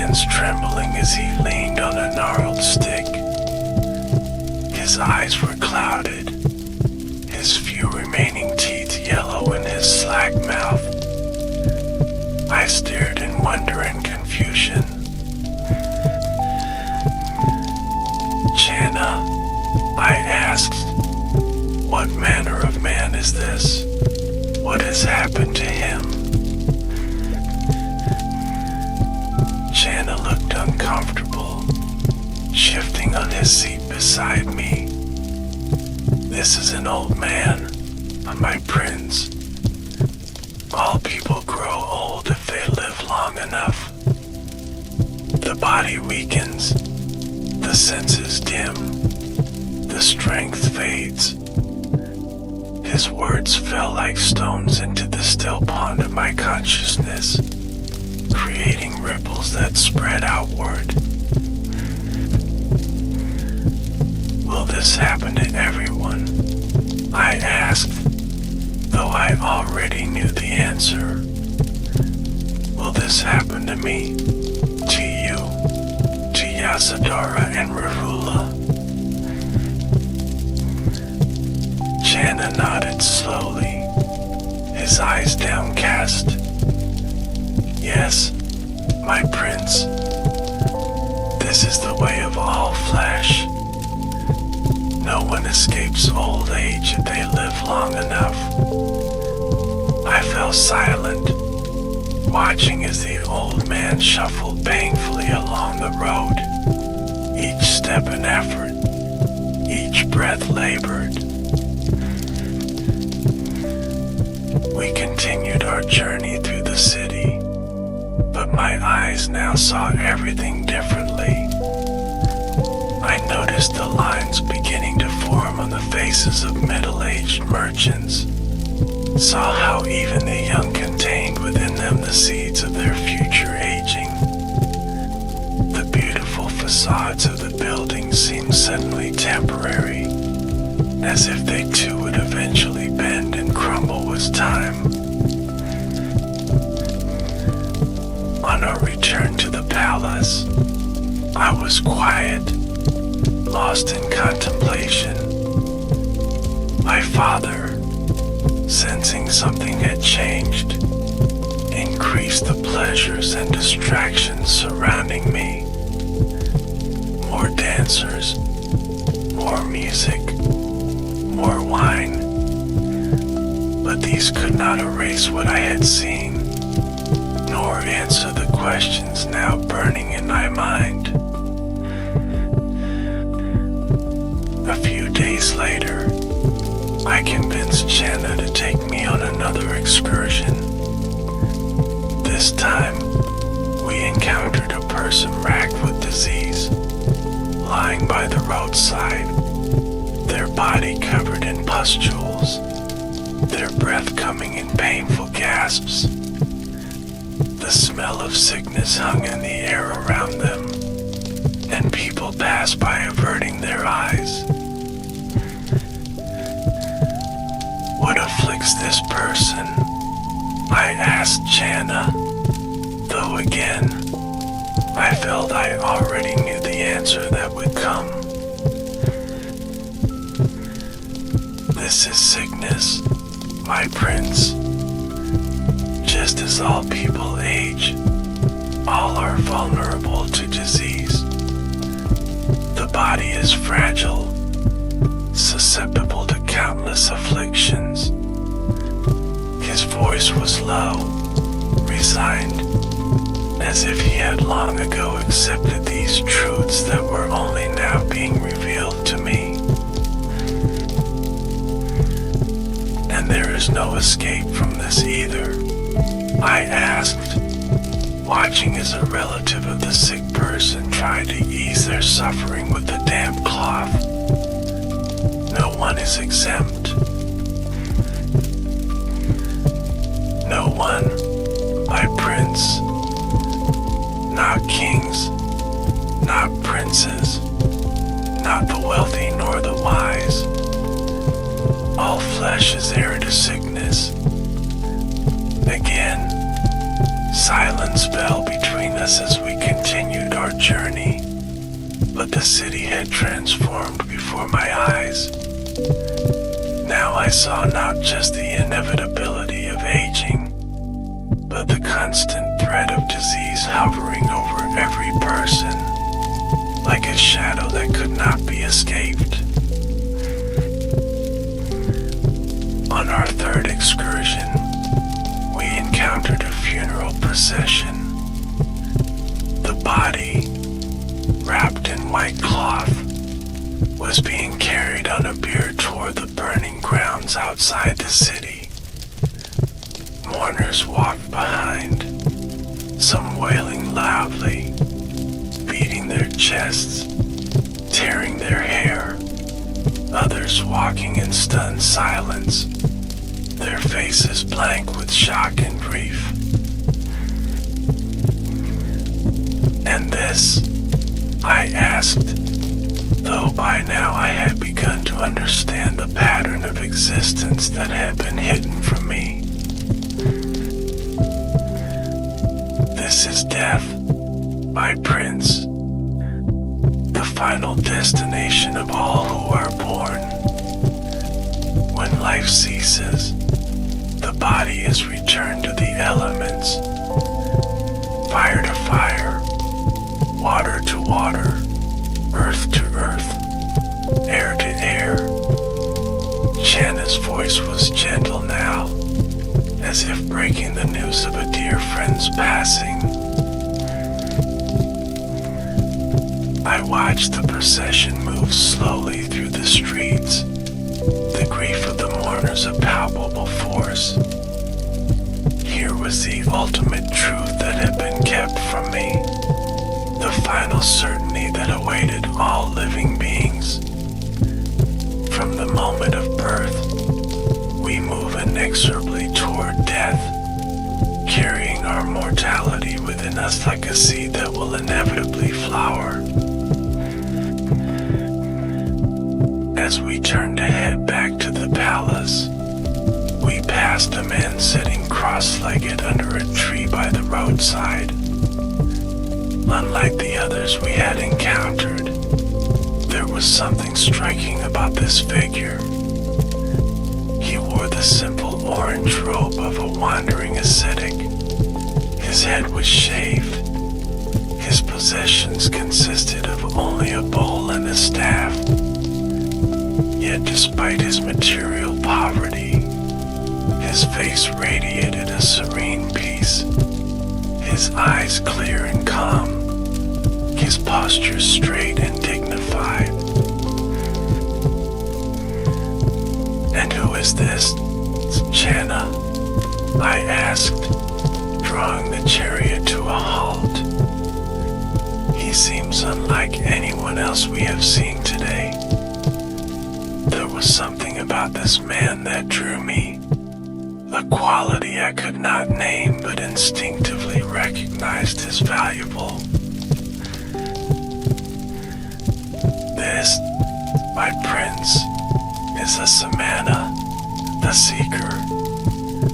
He has left the householder's life behind to search for understanding, to find answers to the very questions that trouble you.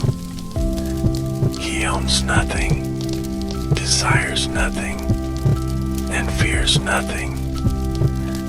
He has renounced the world to find freedom from suffering." Channa's explanation stirred something deep within me, a recognition, a possibility I had not considered before. I observed the Samana closely, noting the gentle smile that played about his lips, the absence of anxiety in his bearing. Here was a man who had faced the truths of old age, sickness, and death, and yet had found some peace in relation to them. As we drove away, I could not shake the image of him from my mind, sitting in perfect stillness if the world moved around him. Upon returning to the palace, I found I could no longer immerse myself in the pleasures and distractions that had previously occupied my days. The dancer's movements seemed mechanical, music hollow, the food tasteless. Even in the arms of Yasadora, I felt the distance growing, a space opening between us filled with my unspoken questions.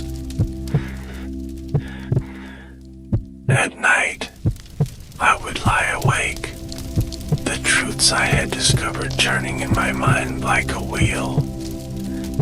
All beings age, all beings sicken, all beings die.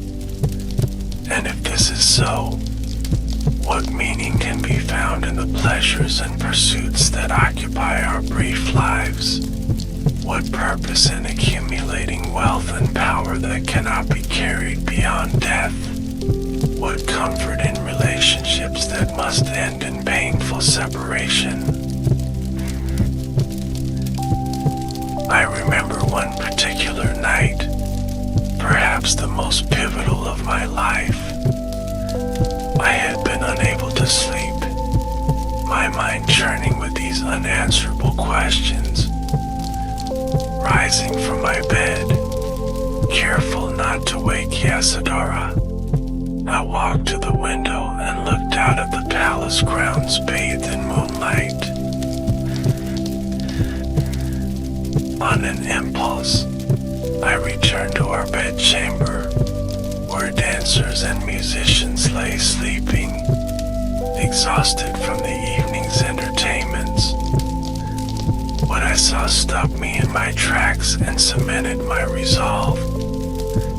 These beautiful women, so graceful and alluring when awake, now lay sprawled in ungainly poses, their mouths open, drool on their chins, their limbs twisted. Some snored, some twitched in dreams, others lay so still they might have been corpses. In sleep, all their artifice was stripped away, revealing the truth of impermanence and the illusion of beauty. In that moment, I knew what I must do. I could no longer live within these palace walls, pretending that old age, sickness, and death could be kept at bay by wealth and privilege. I needed to find answers, to understand the nature of suffering and whether there could be an end to it. And to do this, I would need to follow the path of the Samana, to leave behind all that I had known. With quiet steps, I approached the bed where Yasadora slept with our infant son cradled in her arms. My heart constricted at the sight of them, so peaceful, so unaware of what was to come. I wanted to wake them, to explain, to ask for understanding, but I knew that if I did, I might never find the strength to leave. Yasadora would plead with her eyes, if not her words, and Rahula's small hand might grasp my finger, holding me to this life of comfortable ignorance. Instead, I simply gazed at them, committing their faces to memory. I will find the truth, I whispered, though they could not hear. And when I do, I will return. This is not abandonment, but the beginning of the greatest gift I could offer you and all beings.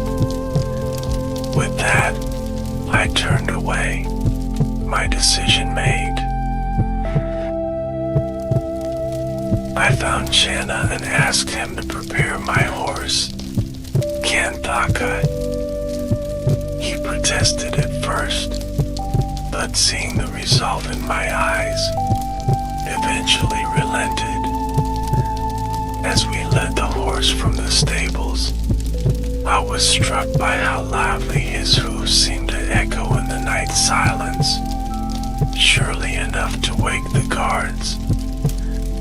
Yet somehow, we passed through the palace gates unchallenged, as if the very datas themselves were aiding my escape.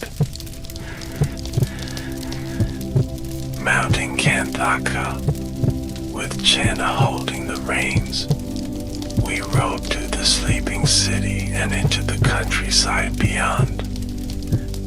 The night air was cool against my face, heavy with the scent of night-blooming jasmine and the earthy smell of the fields after sunset. The stars blazed overhead, countless as the questions in my mind. We rode until dawn touched the eastern sky with fingers of gold and rose. Finally, at the edge of a forest that marked the boundary of another kingdom, I brought Kanthaka to a halt.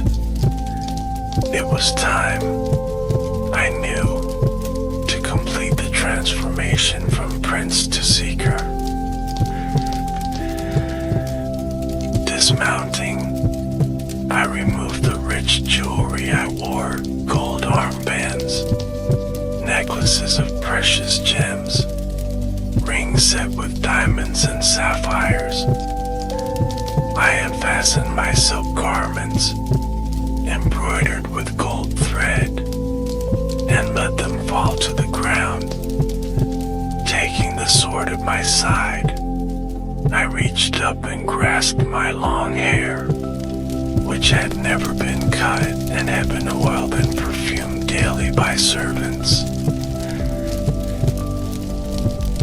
"What are you doing, my prince?" Channa asked, his voice breaking with emotion.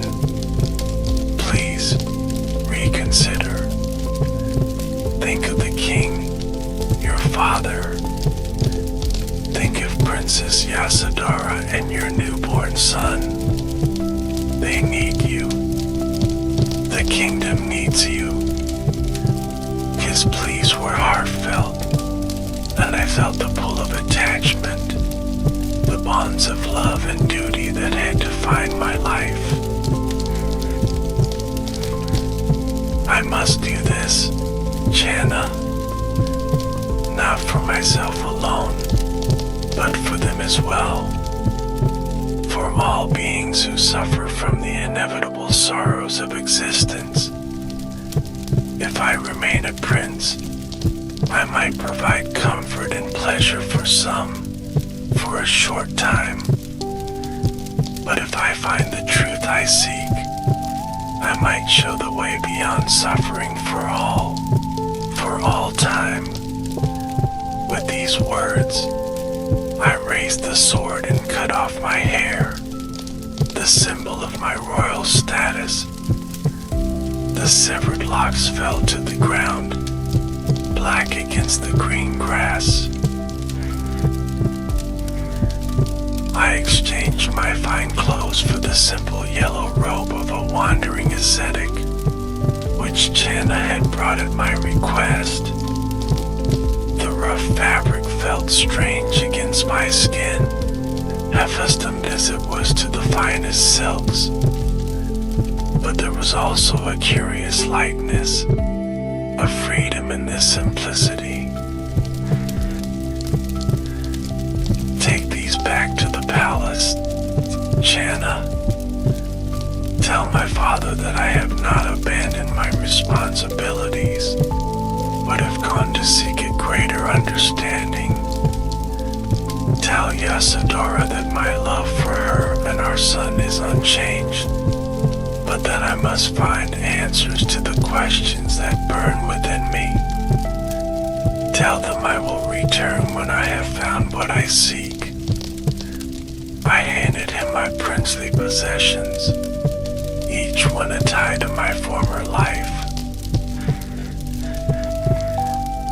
Channa wept openly now, taking the bundle of silk and jewels as if it weighed more than he could bear. Kanthaka My faithful horse nuzzled my shoulder as if understanding that we were parting. I stroked his muzzle one last time, feeling the warmth of his breath against my palm. "Go now," I said softly, before my resolve weakens. With a final bow, Chana mounted Kanthaka and turned back toward Kapilavastu, the only home I had ever known. I watched until they disappeared from sight, two figures growing smaller in the distance, merging finally with the morning mist that hung over the fields. Then I turned and faced the forest before me, the first step on my new path. With nothing but the robe on my back, I entered the shade of the ancient trees, leaving behind the life of Prince Siddhartha and becoming simply a seeker of truth. The initial days of my wandering were both exhilarating and terrifying.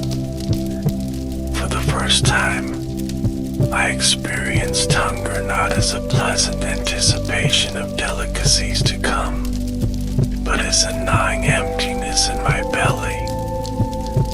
I learned to drink from streams, cupping the cold water in my hands as I had seen commoners do.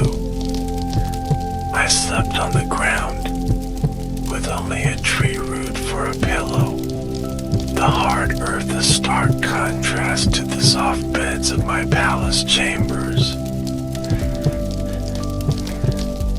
Yet there was a strange joy in this simplicity, in the direct contact with the elements.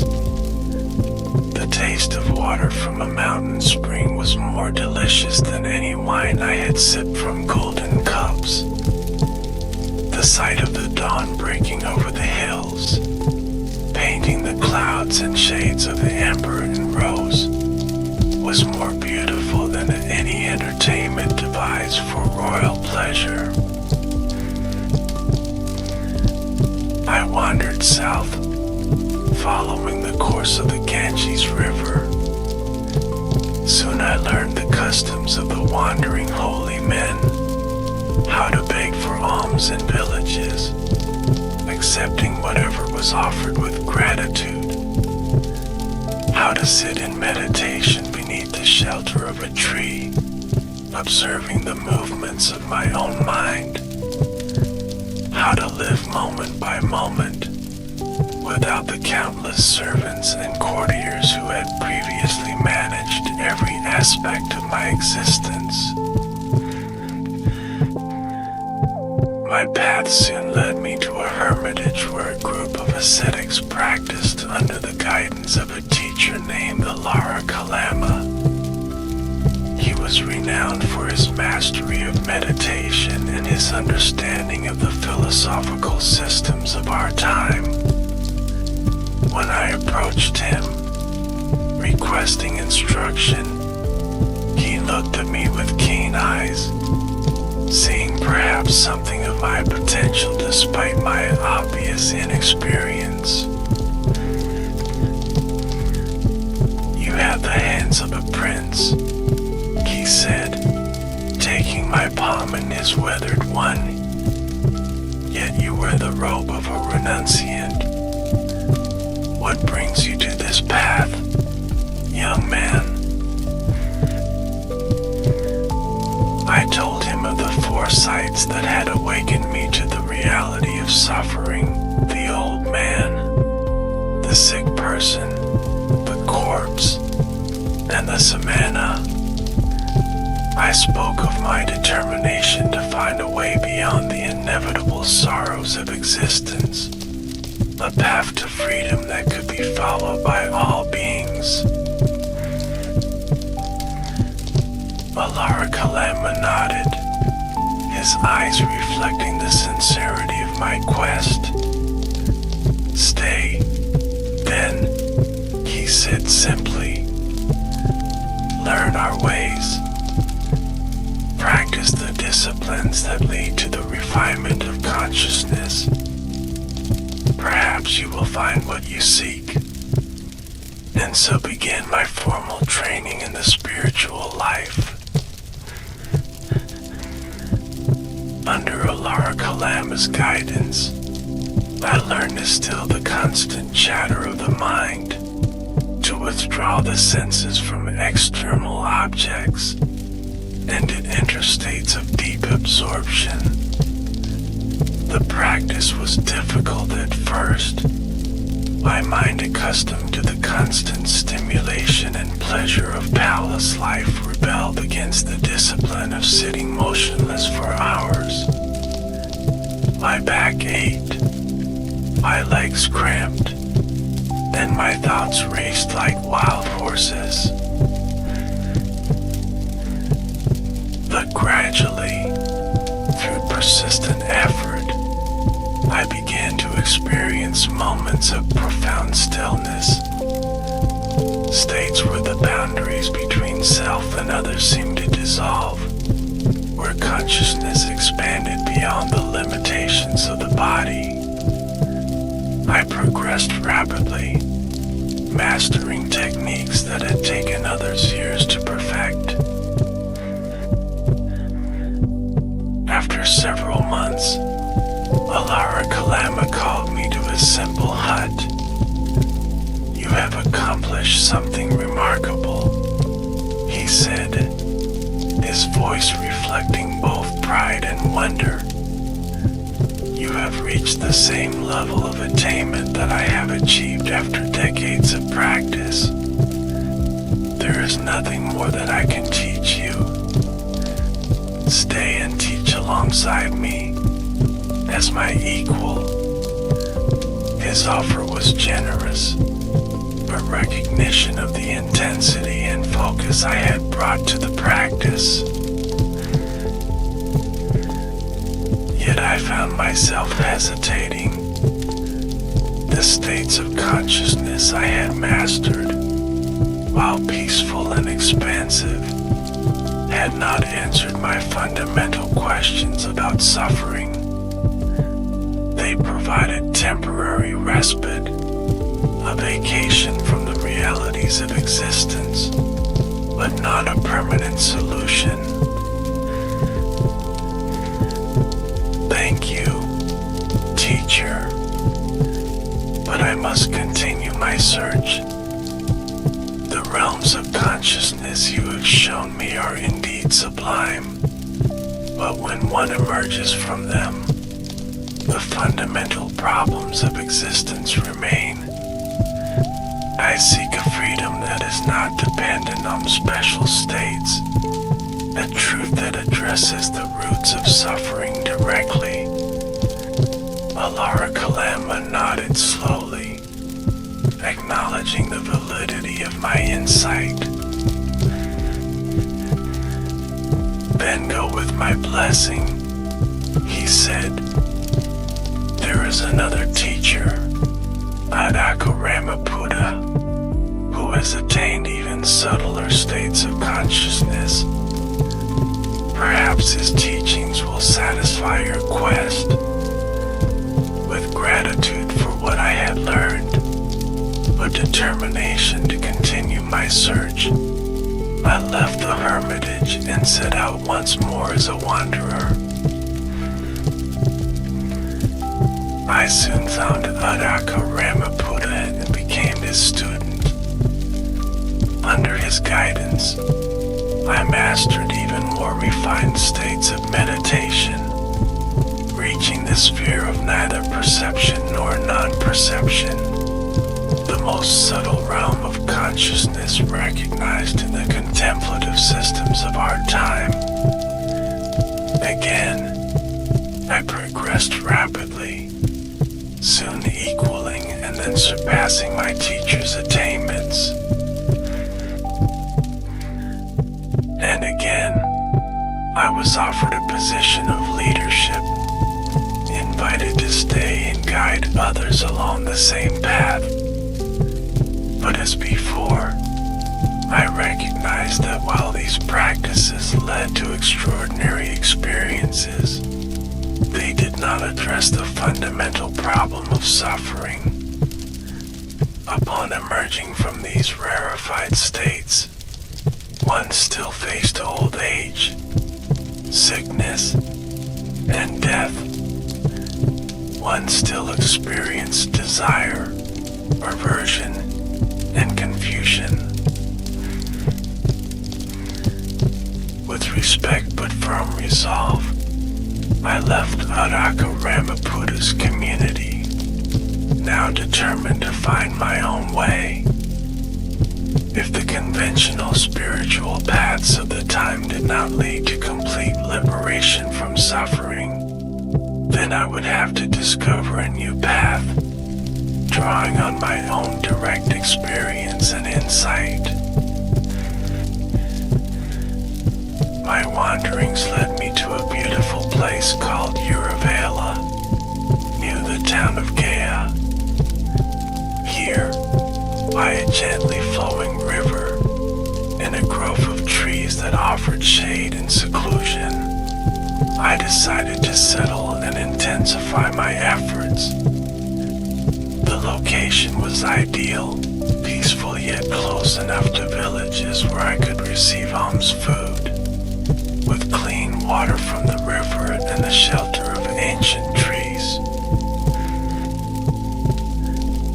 It was here that I was joined by 5 other seekers who had heard of my dedication and were impressed by my renunciation. They became my companions, believing that I would eventually discover the truth we all sought. Their names were Kandana, Badia, Vapa, Manama, and Asaji, earnest men who had left behind the householder's life to pursue liberation. During this period, I embarked on a course of extreme asceticism, believing that the pleasures and comforts of the body were obstacles to spiritual realization. If attachment to physical pleasure was a cause of suffering, then perhaps the complete mortification of the flesh would lead to freedom. This was a common belief among many seekers of my time, and I was determined to test it to its limits. I began by reducing my food intake dramatically. At first, I limited myself to a single grain of rice or a single bean per day. Later, I would go for days without eating anything at all. My body, once strong and healthy from a life of royal comfort, began to waste away.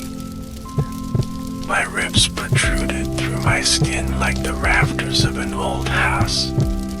My spine could be traced like a string of beads beneath the taut skin of my back. I practiced holding my breath for extended periods, enduring the pounding headaches and the roaring in my ears that accompanied this discipline. I would clench my teeth and press my tongue against the roof of my mouth until sweat poured from my armpits despite my emaciated condition. I refused to lie down, sleeping only while sitting or standing. When exhaustion overcame me and I collapsed, I would force myself back into position, ignoring the protests of my weakened body. I exposed myself to the elements, sitting under the blazing sun in summer, remaining outdoors during the cold rains of winter. My skin turned gray and dusty, clinging to my skeletal frame. My hair began to fall out in clumps, brittle from malnutrition. My eyes, once clear and bright, sank deep into their sockets, giving me the appearance of a living corpse. When I touched my belly, I could feel my spine through it. So extreme was my emaciation.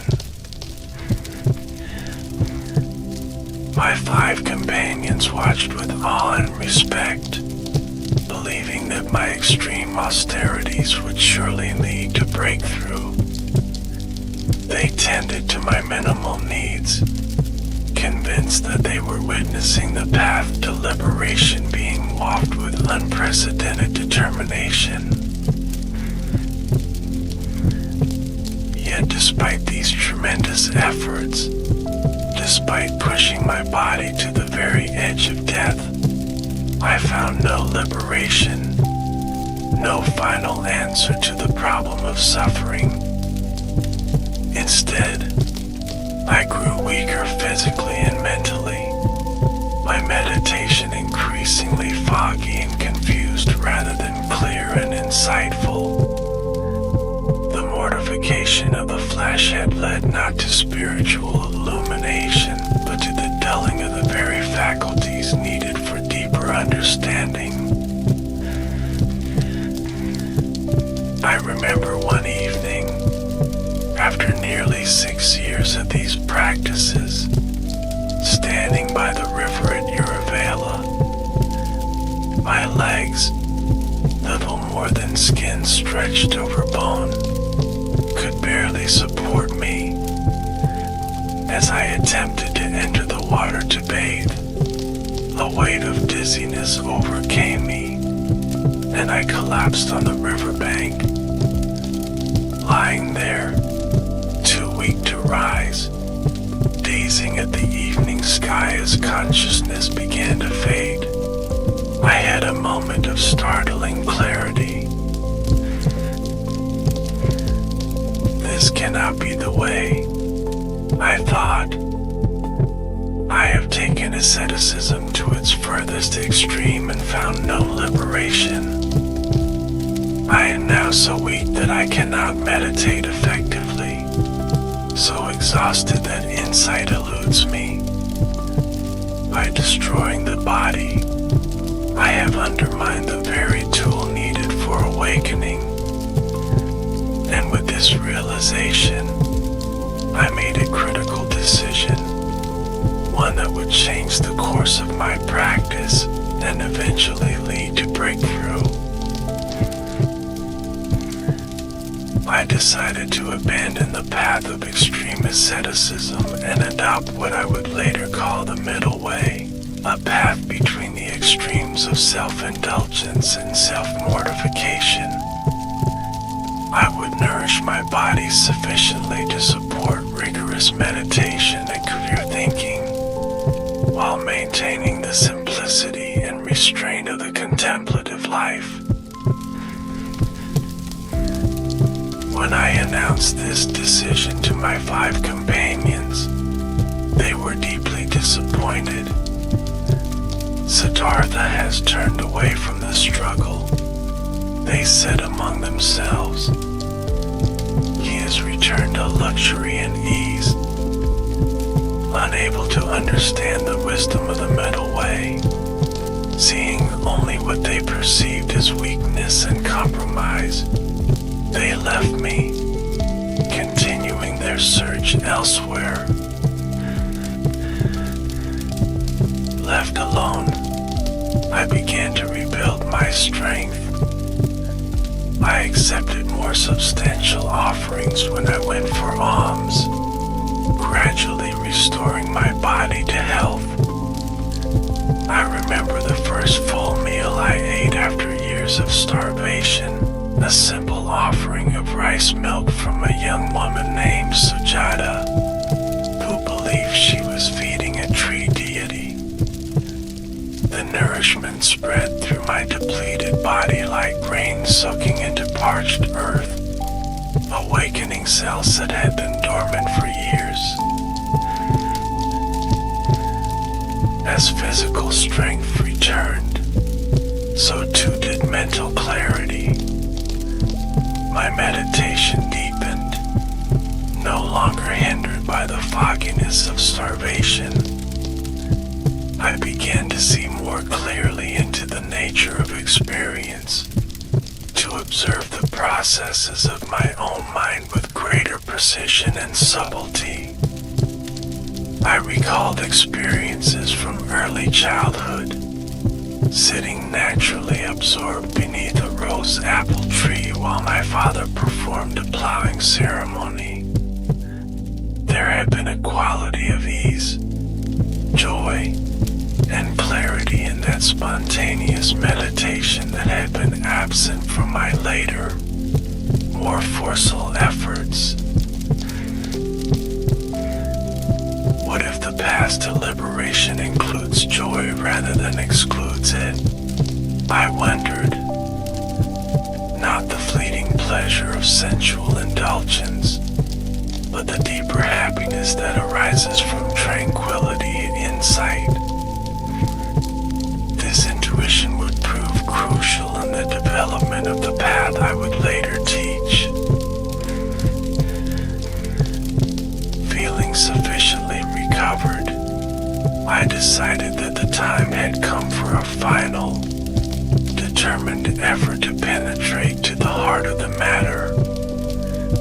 One morning, after bathing in the river and taking a simple meal, I noticed a particularly beautiful tree, a pipal tree, later to be known as the Bodhi tree, with spreading branches that offered perfect shelter for meditation.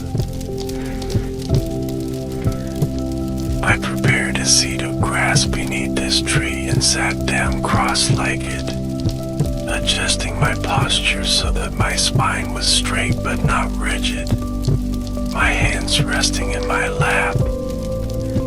I made a solemn determination, let my skin, sinews, and bones dry up, let my flesh and blood wither away, but I will not move from this spot until I have attained perfect enlightenment. It was not a vow made in stubborn pride, but in clear-eyed recognition that the time had come for complete resolution. As the sun began to set, casting long shadows across the ground, I entered a state of meditation unlike any I had experienced before. There was an extraordinary clarity and presence, a dropping away of resistance, an opening to whatever might arise. Rather than forcing my mind into predetermined states, I allowed awareness to reveal the nature of experience directly.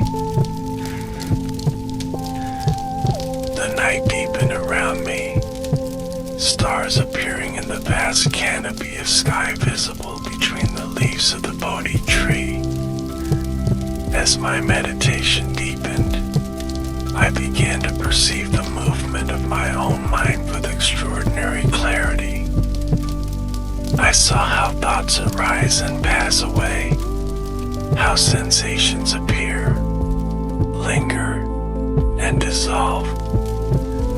I observed the constant flux of experience, nothing static, nothing permanent, all in continuous transformation.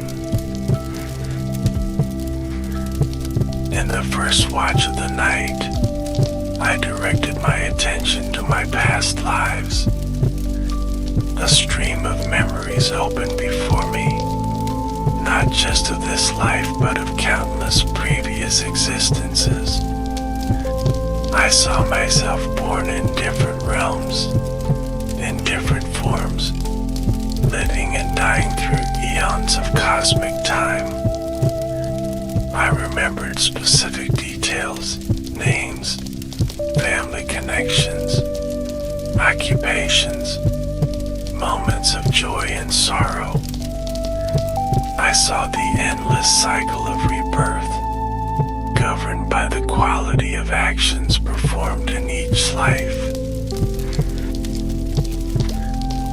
In the second watch of the night, my vision expanded beyond my own personal history to encompass the lives of countless other beings. I saw how all living creatures are bound to the wheel of birth and death, how they rise and fall according to their actions. I perceived directly how beings are heirs to their karma, inheriting the results of their past choices. I witnessed the profound interconnection of all life, each being's destiny interwoven with others in an immense tapestry of cause and effect. In the third watch of the night, as dawn approached, I turned my attention to the Four Noble Truths, the nature of suffering, its origin, its cessation, and the path leading to its cessation. With perfect clarity, I saw that suffering arises from craving and attachment, from wanting reality to be other than it is. I recognized how this craving manifests as grasping after pleasure, as aversion to discomfort, and as delusion about the nature of existence. I saw that the cessation of suffering is possible through the complete relinquishment of this craving, and I discerned the path that leads to this cessation, a comprehensive approach involving ethical conduct, mental discipline, and wisdom. As the morning star appeared in the eastern sky, the last veils of ignorance fell away. Complete awakening dawned in my mind, clear, boundless, and unshakable. In that moment, I became the Buddha, the awakened one. The questions that had driven me from palace to homelessness, that had sustained me through years of seeking, were finally answered through direct insight into the nature of reality. I saw that freedom from suffering is not achieved through escaping the world, but through understanding it completely. Not through transcending experience, but through penetrating to its true nature.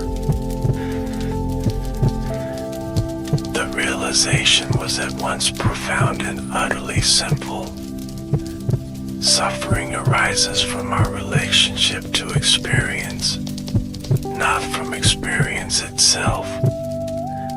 When we crave what is pleasant, reject what is unpleasant, and ignore what seems neutral, we create the conditions for dissatisfaction.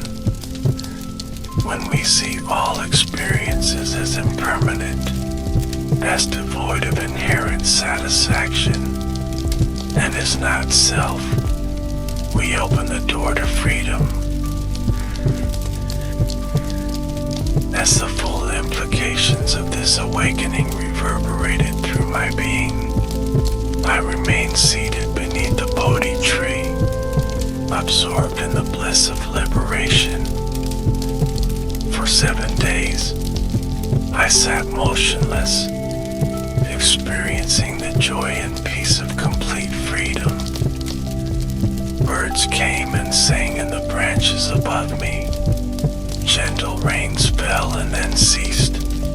The sun rose and set, but I remained in that state of perfect equanimity, beyond the pull of ordinary concerns. Eventually, I emerged from this deep absorption and began to contemplate what I should do with the understanding I had gained.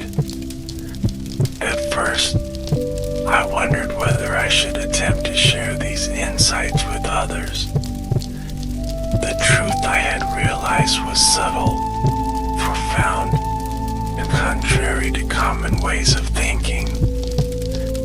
Perhaps it would be better to live out my life in solitary peace, enjoying the fruits of liberation without the challenge of teaching.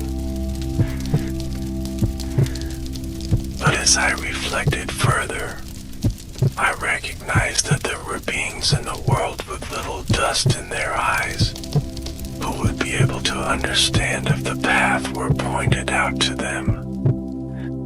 Compassion arose in my heart for all those still trapped in the cycle of suffering, struggling without direction toward the freedom they instinctively sought. I decided that I would make the effort to teach, to share what I had discovered, even knowing that for many, the message would be difficult to comprehend.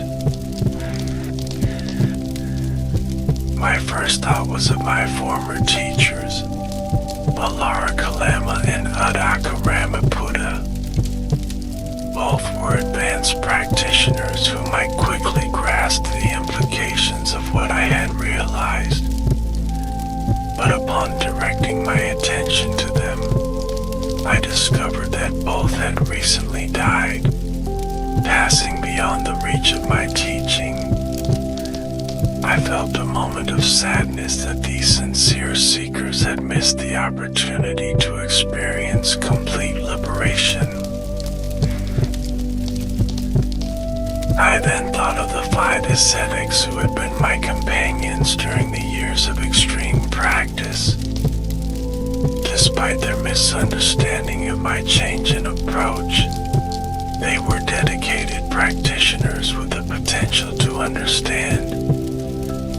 Using my heightened awareness, I discerned that they were staying in the deer park at Isapadana, now Sarnath, near Varanasi. I decided to seek them out and share what I had discovered. The journey from Bodh Gaya to Varanasi was approximately 150 miles, a considerable distance to travel on foot. I walked slowly, still adjusting to the profound transformation that had occurred, stopping in villages to receive alms food and occasionally engaging in conversation with those who approached me. Some noticed an unusual quality about me, a radiance, a profound peace that seemed to affect those who came into my presence. One such encounter occurred with a wandering ascetic named Abaka.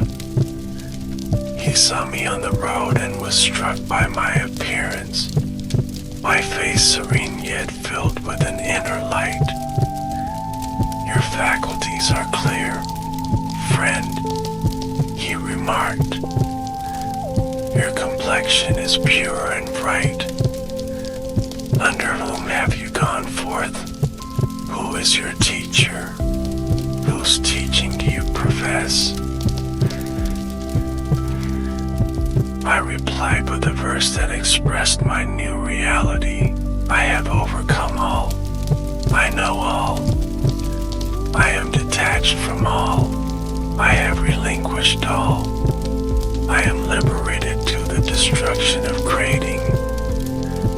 Having understood everything myself, whom should I point to as my teacher? I have no teacher. None like me exists. In a world with its devas, I have no counterpart. I am an arahant in this world. I am the supreme teacher. I alone am fully enlightened. I have attained perfect peace. I am going to Varanasi to set in motion the wheel of Dhamma. In this blind world, I go to beat the drum of immortality.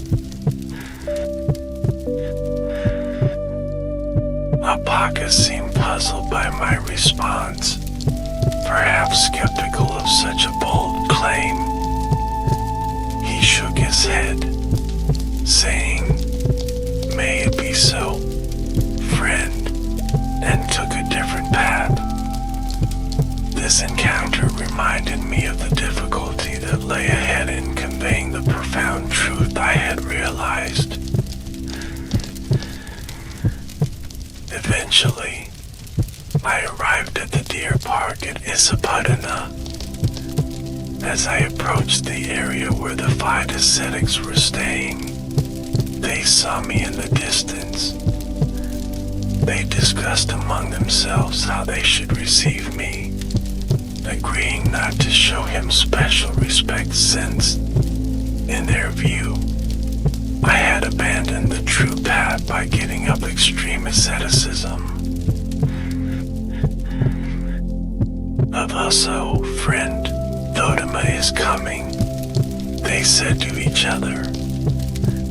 He has returned to luxury, abandoned the struggle. We will not rise to greet him or take his bowl and robe. We will simply provide a seat, and if he wishes, he may sit down. But as I drew nearer, they found themselves unable to maintain this resolve.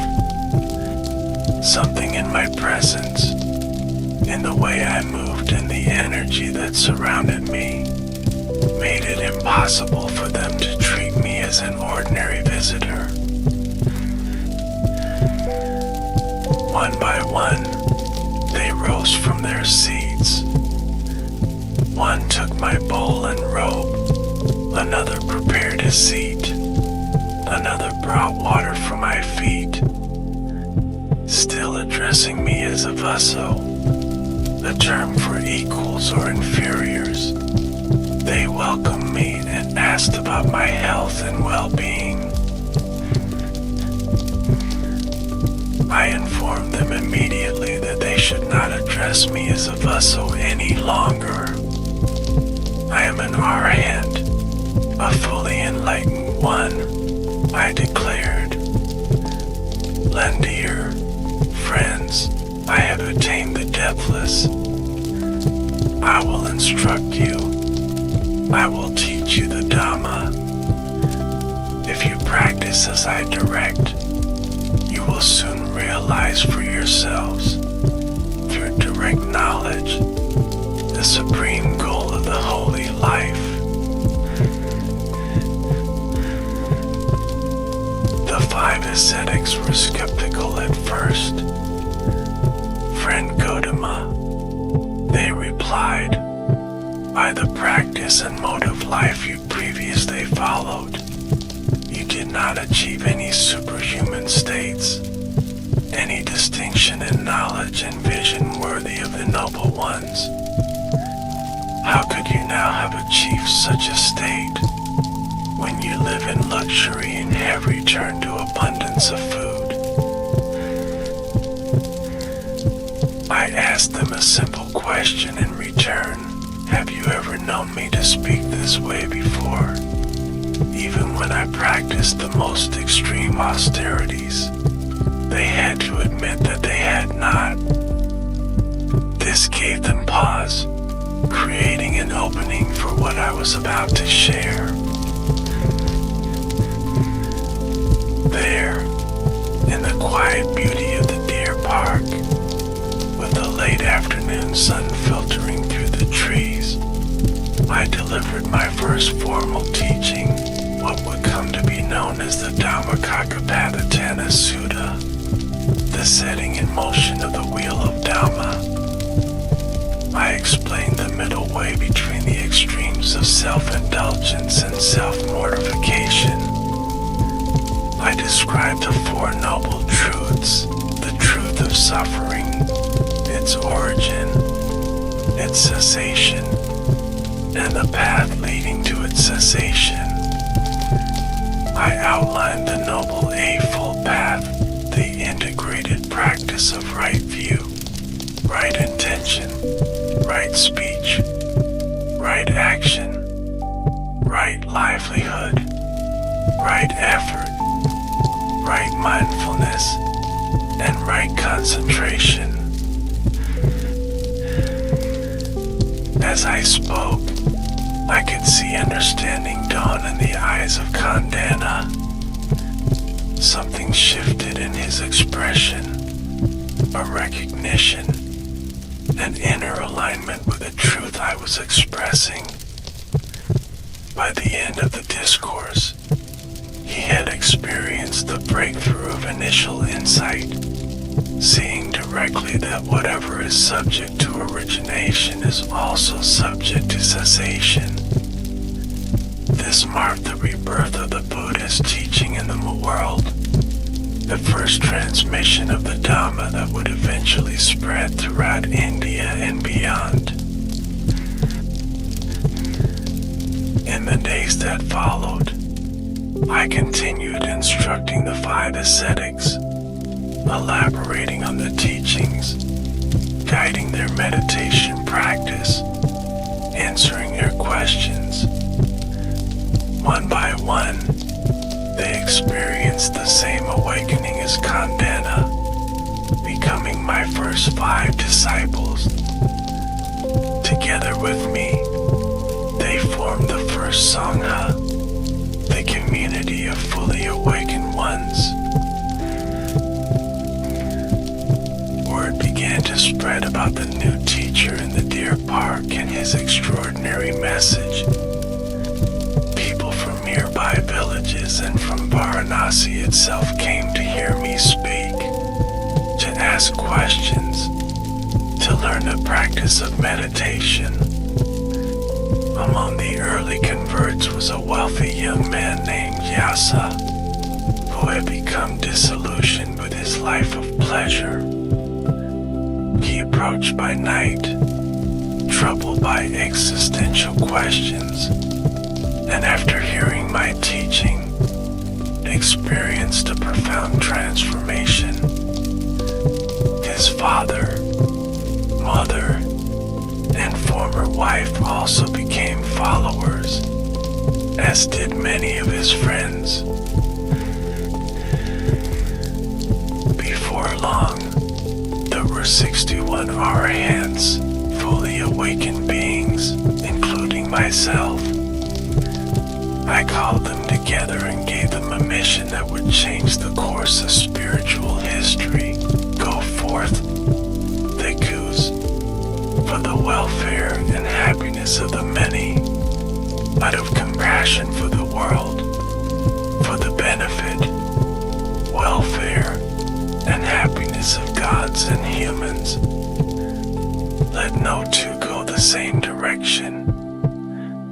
Teach the Dhamma that is good in the beginning, good in the middle, and good in the end.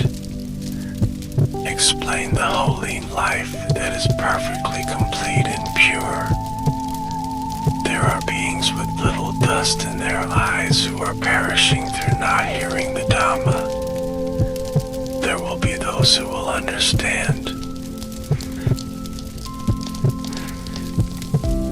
With these words, I sent my first disciples in different directions, creating what would become a vast network of teachings and communities spread throughout the country.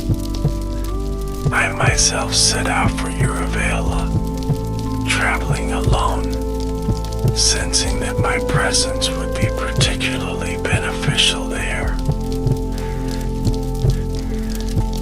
On the road to Uruvela, in a grove called Kapasaka, I encountered a group of 30 young men known as the Bedtime brothers.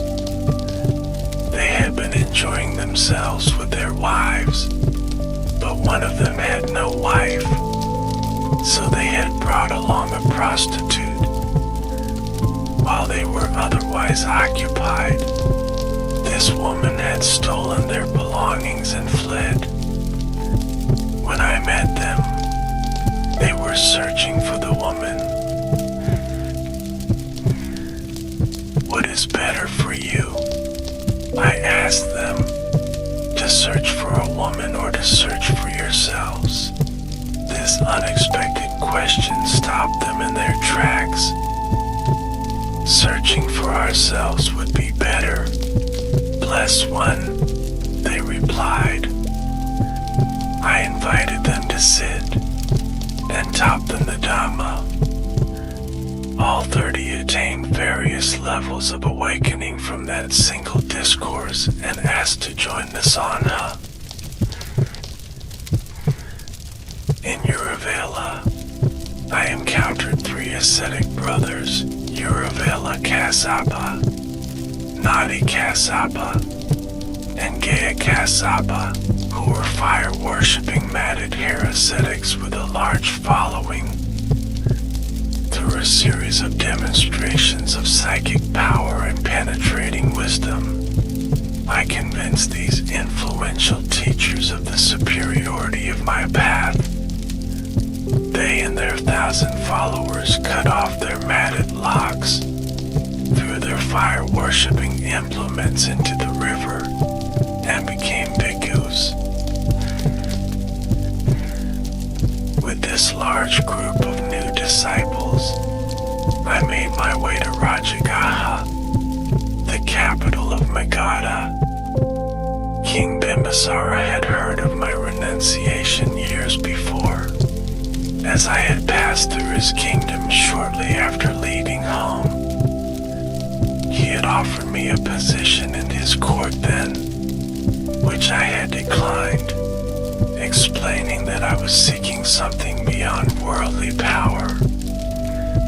Now, hearing that I had returned as a fully awakened teacher with a large following, he came to meet me at a place called Vlatavana. Our meeting was both a reunion and a new beginning.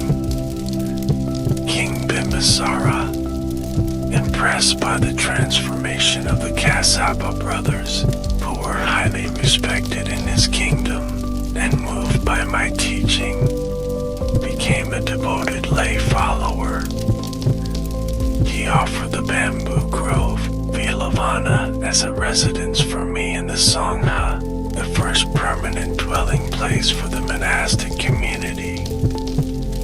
This royal patronage lent legitimacy to the growing movement and provided a secure base from which the teaching could spread.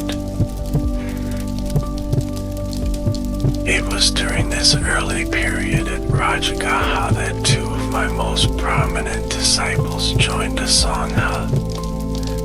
Sariputta and Moggallana were seekers who had been studying under the skeptic teacher Sanjaya.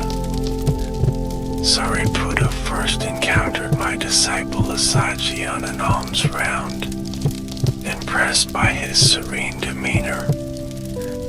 When Sariputta asked about his teacher's doctrine, Asaji gave a simple but profound summary. The Tathagata explains the causes of things caused and their cessation. This is the great recluse's teaching. This concise statement was enough to trigger initial awakening in Sariputta, who then shared what he had learned with his friend Moggallana. Both came to me with their followers, and within a short time became fully liberated. These 2 would become my chief disciples. Sariputta, renowned for his wisdom and teaching ability, Moggallana for his mastery of meditation and psychic powers. Their presence attracted other seekers of high ability, and the Sangha began to gain a reputation not just for ethical purity but for intellectual rigor and meditative accomplishment. In the years that followed, I established a pattern that would continue for the rest of my life. During the 3 months of the rainy season, when travel was difficult, I would remain in one location with a portion of the Sangha, giving daily teachings and guiding the practice of monks and nuns. These range retreats became intensive periods of practice and study, with practitioners often achieving significant breakthroughs in their understanding. During the dry months, I would travel throughout the kingdoms of northeast India, walking from village to village, town to town, teaching all who wished to listen. I would typically walk in the cool of the early morning, stopping at houses to receive alms food. In the heat of midday, I would find a quiet place, often a grove of trees or a secluded garden, to rest and meditate. In the evening, I would give public teachings, answering questions, engaging in dialogue with other teachers, offering guidance tailored to the needs of those present. This rhythm of movement and stillness, of teaching and practice, allowed the Dhamma to spread organically through the Ganges basin. Each location where I taught regularly became a center from which the teachings radiated outward, carried by monks and nuns on their own journeys, and by lay followers in their daily lives and work. My teaching style varied according to the audience and the situation. With those of philosophical bent, I would engage in deep analyses of consciousness, causality, and the nature of experience. With simple villagers, I would use stories, similes, and practical advice on living ethically and finding peace in daily activities. With children, I would be playful and direct, offering teachings they could understand and apply in their young lives. One constant in my approach was meeting people where they were, without judgment or condescension. I spoke with kings and outcasts, with learned scholars and illiterate peasants, with sincere seekers and hostile challengers. To each, I offered what would be most helpful at that moment, in language they could understand, addressing the particular suffering or confusion that clouded their minds. Another constant was the emphasis on direct experience over blind belief. A Passico, come and see, was my invitation. I did not ask people to accept my teaching on authority, but to test it in the laboratory of their own lives, to see for themselves whether following this path reduced suffering and brought greater peace and clarity.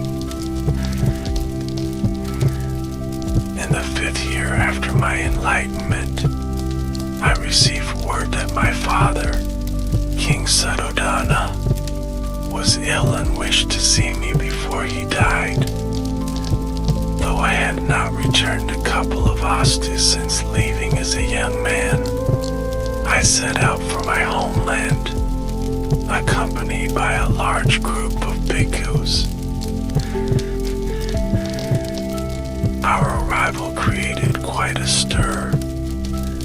Some welcomed the return of the prince who had become a renowned spiritual teacher. Others, particularly among the Shakya nobility, felt I had humiliated the clan by begging for alms with a shaven head, wearing the simple robe of a mendicant. My father's reaction was complex, pride mingled with lingering disappointment, joy at seeing me again tempered by the knowledge that I had not followed the path he had envisioned. Yet when I taught him the Dhamma, explaining the Four Noble Truths and the path to freedom from suffering, his heart opened. Before his death, he attained the stage of non-returner, a profound level of awakening. During this visit, I also reconciled with Yasodhara, who had remained faithful to my memory despite my departure. She had adopted the austere life of a renunciate while remaining in the palace, sleeping on a simple bed, eating only once a day, setting aside luxuries. When we met again, she bowed at my feet, acknowledging the rightness of the path I had followed. Later, when the order of nuns was established, she would join and eventually achieve full awakening. My son Rahula, now 7 years old, met me for the first time since infancy. His first words to me were a request for his inheritance. In response, I had him ordained as a novice monk, giving him the richest inheritance possible, the Dhamma. Some, including my father, criticized this decision, feeling that I had now taken both myself and my son from the royal lineage. As a result of this, I later established a rule that parental consent would be required for the ordination of minors. This returned couple of Asta led to many from the Shakya clan joining the Sangha, including my half-brother Nanda, my cousins Ananda and Devdata, and many other nobles.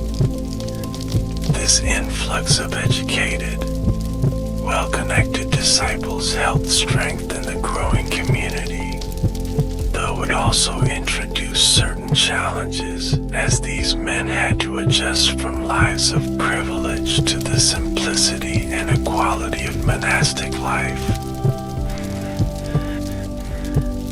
As the years passed, the Sangha continued to grow in numbers and influence. Monasteries were established throughout the Ganges basin, often on land donated by wealthy supporters. The most famous of these was Chitavana, a pleasure park near the city of Savathai, purchased by the merchant Anandabindika for a vast sum of gold coins. This became one of my favorite residences, and many important teachings were delivered there over the years. Another significant development was the establishment of the Bhikkhuni Sangha, the order of nuns. This came about through the persistence of my stepmother, Mahapajapati Gautami, who had raised me after my mother's death. She approached me multiple times, requesting ordination for women. Initially, I was hesitant, not because I doubted women's spiritual capacity, but because of concerns about how the inclusion of women would be received in the strongly patriarchal society of the time, and the practical challenges of establishing appropriate safeguards. Eventually, through the advocacy of my attendant Ananda and the demonstrated commitment of Mahapajapati and her followers, I established the Order of Nuns. Many women achieved full awakening through this path, confirming my statement that women have the same spiritual potential as men and can realize the highest goal. Not all developments in the growing movement were positive. My cousin Devdata, driven by ambition and jealousy, eventually attempted to take over leadership of the Sangha. When his efforts to persuade me to step down failed, he tried 3 times to have me killed, first hiring assassins, then rolling a boulder down a mountainside as I walked below, finally arranging for a wild elephant to be released in my path. When these attempts failed, he created a schism in the Sangha, leading away a group of monks with a supposedly stricter practice. This division was eventually healed, and the story of Devdatta became a powerful teaching on the dangers of ego and ambition on the spiritual path. Throughout these years of teaching, I maintained my own practice of mindfulness and meditation. I typically slept only a few hours each night, rising before dawn to sit in meditation. Even while walking from village to village, I remained in a state of continuous awareness, fully present with each step, each breath, each encounter. My disciples noted that, unlike other teachers, there was no discrepancy between my words and my actions. The teaching and the teacher were one. I spent significant time in solitude as well, periodically withdrawing to remote forests or caves for periods of deeper seclusion. These retreats refreshed my spirit and maintained the depth of my practice. They also served as an example to the Sangha of the importance of solitary contemplation, even for those who had achieved full awakening. As I entered my 50s and then my 60s, I began to experience the physical diminishment that comes with aging. Though my mind remained clear and my insight undiminished, my body showed the signs of decades of traveling on foot through all weather, sleeping on hard ground, and subsisting on alms food that varied greatly in quality and quantity. In my 55th year, I appointed Anand as my personal attendant. He would remain in this role for the next 25 years, until my death. Ananda was devoted, attentive, and blessed with an extraordinary memory. He would later recite the vast collection of my teachings from memory at the first council, allowing them to be preserved for future generations. Despite physical challenges, I maintained a rigorous schedule of teaching and travel well into old age. I was determined that the Dhamma be well established before my departure, that the Sangha be firmly grounded in both practice and understanding. As I often reminded my followers, I teach suffering and the end of suffering. This simple summary contained the essence of everything I wish to convey, a clear diagnosis of the human condition and a practical path to its resolution. In my 80th year, during the rainy season retreat at Vasali, I became seriously ill. The sickness was severe, causing intense physical pain. I recognized that death was approaching, but determined that it would not be appropriate to die without addressing the Sangha one last time. Through an act of will, I suppressed the illness temporarily and called together the monks who were staying nearby. Now, bhikkhus, I told them, I declare to you, all conditioned things are subject to decay. Strive on with diligence. This This exhortation to mindfulness and effort would be my final teaching to many of them. I then announced that in 3 months' time, I would attain final nibbana, the complete cessation that comes at the death of a fully enlightened being. Word of this announcement spread quickly through the Sangha and the lay community. Many came to see me during these final months to receive personal teachings, to express gratitude, or simply to be in my presence one last time. I continue to teach daily, addressing the specific concerns and questions of those who came, offering final instructions on how the Sangha should function after my departure. With Ananda and a group of monks, I set out on a final journey northward. Though moving slowly due to age and illness, I was determined to reach Kusanara, where I sensed that my life would come to its end. Along the way, I accepted a meal from a blacksmith named Kunda. The food included Sukara Madhava, a dish whose exact nature is now debated, but which caused a serious dysentery that further weakened my already frail body. Despite severe pain, I insisted on continuing the journey, stopping frequently to rest.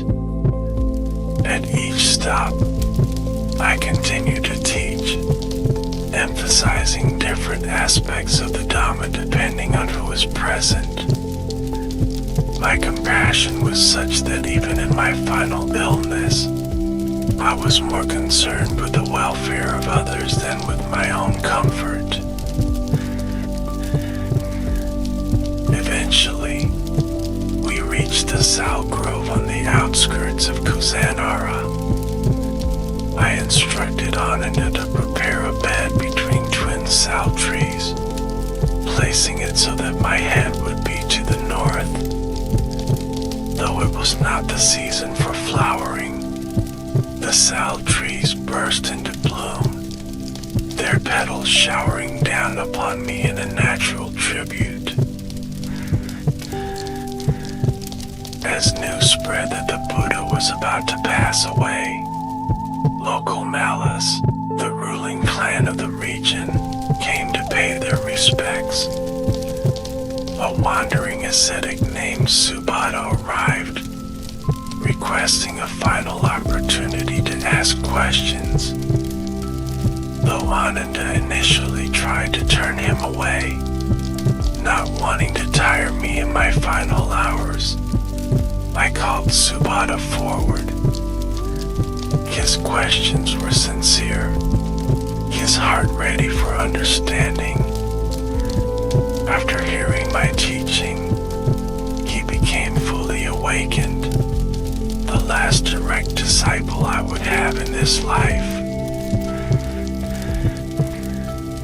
As the night deepened, I addressed the assembled monks one last time. Now, bhikkhus, I address you, transient or all-conditioned things.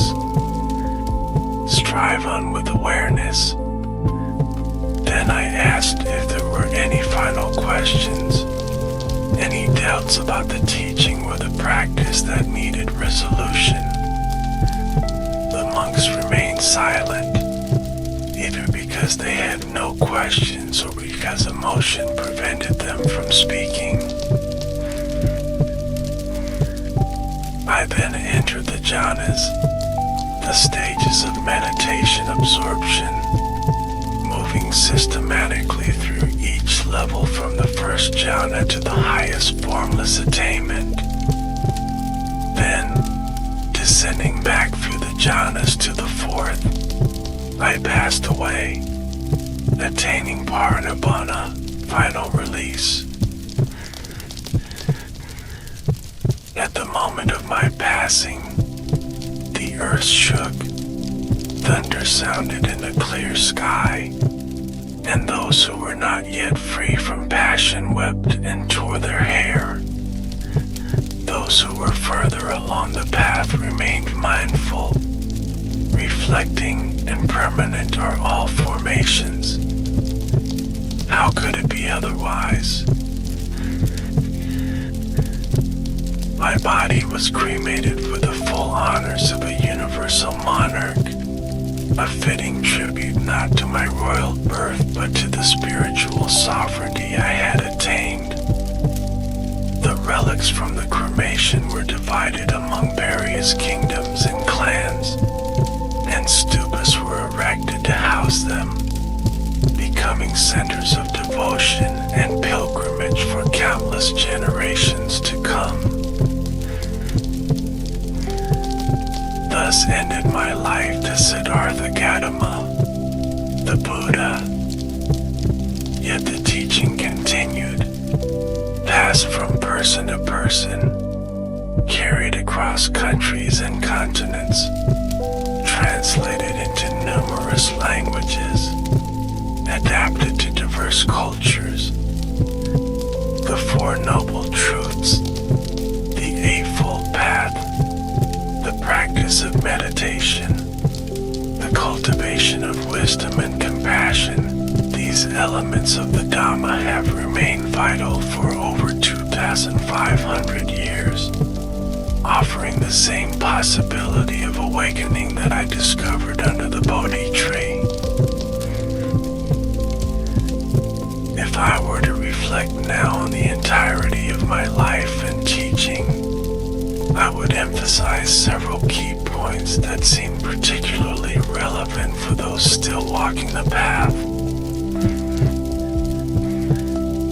First, the universality of suffering and the possibility of its cessation.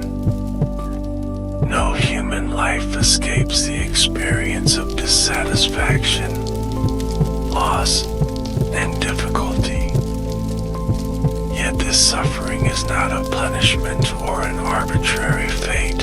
It arises from identifiable causes, primarily from craving and ignorance.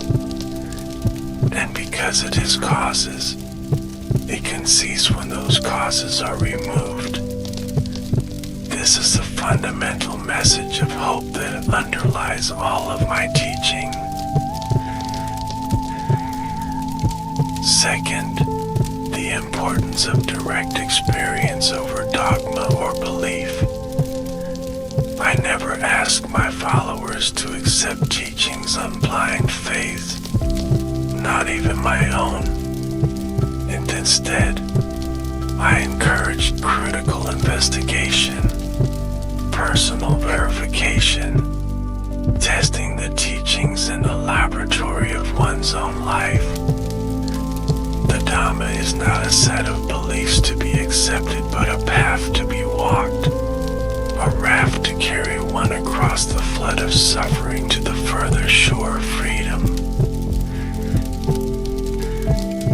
Third, the middle way between extremes.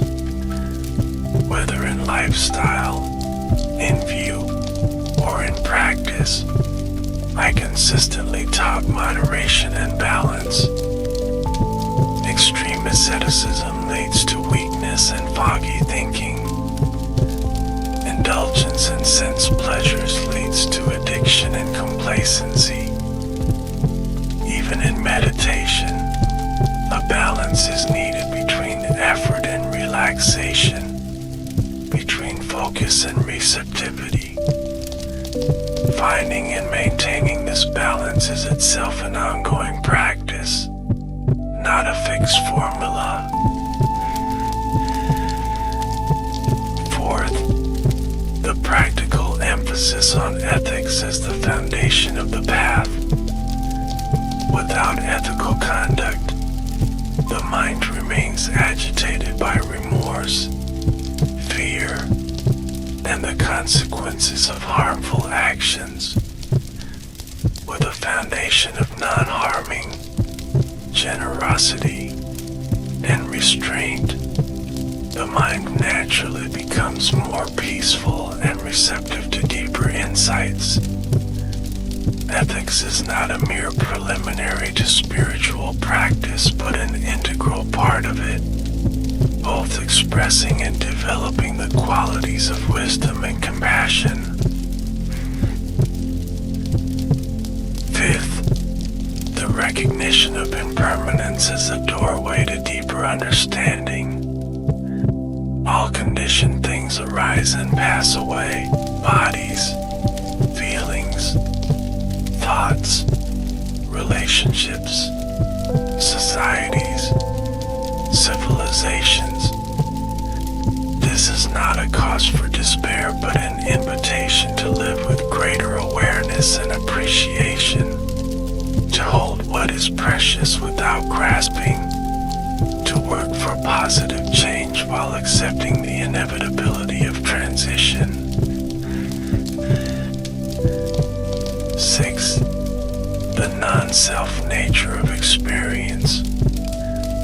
What we take to be a solid, permanent self is actually a process, a flow of constantly changing phenomena without a fixed core or essence. This insight, when deeply understood, liberates us from the burden of self-preoccupation, from the endless project of shoring up and defending an illusory identity. It opens the way to a more fluid, interconnected, and compassionate way of being. 7th, the power of mindfulness as a tool for transformation. The simple practice of present moment awareness, applied to body, feelings, mind states, and the patterns of experience, is revolutionary in its effects. It allows us to step out of habitual reactivity, to see clearly the processes that create suffering, and to respond with greater wisdom and compassion.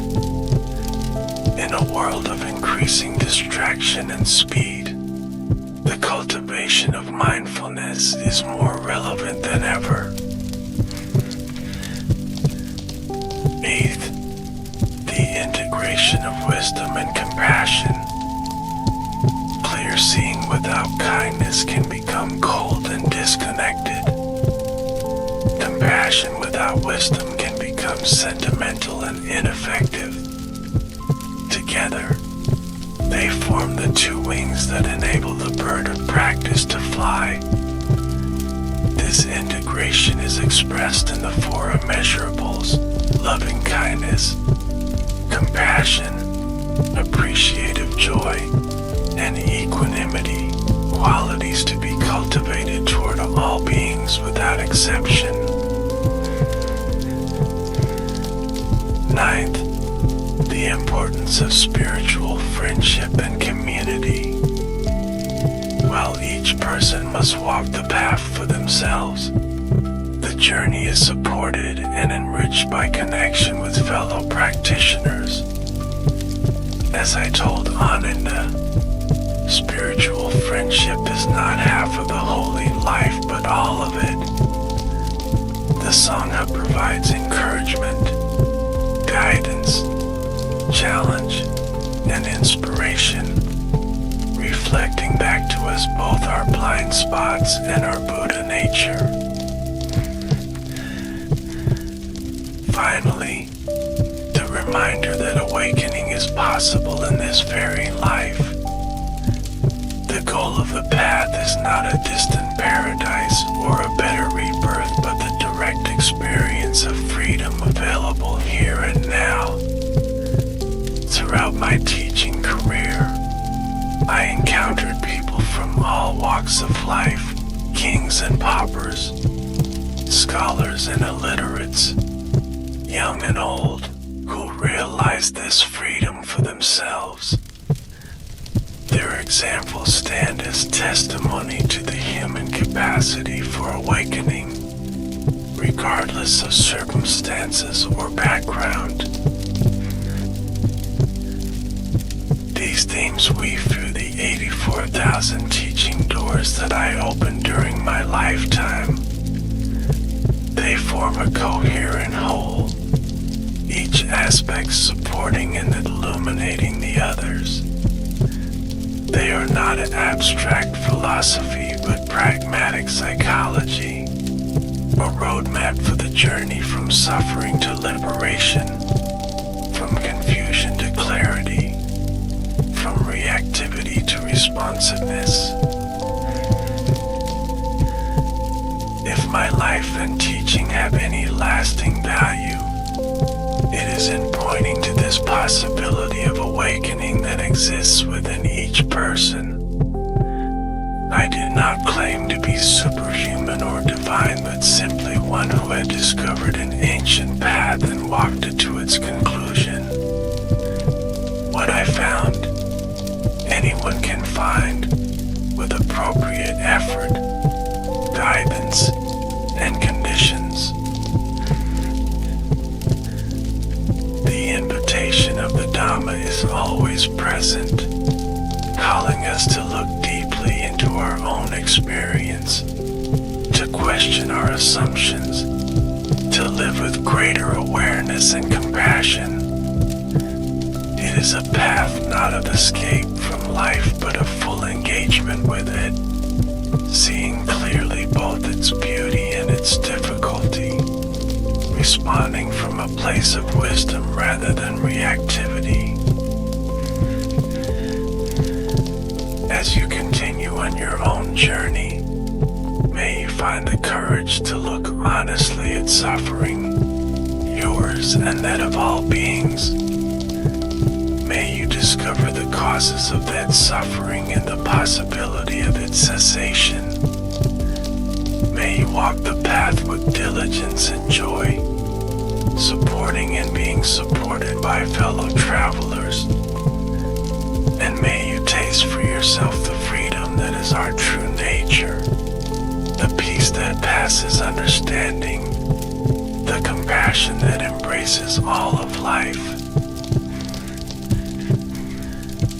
Seb Sada Sukhihantu, may all beings be happy. May all beings be free from suffering. May all beings walk the path of awakening. May all beings realize the perfect peace of liberation. The leather smells of salt and dust, mixed with the faint sweetness of figs hidden in my pouch, and I cannot tell if I am leaving or returning. Only that my hands cling to the worn strap of the pack that has crossed more earth than my feet ever will. And that tonight, in this half-lit chamber, I hear the echo of my own breathing louder than the harbor bells outside. I once thought the world was flat enough to fold into a sailor's chart, corners stitched by winds and prayers, but every league traveled unraveled another knot, another mystery, another taste lingering on my tongue long after I swallowed it. Why do certain smells return just as I close my eyes, as if they demand to be told before silence swallows me? A whisper clings still, the rustle of silk in a court where no one spoke my tongue, the shimmer of lacquered wood reflecting lamps like small moons, and the face of the ruler who seemed both near and impossibly far. Do you believe me if I say the world was larger inside his gaze than on any map I carried? I was born in Venice, though it was less the city and more the sound of its waters that raised me. Canals lapping against stone like a cradle's rhythm. My mother gone before I could carry her memory. and my father forever elsewhere, his footsteps leading out of the door as though our home were merely a stopping point on his ledger of routes. I learned early to count ships instead of birthdays, to weigh the cargo of cinnamon and pepper against the silence of dinners taken alone. My uncle often bent close to whisper names of ports as if they were bedtime prayers. Acre, Constantinople, Trebizond. Syllables I mouthed like secret spells, wondering if one day they would taste as real as bread on my tongue. The first time my father returned, I was nearly grown, tall enough to look him in the eye yet small enough to feel him tower. He carried not gifts but a map sketched in haste on parchment, lines that curved like veins across an unknown body. He said, "This is only the beginning," and pressed it into my palm as if it were both blessing and burden. How do I explain that the paper warmed under my skin as though alive, that its scent of ink and seaweed convinced me my life would not belong to Venice's walls, that every cobblestone suddenly seemed too small beneath my feet, and that the ringing of church bells turned to the beating of hoofs, of caravans, of horizons waiting. We left when I was still learning the shape of my own voice.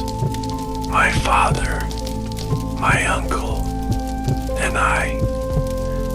Sails filled with a wind had felt sharper than farewell. Months blurred into years. My boyhood exchanged for deserts, mountain passes, and nights where the stars seemed close enough to stitch into my cloak. There are things no market teaches. The sound of sand shifting under camel knees. The taste of snow melted from a stranger's hands. The silence of temples where smoke rose like unspoken prayers. And all the while the weight of that parchment in my pack, growing heavier, as though the lines upon it deepened with every step we took. I could tell you of Samarkand's blue domes glimmering like frozen sky, or of Kashgar where traders' eyes measured more than their scales did. But what I remember most are the nights when I pressed my cheek to rough blankets and wondered if my mother would recognize me now, her boy becoming a man among strangers, carrying the scent of spices she had never known. The parchment map became less guide and more mirror, each crease echoing the lines deepening on my own face. And I began to suspect that perhaps my father's true gift was not the journey itself, but the hunger that woke. Hunger not for food or riches, but for the endless unfolding of the world. Still, there is one memory that lingers above all. A hall lit by countless lanterns, their flames trembling like secrets waiting to be spoken, and the silence that fell when I first stood before the great Khan. I was young, too young perhaps, yet I felt his gaze pierce not my body but the path I had not yet walked. Did he see me as envoy or as boy, as chronicler or pawn, or merely as another thread woven into his boundless tapestry? I have asked myself that question through every season, and even now, as I breathe the air of my final years, I do not yet know the answer. But perhaps it is not the answer that matters. Perhaps it is the way the question itself kept me walking across deserts, across oceans, across the uncharted distances within my own heart. And so, let me begin there, with the boy who left Venice clutching a map, and the man who found his reflection in the gaze of an emperor. For between those two shadows lies the journey of Marco Polo. We rode east beneath the sky of hammered copper, dunes heaving like slow breath under the sun, our shadows thin as reeds on the pale sand, my father's cough wrapped in cloth and patience, my uncle's songs clipped short by the wind, and I counting hoofbeats as if they were prayers. The parchment against my ribs grew warm again, as if each crease remembered a future road. I wet my lips with dates and brackish water, and tasted distance like iron under the tongue. At night the desert quit pretending to be gentle. Cold came quick as a blade and twice as bright. Stars spilled and shivered like a basket of pins, and the camels muttered their moonlit complaints. I rubbed oil into cracked knuckles by the fire, listening for a remembered bell from Venice. But only jackals answered with thin laughter. My father traced routes on packed tash, names drifting upward like smoke from the stick, and the ash map ended where sleep began. Kashgar opened like a fan perfumed with sweat. Copper pans sang under quick hands at dawn. Snow melted on griddles beside goat skins. Traders weighed resin with polished fingernails, and women's bracelets clicked in silver sentences. I learned to listen with my nose first. Musk meant horses and hard bargaining ahead. Cumin meant soup and slower words to follow. Sandalwood meant a shrine nearby with quiet rules. And ink meant officials who smiled without smiling. From there the mountains rose like locked doors. We climbed steps chiseled by older caravans. Blue ice gripped our boots from shadowed gullies, and prayer flags cracked like tiny sails overhead. I counted passes the way children count teeth, each a gap chewed out by stubborn weather. Meals slipped and swore in their animal grammar, and I swore too, but under my breath, respecting cliffs that preferred silence over pride. Breath smoked from us like brief messages. In Samarkand the sky remembered how to be blue. Tiles mirrored noon with impossible calm, and a calligrapher guided my hand to curves, his wrist light as a sparrow steering wind. He laughed at my heavy Venetian strokes, then showed me how letters could walk. Not march like soldiers, but walk like lovers, leaving a trail of breath behind each line. I wrote my name until it looked like water, and the paper drank it with patience. There I bought a small brass astrolabe cheap, tempted at the grim and scarred by salt. Its needle stuttered and settled like a bird. I wore it hidden beneath my tunic, letting it kiss my sternum at each step. It tapped a rhythm no drum could keep, a private metronome for noticing the world. I measured sun angles with chapped fingers, and learned that noon is more idea than hour, differing by mountains and men's appetites. My father softened by degrees I could not chart.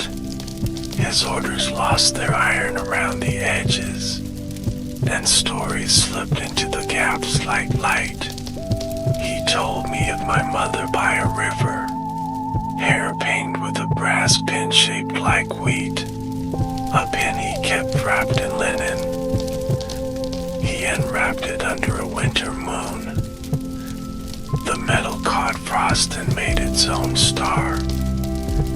He placed it in my palm without looking, and my chest filled with unspent words. We reached a city where paper outran stone. Messengers galloped like thoughts between gates, and market stalls sold ink like wine. The official who received us smelled at plum, smiled with every tooth he owned, and asked questions that pearled like incense. Why Venice? Why trade? Why loyalty to distant flags? My father answered in careful ladders. My uncle filled gaps with seasoned nods. Then the summons arrived like a silk hammer, crisp letters tied with yellow cord, bearing a seal that looked like a sunrise. We were to attend the con without delay. My heart performed a clumsy bow inside me, and my knees repeated the motion poorly. I slept little for 3 nights running, polishing words the way we polished buckles, trimming my stories to travel lighter shapes, until even truth felt aerodynamic and bright. His court breathed lacquer and lamp oil. A forest of banners rustled like distant rain. Courtiers spoke the way swallows turn mid-air. I stood within the circle of his listening, not merely in his hall but inside his attention. It was warmer there than anywhere I knew. I described harbors with ropes like sleeping serpents, chapels where saints wore sea salt on their lips, and markets where a bell decided every bargain. The Khan's eyes held mine without force. He asked what Venice tasted like in winter. Others had offered cold measures and warm maps. I gave him roasted chestnuts and wet wool, the bitterness of canal fog before dawn, the sweetness of a bakery window fucking glass, and the leather sting of rowers' gloves. He nodded once as if tasting with me, and granted a service that sounded like mercy, but worked like a key to farther doors. I bowed until my spine learned a new alphabet. Years unfurled as missions tied with string. I carried messages like warm birds in sleeves, released them as words across mountain passes, then watched them take wing in strangers' mouths. The governor asked for bridges against spring floods. I studied river shoulders for 3 thawing weeks. Farmers taught me the patience of silt. I taught them ropes learned from the Netian wharves. We braided local willow with our foreign knots, and the river learned to hold its temper. Another season I followed salt like a compass, measuring it by the sting and cracked lips. The undesired reports on coastal stores, how wind shaped ships and ships shaped wind. I walked beaches that glittered like milled silver, where fishermen read waves as if reading law. They taught me nets that closed like gentle hands. I taught them nuts I trusted like brothers. We traded songs without agreeing on words, and the tide kept our rhythm unfailingly. In a hill city I met a healer with ash palms. She read pulses like lines of wet ink, and gave me a pouch of bitter seeds. Chew to when fear runs faster than you, she said with a slanted smile that studied me. I used them only twice in all my travels. Once when snow buried a friend mid-joke. Once when arrows turned noon into evening. Both times I tasted her courage on my tongue, and thanked a stranger I never saw again. My father aged the way ropes whiten at stress, fibers showing where once there was sheen. He's still packed by memory, not by list, and woke before camels for quiet tea, steam folding like a small private cloud. He spoke off into the brass wheat pin, laying it on the map before decisions, as if its weight confirmed our direction. I learned not to ask what he asked it. Some questions ripen silently like fruit. I kept the ledger of textures, not debts. Felted hoofs under snow on blind trails. Lacquer warm as skin in summer halls. Ink sticky with pine smoke in wet weather. Silk that sighed when folded at night. And gravel that sang under cartwheels. The ledger thickened with unspendable riches. I paid myself with memory and breath, and kept change as tiny cuts on my hands, each healed into a map I could not lose. Sometimes I dreamed of Venice as a rumor, a city floating on the softest hinge, its doors opening into water and sky. Father said news traveled slower than regret, and I believed him by lantern light, then doubted him at daybreak crowds. Letters trailed us like whether we had outrun. When one finally caught us, it carried fog. My aunt's hand said neighbors forgot my face, but remembered our door for a good story. I served as judge in a border quarrel. 2 villages claimed a single almond grove. Grief ran older than the trees themselves. I listened until my ears felt mossed, then asked to water at night unseen. The quiet women stepped forward with pails. I granted the trees to their keeping, and split the harvest by their measure. Men grumbled, then bit into sweetness. Sometimes justice is shaped like fruit. Word returned to the court like a tide. The Khan sent small gifts with large meanings. A jade is Kula's morning shade. A scroll that praised listening over victory. And a robe in the color of early tea. I folded them into my my cedar chest carefully. Cedar became my fourth traveling sense. It kept away rot and invited remembering. Each time I lifted the lid, I felt steadier, as if trees themselves approved my path. I returned off into that first lantern hall, not in steps but in the way thinking walks. The Khan's gaze remained a quiet hearth.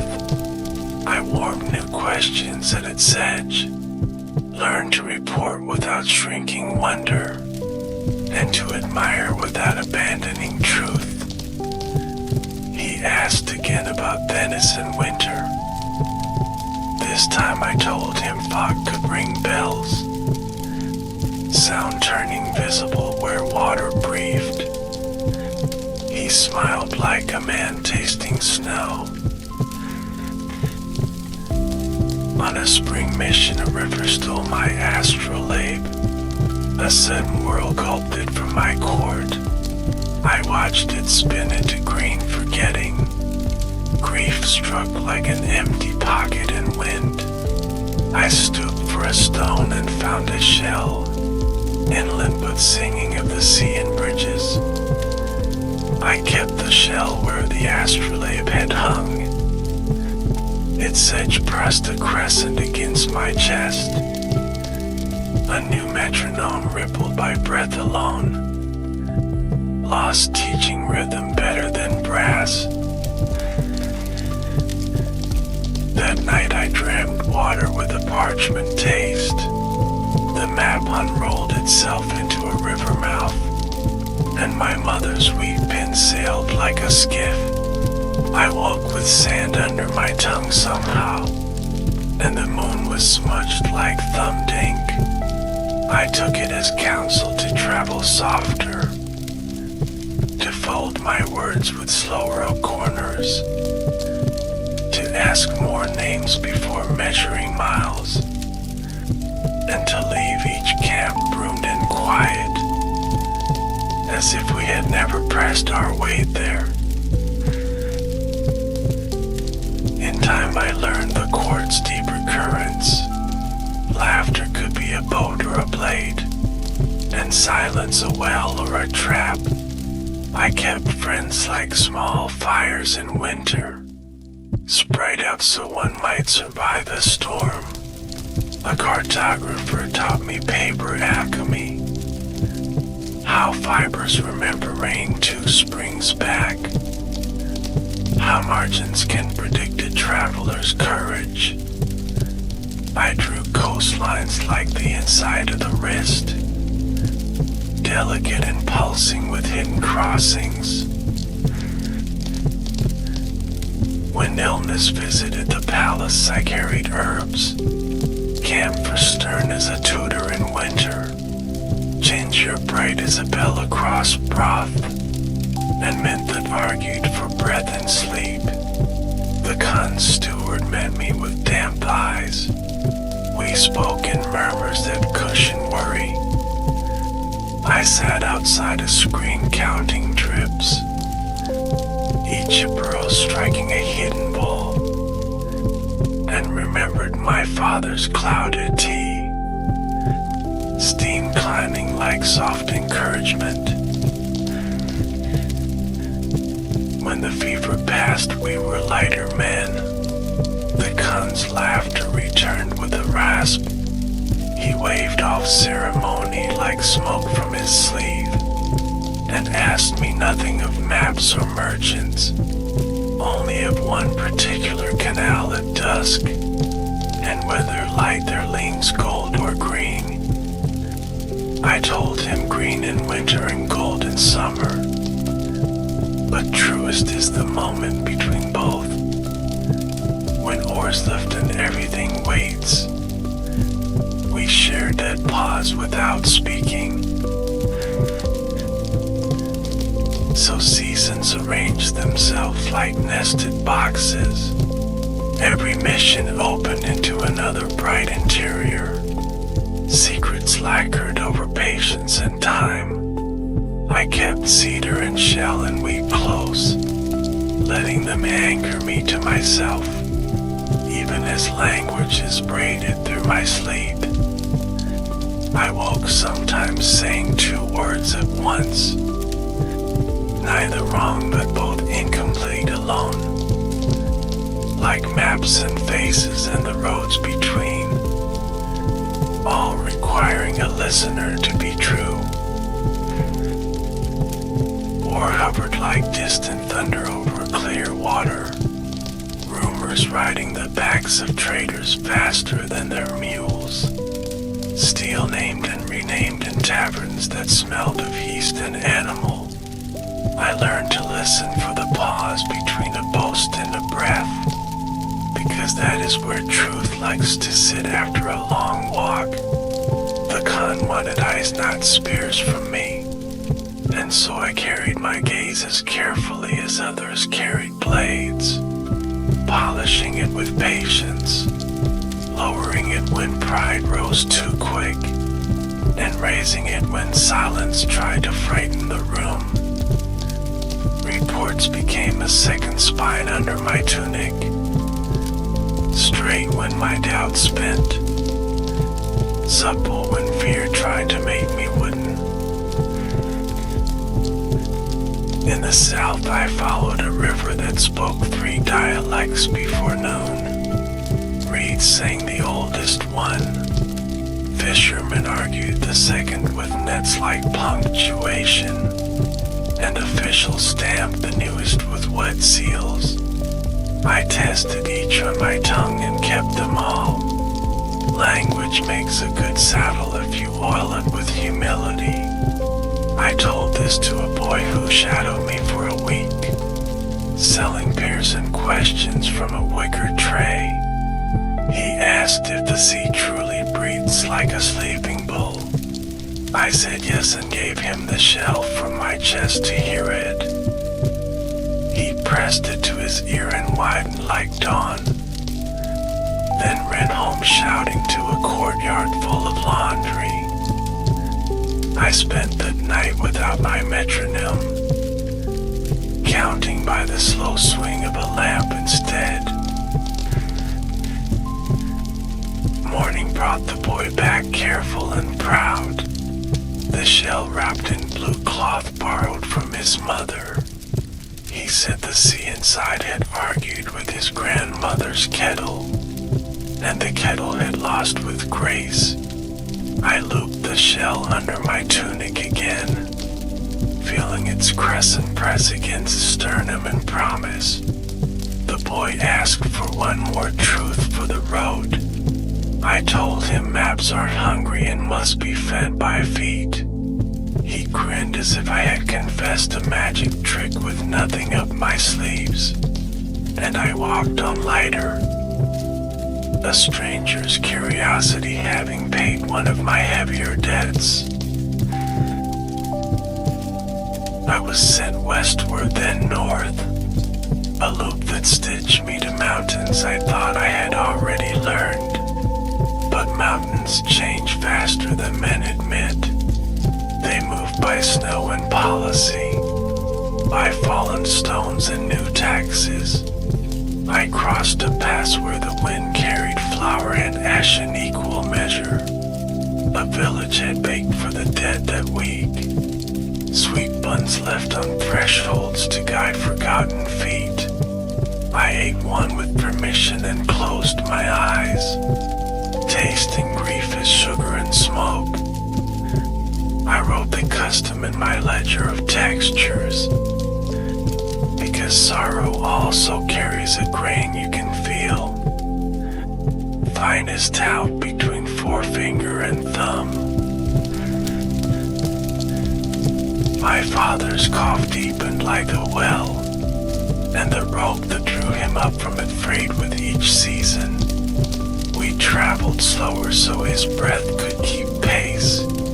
He's still packed by memory, but I watched his hands check the same pouch twice. The wee pin lay on the map more often now, its head catching lamplight the way old sailors catch harbor gossip.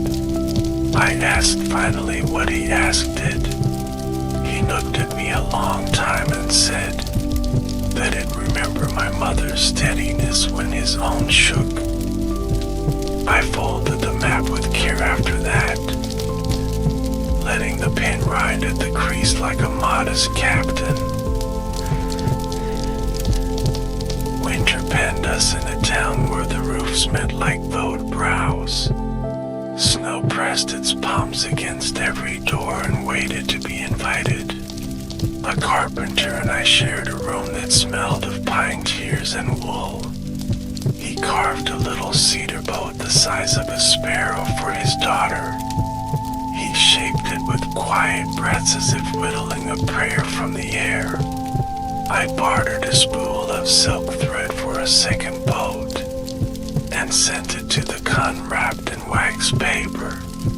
A message that said, "We are kept by small things when big roads close, and the river of service still moves under the ice." Months later, a reply arrived like thaw water. The con steward wrote that the boat floats in a basin by his window, and that he moves it with his breath when news is slow. Between assignments, I learned a new patience, not the waiting of idle hands, but the waiting of seed and kiln. I sat with potters who listened to clay the way doctors listen at wrists. They taught me where air hides like a lioness story, how to coax it to the edge and let it go. I wrote in my ledger that truth cools better when turned slowly, like a bull on a wheel, that too much speed makes walls thin where they need to bear soup. I held a finished cup still warm and thought of reports, how I must strengthen the quiet parts that carry heat, and smooth the places where lips will meet the rim. My uncle married late to a widow with a laugh that sounded like a well rope returning full. Her house had onions braided like hair over the lintel, and a stove that kept the gossip honest with steady heat. I visited between routes and learned the flavor of rooted days again, sweeping floors with a rhythm older than caravans. She set a bowl of thick noodles before me and asked about Venice. I told her about barges and the way oars leave commas of water behind them. She said she liked that the city writes as it moves, and we nodded over steam like two scribes who respected each other's alphabets. My uncle watched us with eyes that finally trusted a roof. He wore happiness as if it were a cloak discovered at the back of a chest, not new but perfectly his size. Years braided themselves, and with them came the temptation to believe I had seen enough, that the next road would be a copy with dust arranged differently. The shell corrected me each dawn with its quiet curve against bone, reminding me of the sea that never repeats a wave. One spring I was tasked to travel farther southeast than my syllables felt comfortable. The land smelled of smoke that meant kitchens, not war, and fruit trees rehearsed summer on their tongues. Children carried kites shaped like fish that swam the sky with excellent obedience. An old man taught me the rule of wind he learned from his father. You must leave a little slack so joy can pull. I wrote that down and tied it to the kite's tail. At a harbor where the water wore the color of new coins, I met sailors who salted their stories until thirst guided you to buy more ale. I traded them a Venetian knot that secures without strangling. We shook hands and the rope shook too, approving our bargain with quiet fibers. They showed me paper charms tucked inside mass seams against lightning, inked with modest wishes for thunder to remember other errands. I touched one and felt the ship pause as if listening to a prayer. The sea breathed like the bullet boy had imagined, and I understood why men call water by animal names.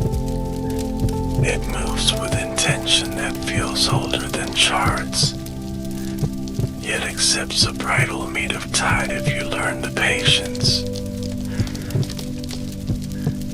On returning to court, I found the great Khan's hair whiter at the temples, his laughter shorter but warmer, as if he had learned not to waste light even on joy. He asked me to sit near a window rather than beneath banners, and he listened with his eyes half closed like a man tasting a complex broth. I spoke of rivers that remember broken bridges for generations, of kites and slack in the rule of wind, of cedar boats that float on a breath, and of a town that bakes for its dead with sugar. He tapped the Dave disc on his table once, a sound like a droplet finding a bowl, and said that empires also required careful slack. He trusted me then with a matter I will speak around not through. History is heavy enough without every nail named. Let me say only that I rode with messages wrapped in unassuming cloth, and returned with answers that tasted of iron and relief. The court breathed easier for a season, and I learned which corridors echo and which swallows sound. Knowledge is practical as boots that do not slip. I stored it in the cedar chest with a robe the color of early tea, and slept that night without dreams for the first time in months, my ribs grateful for ordinary breath. The shell silent not because the sea ceased, but because I did not ask it to speak. The next mission led me to a city of bridges where water kept secrets for a small fee. A poet there taught me to read reflections first and stone second, because water edits with honesty, showing what a place attempts than what it achieves. We walked under lanterns stitched to dust by thin wire. He recited lines about carp that carry old emperors in their scales. I recited nothing, but I let the rhythm of his feet reorder my thoughts. At a tea house he slid a small packet across the table. Charcoal sticks wrapped in rice paper like sober candy. Draw the road when words refuse you, he said. That night I sketched my first map by moonlight without names. Without names the world grew tender. Hills became sleeping shoulders instead of obstacles, and alleys became breaths between buildings rather than traps. A guard leaned over my work and whistled through teeth, surprised that a foreigner could draw a street like a lullaby. I realized then that I had been carrying too many labels too tightly, as if each were a nail that must be hammered. I loosened my grip and slept with charcoal under my pillow. The dust blackened my ear and made me smile in the morning, proof that a softer tool can mark as deeply as iron. The Khan liked those nameless maps more than the measured ones. He said they smelled of the road and not the desk. Illness took my father during a high summer of cicadas. Their song a screen that made grief private. We burned sweet wood by his bed to teach the air kindness. He held the wheat pin between forefinger and thumb as if it were the rest of the past. His eyes cleared at the end like a sky after hard rain. He said my name and then my mother's. And then he said a harbor I have never found on any map. Maybe it is the one you reach without ships. I closed his eyes and felt something unclench in the room. Even the cicadas seemed to count a beat before continuing.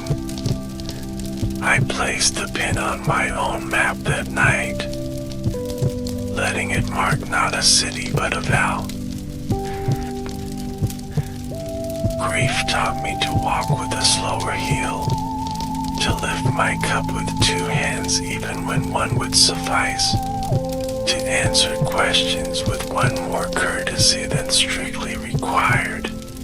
I returned to work because work is one of the few honest tropes the living can grip. The Khan did not speak condolences. He simply allowed a silence to sit with us and ordered tea that tasted like seeds beginning. Afterward, he asked about a remote province where tax collectors lost their way in fog. I went with two men who whistled the same tune off-key, and a scribe who kept his ink in a gourd carved with cranes. The fog there did not lift for days. I learned to measure distance by how loud the goat bell felt in the ribs. We resolved the matter by making the tax day a festival. Sounds foolish until you taste it. Bread first, then numbers. Laughter first, then ledgers. The governor allowed it because he feared unrest more than joy, and because my report promised that celebration is cheaper than guards. By dusk, even the most tight-fisted counted with a sway in the hips, and the fog lifted as if impressed by our solution. I returned with receipts that smelled faintly of yeast, and the Khan stamped them with a grin he did not bother to hide. Empire is also a kitchen when it chooses, he said. On a later journey, I rode beside a woman courier whose horse stepped as if reading a poem.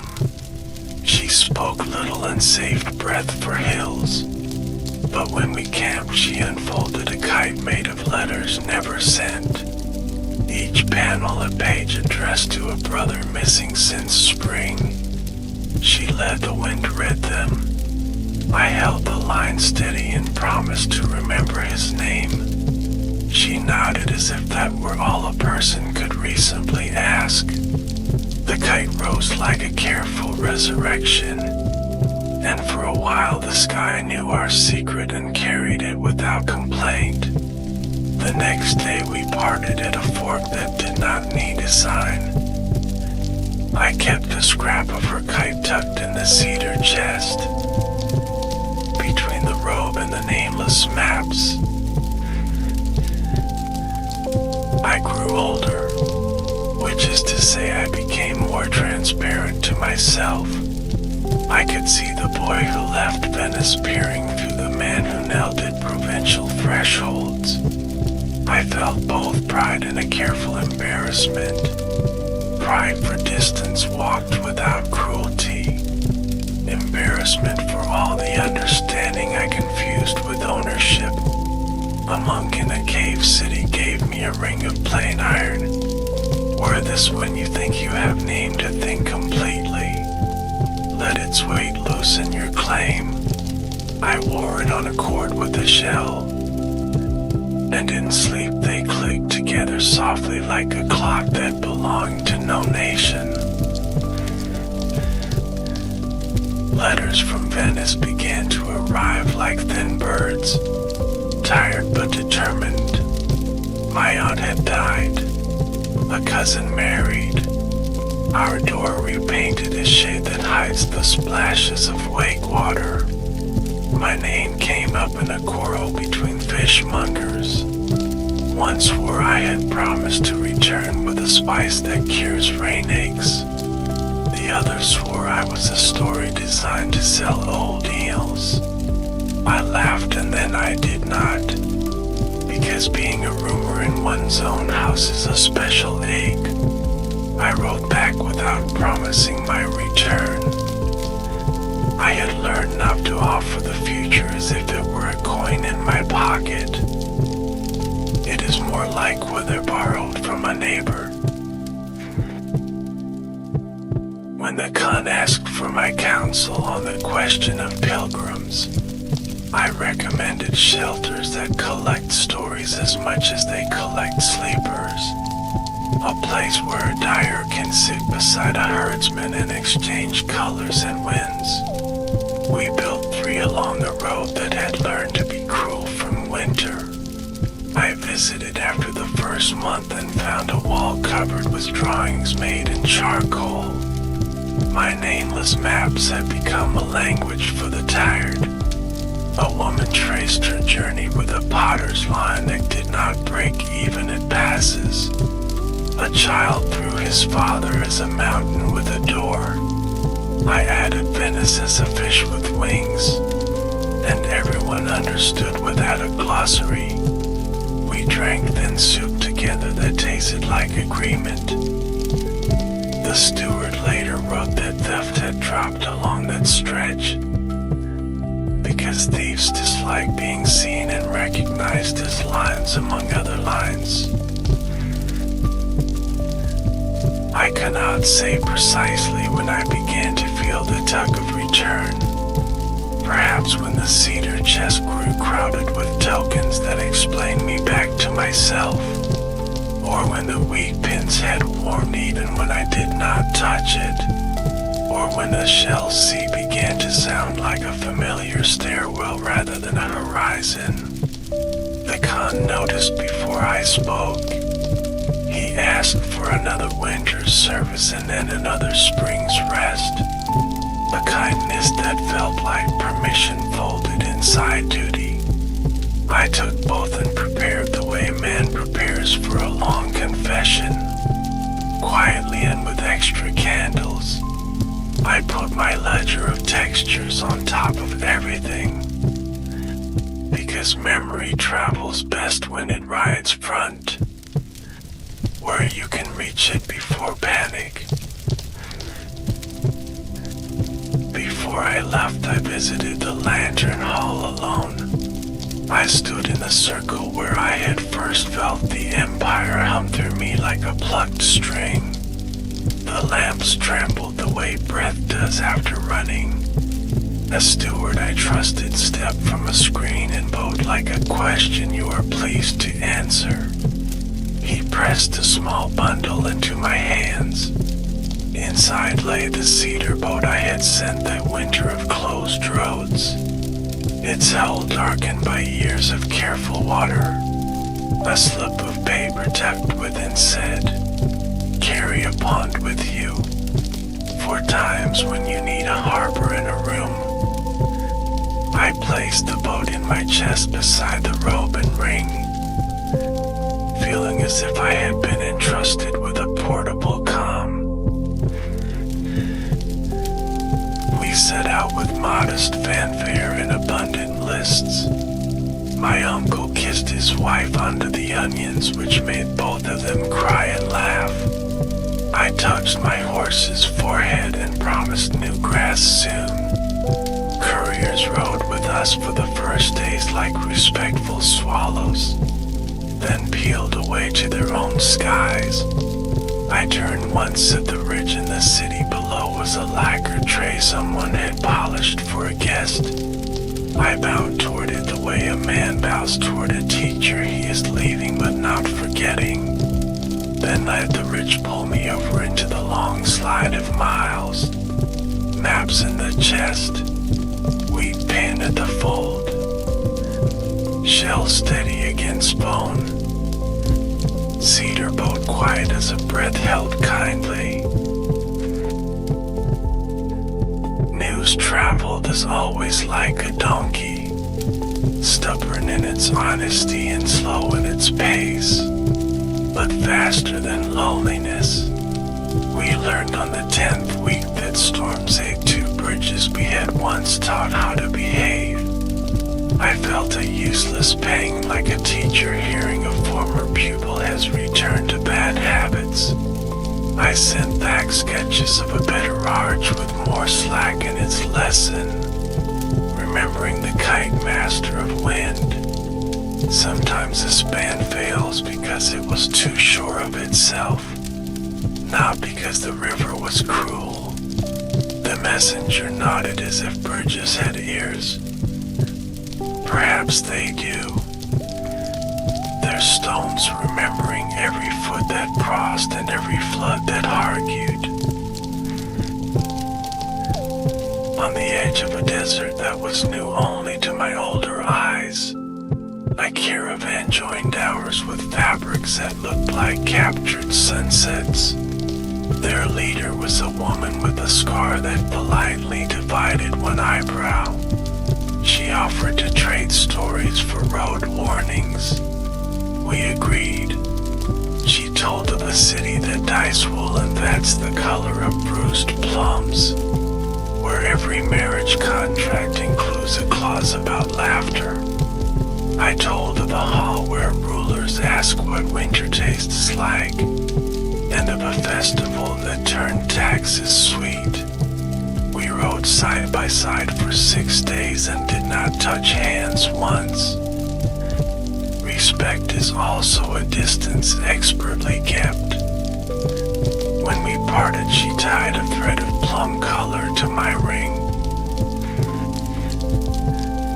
At night, the stars resumed their old council, no less numerous but somehow nearer to the skin. Perhaps because the skin had thinned with years and use. I lay on my back and held the shell to my ear. Not for the sea this time, but for the sound of my own breath echoed in it. It came back calmer than I expected, as if the road itself had learned to exhale through me.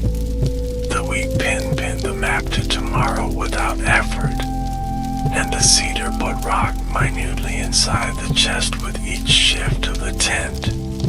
A harbor I could hear even with my eyes closed. I told myself the small true thing. The boy is still walking and the man still learning how. The desert finished with a soft insistence, then let us pass. Dunes smoothing behind like a careful host erasing footprints.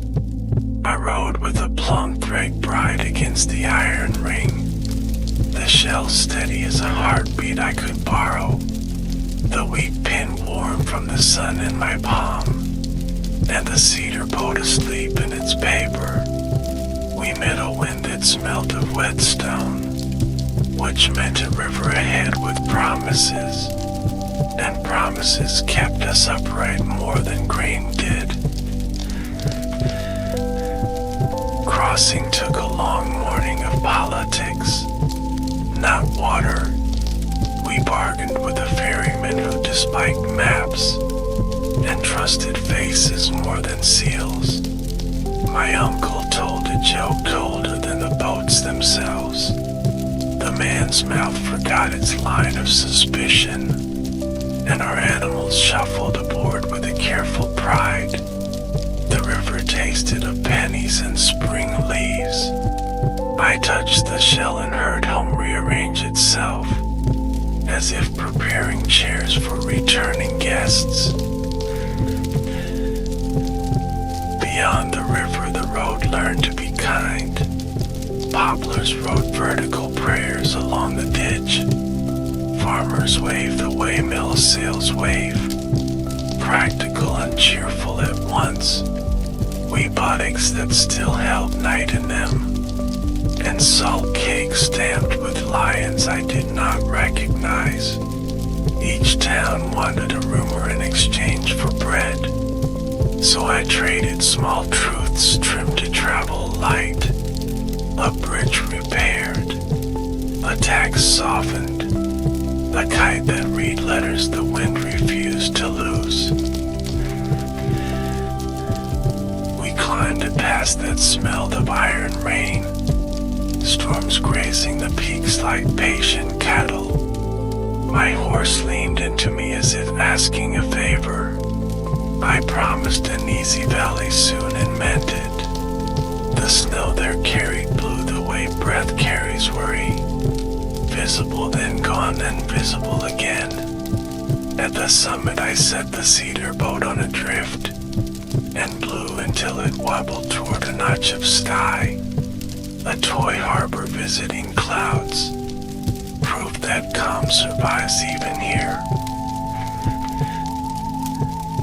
In a valley market I met a man who collected buttons. He showed me one carved from mother of pearl, with a fish that turned with light. I traded a coil of thin cord in a drawing. The drawing caught a courtyard he had loved as a boy. His eyes filled like basins in spring. He pressed the button into my palm and insisted, "Take this for a coat you do not yet own." I sewed it inside the cedar chest lining, a quiet moon to keep the other tokens company. The nearer we drew to western winds, the more my feet remembered Dennis's boards. I could feel their flecks in my arches at dusk, the Ore Creek hiding in any rope noise. My sleep filled with fog that rang bells gently, and with pastries that hid heat under flaky disguises. I woke hungry and cautious, because hunger before home can steal good manners. I placed the iron ring between my fingers at dawn, and let it cool whatever I thought I deserved. I poured open like a throat with good news. Ships lifting and settling as they hummed. Rope pairs glowing in late light. We hired passage on a vessel that smelled of garlic and canvas. The captain counted storms the way bakers count loaves. With a practical tenderness I admired, we stowed the cedar chest under a coil of anchor line, and I laid the wheat pin on the lid as if christening. Night pane with a single bright planet near the mast, a coin hammered by a patient god. Sea days teach a different arithmetic, one that counts by wake and galley ladles. I reported to no steward and vote to no banner, yet courtesy still mattered between swells. We shared dried apricots dusted with salt, and stories polished thin enough to shine. I mended a torn sail with a Venetian stitch. The cloth made a small sound of recognition, like lips finding the right cup, and the crew praised me with nods better than coins. Storms visited as promised, hard rain combing the deck into obedience, thunder pacing above like a restless superior. I tucked the cedar boat in its paper and tucked the paper in oilcloth, then tucked the oilcloth under my shirt like a second heart. The shell beat the counter rhythm of the sea's argument, and the iron ring cooled my fingers when the mast groaned. The captain sang to the ropes with a smoker's tenderness, and we threaded the night without losing our needle. Morning realized it owed us light and paid in full. When we reached the coast that spelled itself with Latin bones, I felt young and old in the same breath. Tongues I had swallowed years ago returned like birds, landing on my shoulder as if I had kept seed for them. We docked where rumors think they are facts, and facts are still dressing for breakfast.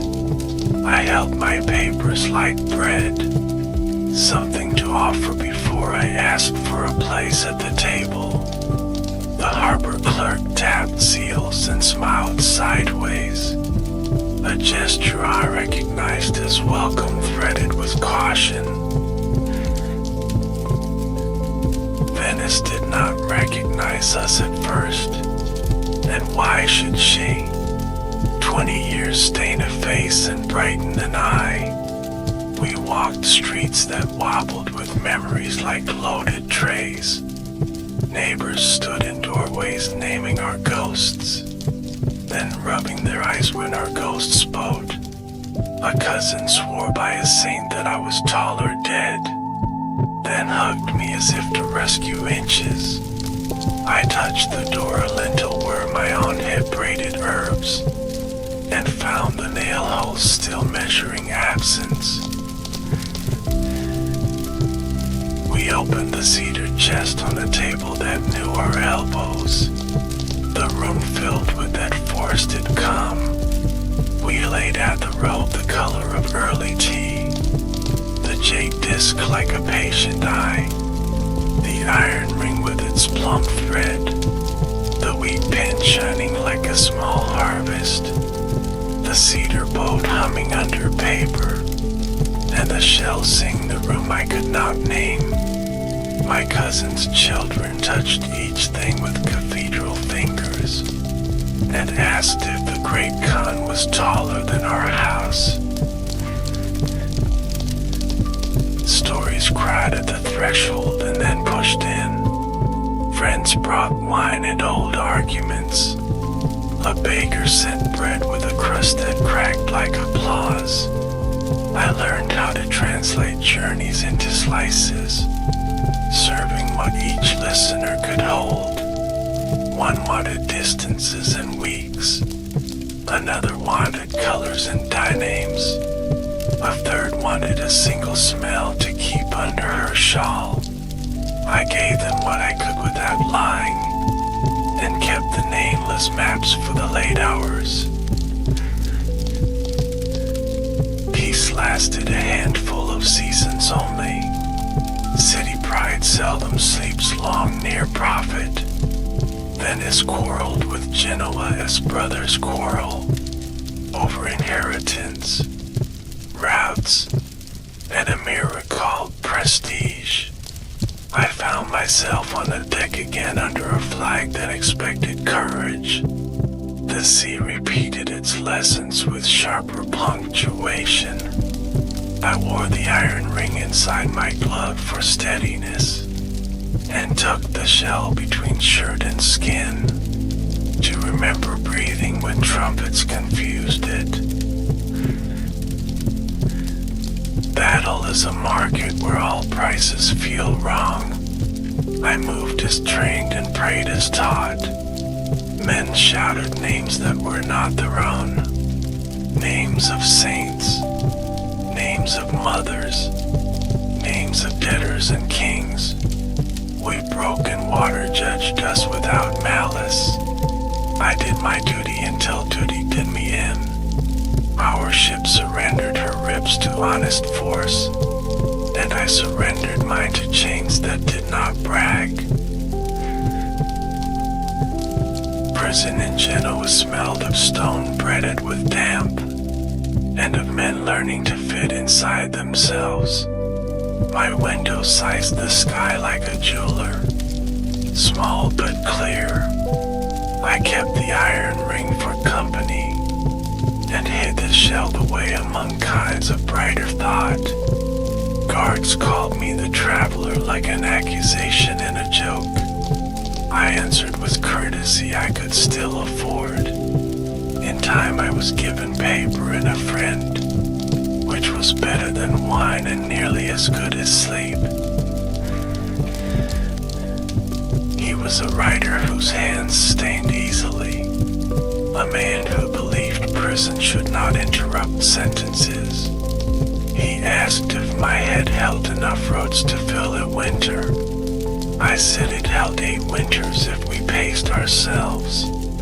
So we began, he with his nib and I with my breath.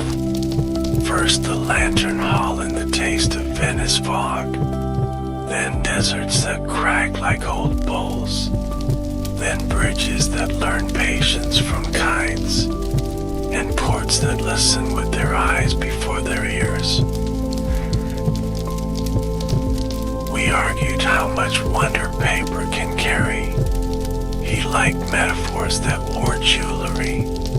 I liked gear that could work in rain. He polished where I pared. I measured where he trimmed. Together we found a lane between the stalls, where nothing was sold spoiled and nothing priced beyond reach. He asked about the Khan's gaze and I said the truth, that it warmed questions more than conclusions, and that I missed that warmth in stone rooms. At night I placed the cedar boat on the sill, a small harbor catching moon spills. I pushed it with my breath and thought of the steward's note, carry a pond with you, for times when you need a harbor in a room. The boat slid and returned politely, as if fetching a word I had dropped. The guards laughed once and then grew quiet, because even hard men recognize small devotions, especially those that never asked to be feared. News entered through our pages quicker than through doors. The book became the traveler with better shoes.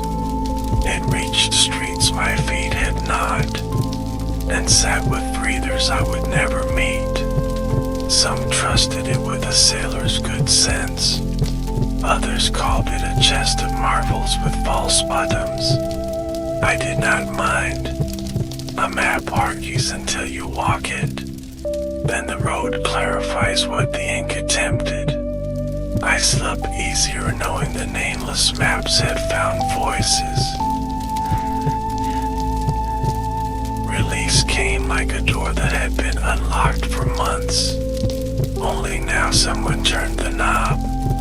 The guards nodded as if delivering bread. Men outside spoke my name with mixed grammar. Fame has tenses I still misplace. I stepped into air that tasted of metal and market, and carried the cedar chest as if it were a child. Venice received me again with that sideways smile, part skepticism, part relief. I tried to live quietly and failed with dignity. People came with copies to be blessed, with maps to be corrected, with sons to be advised against sea or for it. I poured wine and gave the advice I trusted. Keep ledger of textures, not debts. Leave slack in your knots and your plans. Learn a few words of the kitchen before the throne room, and never walk a bridge that does not admit its own fear. They laughed and sometimes even listened. I married at last to a woman whose voice calmed corners. She found the mother of pearl button and asked the story. I told her about the courtyard drawn for a stranger. She sewed the button inside my sleeve where I could touch it, thinking, our house learned the scent of cedar and ink, and a thin soup that remembers ginger. We kept the basin for the cedar boat near the window, and when days crowded me, I blew it once and watched the water agree. Yes, there is room. Age continued its steady carpentry, shaving the board of me until joints fit better. I walked the quay slower, but I still counted ships instead of birthdays, out of habit and sincere pleasure. My hands remembered bridles and ink stones. My tongue remembered winter chestnuts without asking. Sometimes I woke with Samarkand blue under my eyelids, and sometimes with the desert's cold blade laid flat across my cheeks. I greeted visited without scolding. A scholar asked me then to swear that all was true, as if truth were a single jug and not a table set. I told him I had weighed each moment in my palm, and written what remained after breath cooled. He frowned the way a ledger frowns at poetry, and I offered him the iron ring for a minute. He held it and forgot to frown, because some weights are persuasive without argument. He returned it with a bowl that belonged to no nation, and we drank in dignified confusion together. One winter I fell ill with a fever that walked me back. Step by careful step, I visited every room of my life with slow feet. The lantern hall, the mountain pass, the font that rings bells gently, the festival where numbers learn to smile, the boy with the beers in the kettle, my father's last harbor with no ships, and the steward's note that fit any window. I asked for the cedar chest and opened it alone. The room filled with that old forested calm. I placed the wee pin on the map one last time, exactly where vows like to sit and breathe. I set the iron ring on my tongue for a second, to cool whatever pride still argued. I touched the shell and heard a stairwell, which meant home had become the sound itself, not the place. I floated the cedar boat in the basin and watched. My wife held my hand away harbors hold fog, with respect in a little distance, so breathing is easy. I told her where the papers live and where the smaller truths hide, under the robe, beside the nameless maps. She smiled the smile that knows doors, and she closed the lid gently as if talking the forest in. I felt the room tilt toward sleep, then steady. The boat touched the basin rim and returned like a practiced friend, and I knew I could go on a little farther. If I leave now, believe this, the world is larger inside a listening gaze than on any map, and your feet are the only honest ink. Carry a pond, leaves black, keep a ledger of textures so you will always have change, and sew an improbable button where your fingers can find it. When grief visits, give it bread first, then numbers. I recovered that winter slower than tide in a narrow canal, inch by inch, and with a mind that kept setting sail without me. Fever left a frost on my joints that morning light could not melt at once. I learned a new pace in my house, not the quartz glide or the caravan sway, but the domestic shuffle that dignifies small distances. Window to basin, table to chest, chair to door, each step a respectful nod to the floorboards that had waited. I set a routine the way one sets a sail in quiet wind, morning with ink, noon with soup, dusk with the cedar boat. I taught a pair of boys to draw streets as if they were sentences spoken kindly. They kept pressing their charcoal too hard, bruising the paper where breath should have done the work. I gave each an iron ring not to wear but to hold between finger and thumb. Weight remembers your hand to be gentle. They nodded with the solemnity of apprentices everywhere, and smudged their noses nevertheless. Traders came asking for names to pin to but I had grown partial to namelessness where it saves wonder from account books. Still, I wrote letters of passage and stitched bridges on paper for men I trusted to walk light. Sometimes at night I read our old prison pages, where my friend had dressed my roads for company. The sentences felt like boats with lanterns, honest in their beams and unashamed of darkness beyond. I corrected nothing. I only traced the curves with a finger as if blessing a child asleep. My wife kept a bowl of oranges near the window. Children came for stories and left with peels scolded like little boats. We watched them race along the gutter when the rain obliged, their shrieks braided with the city's old laughter. Guests asked to see the jade disc and I obliged rarely. Some objects insist on shade like ferns.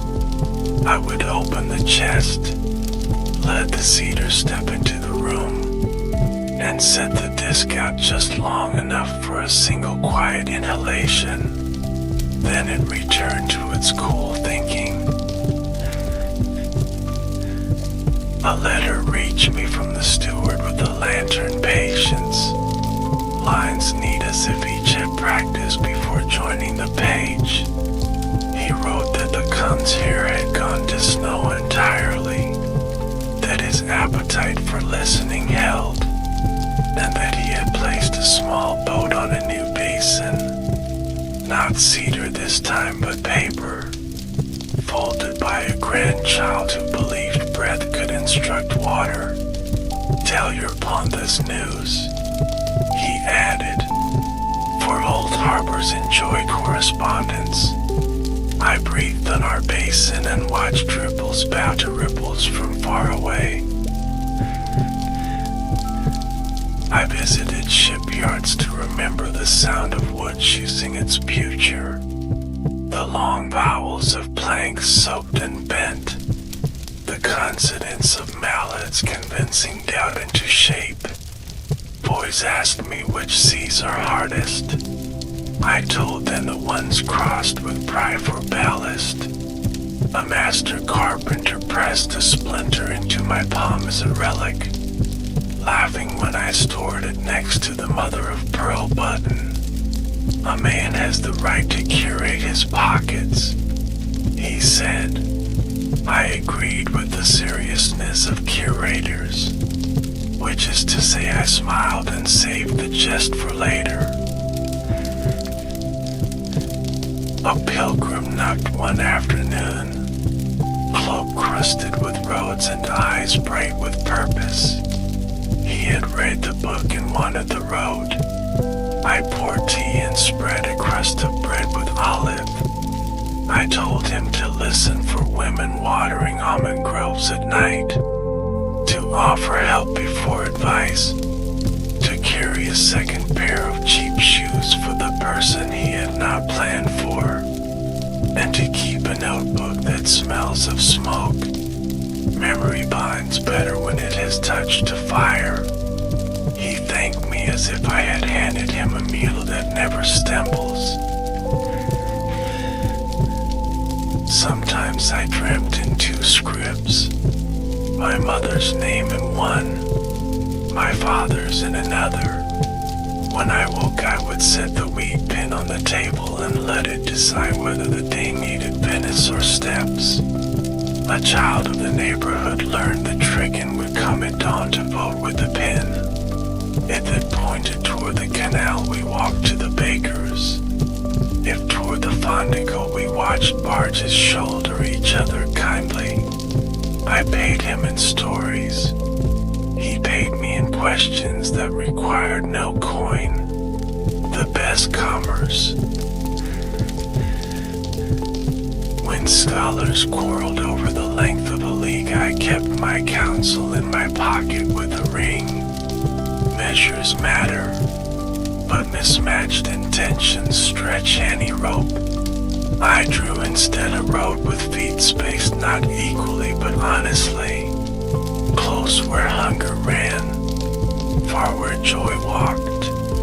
A young cartographer saw and laughed against his will, then asked if he might copy the heresy.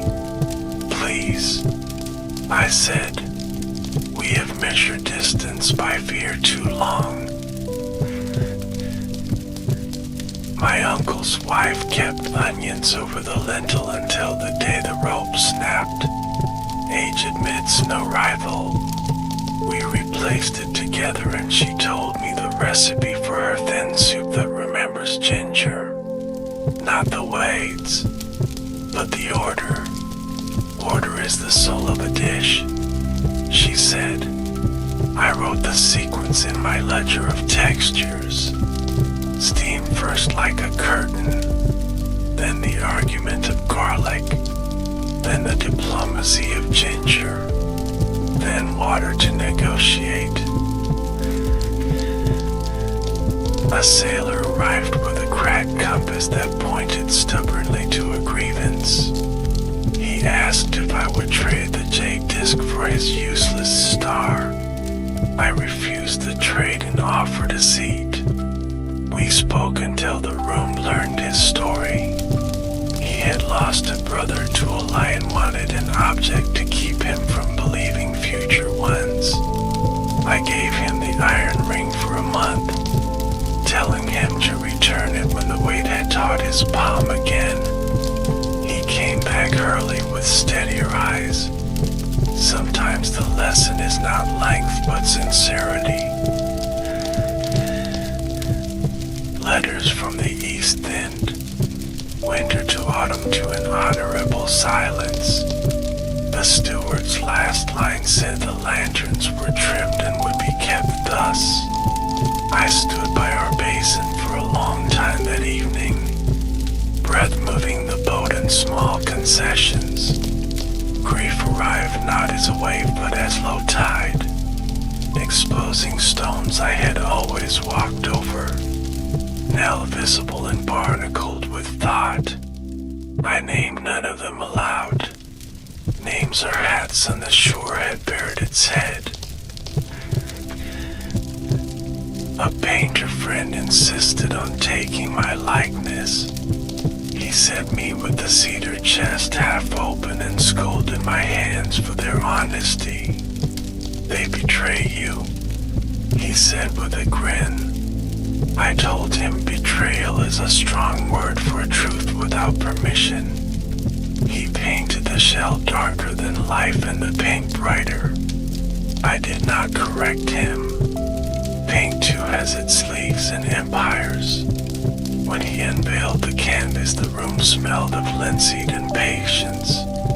My wife said the eyes were mine and the gaze was traveling, which felt correct. On my last small journey, I took a boat no larger than a corridor. I wanted to hear how fog behaves when one is not in a hurry. It entered the canal like a careful guest and tried on every balcony. Neighbors' voices arrived softened, as if blind and felt. I closed my eyes and steered by smell and echo. Wet wool, yeast, lamp oil, salt. A bell rang and I could not tell if it was near or loving. Returning, I found two girls waiting with questions folded into paper animals. They asked if the world ends where maps end. I unfolded their cranes and wrote the word maybe on each wing, then drew a line that stops and a foot that keeps walking. They accepted the contradiction with the ease of water.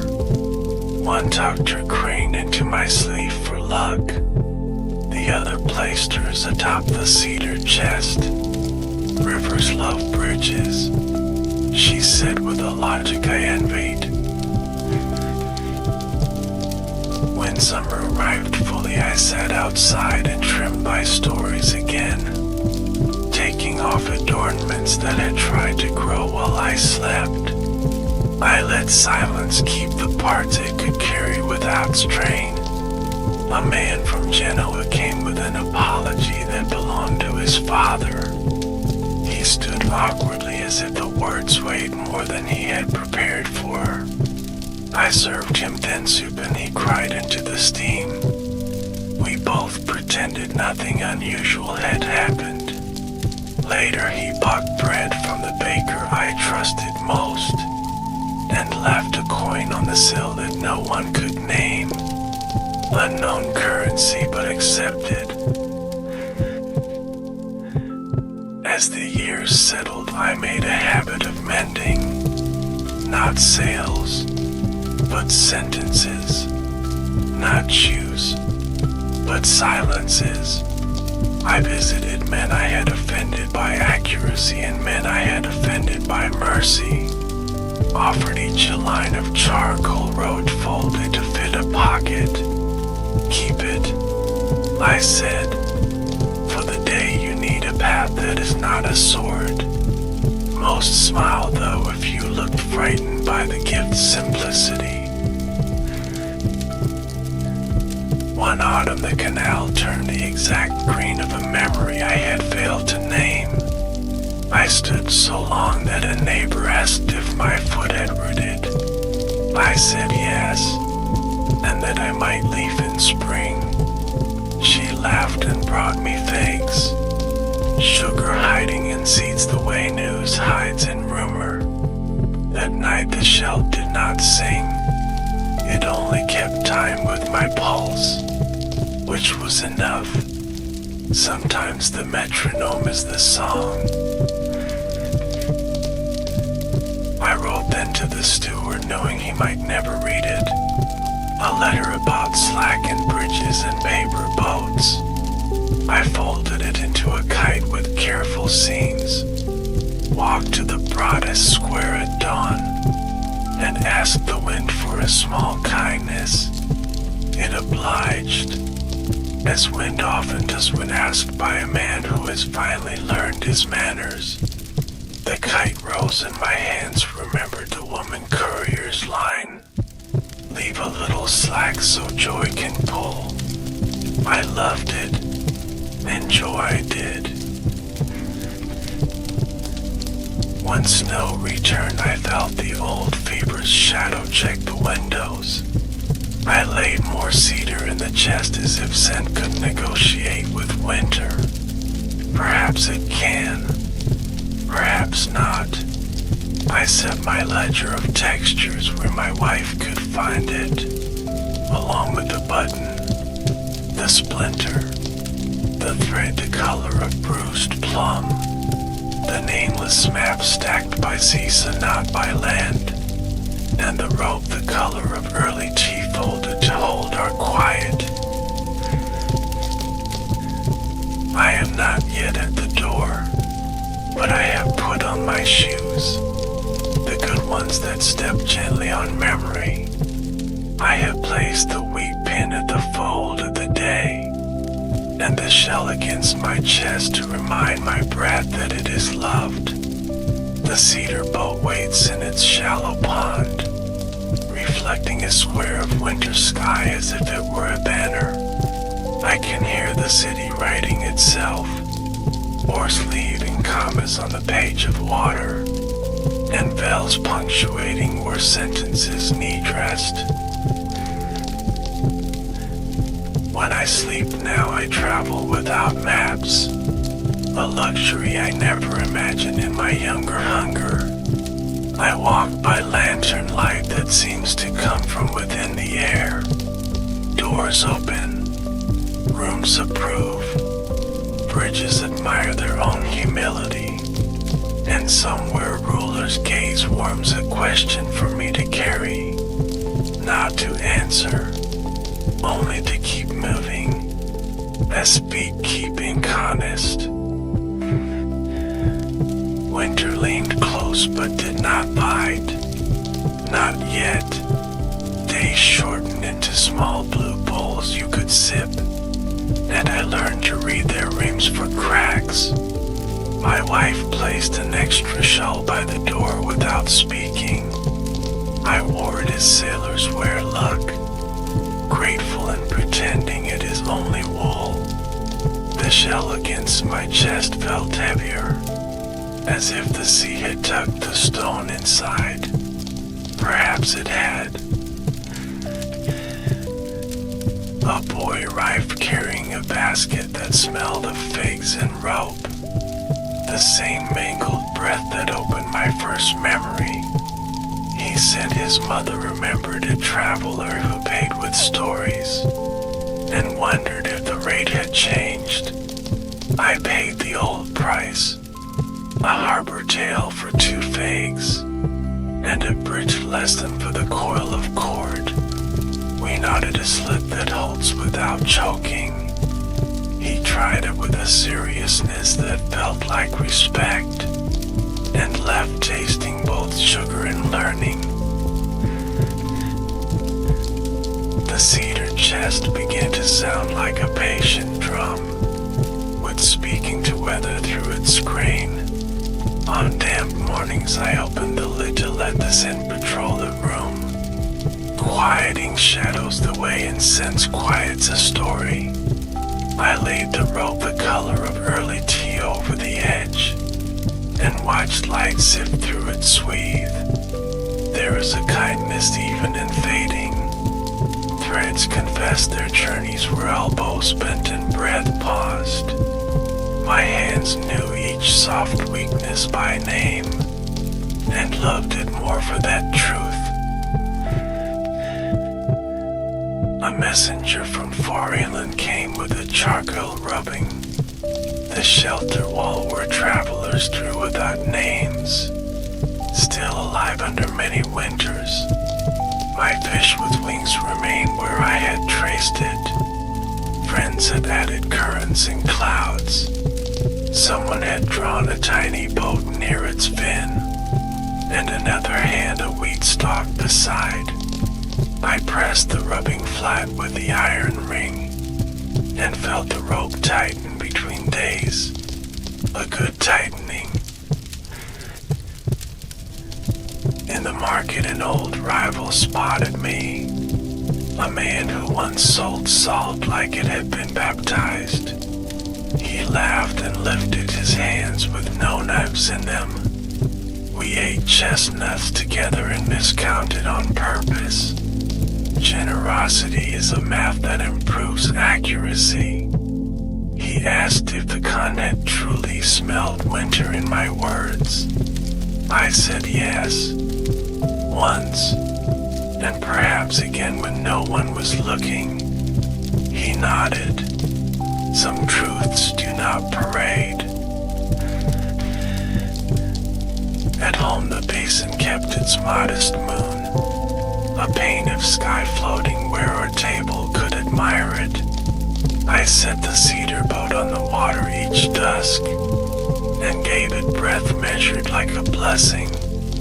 The boat traveled to the rim and returned, recalibrating the day, teaching my ribs a slower answer. The mother of pearl button watched from the chest lining, catching candlelight in a language I never fully learned, but trusted. A sickness passed along the canals like a rumor with good shoes, lighter than plague but unkind to the brittle. Neighbors coughed into sleeves dyed by patience. I brewed the thin soup that remembers ginger, following the order as if reciting liturgy. Steam, garlic, ginger, water, rest. I carried bowls door to door with my wife, and the city felt smaller in a helpful way, like a room where everyone has agreed to whisper, because someone is sleeping off a fever. One night I dreamt the lantern hall without its lamps, only the reflection of imagined flames on lacquer, as if memory had replaced fire with fidelity. The Khan was not there, only a chair warmed by the thought of him. I stood in the circle of that attention again and spoke to the room as if it could take dictation. I said I was ready to return or ready to stay, whichever kept the question alive. The room approved without sound.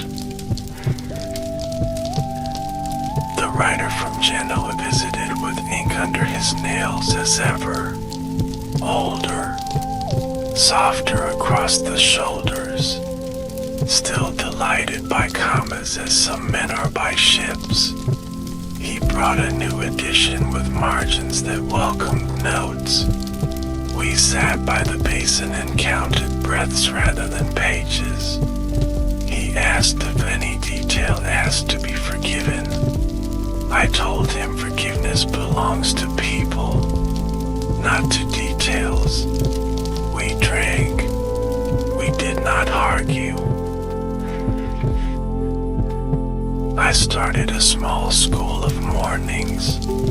Only 4 students and a cat that graded attendance. We practiced nameless maps until their hands loosened. I taught them to draw wind by drawing what it leaves behind. A scarf in a tree, ash across a doorstep, a kite string that asks for a respectful slack. We brewed tea that tasted like beginnings, and each kept a ledger of textures, not debts. Their pages filled with sugar grit, rope splinters. An evening at Blue Fog found us both awake, my wife and I, listening to bells that rang from nowhere exactly. She asked if I ever worried that the book had made me taller than I deserved. I said yes, and that the iron ring kept me the right height at the table. She smiled and set the ring between us. We ate in its circle like a tiny court, where bread and soup spoke first and were obeyed. We were very grand and very humble. A storm cracked the roof above the chest one afternoon. Water found the quick way as water does. I moved the chest to the dry corner with care too quick for my age, and then sat breathing like a bellows left near the hearth. We patched the gap with tarring prayer. Afterward I opened the chest to check. Everything dry. The rope cool. The jade disc patient. The button amused. A letter finally reached me with a seal I knew in my bones. It had walked provinces and waited in monasteries, crossed 2 seas based on kindness alone. The steward's hand but another's dictation. He wrote that the great Khan had folded into winter, gently, without breaking rooms as some departures do. Lanterns were kept trimmed, hands were held, the chair was warm. I stood, bow to an east that was a direction and a person both. Grief returned like a scholar this time, carrying books and speaking softly. It asked to study my house and I let it. We walked from basin to chest, from shell to pin. It pointed to each and said yes, yes, yes, then closed its volume and slept on my shoulder, a manageable weight. The boys from my morning school staged a ceremony I had not asked for. Each drew a nameless map of our neighborhood, alleys like breaths, doors as soft rectangles of promise. They lined the maps along the canal wall, and passers-by recognized their own feet. It felt like the first shelter's drawings had multiplied into a modest city. I I touched the iron ring and thanked the day aloud. The cat approved with a single blink, a respectable endorsement. News from distant roads slowed further until even rumor tired. Silence filled the spaces where messengers used to drink. I found those spaces good for listening inward.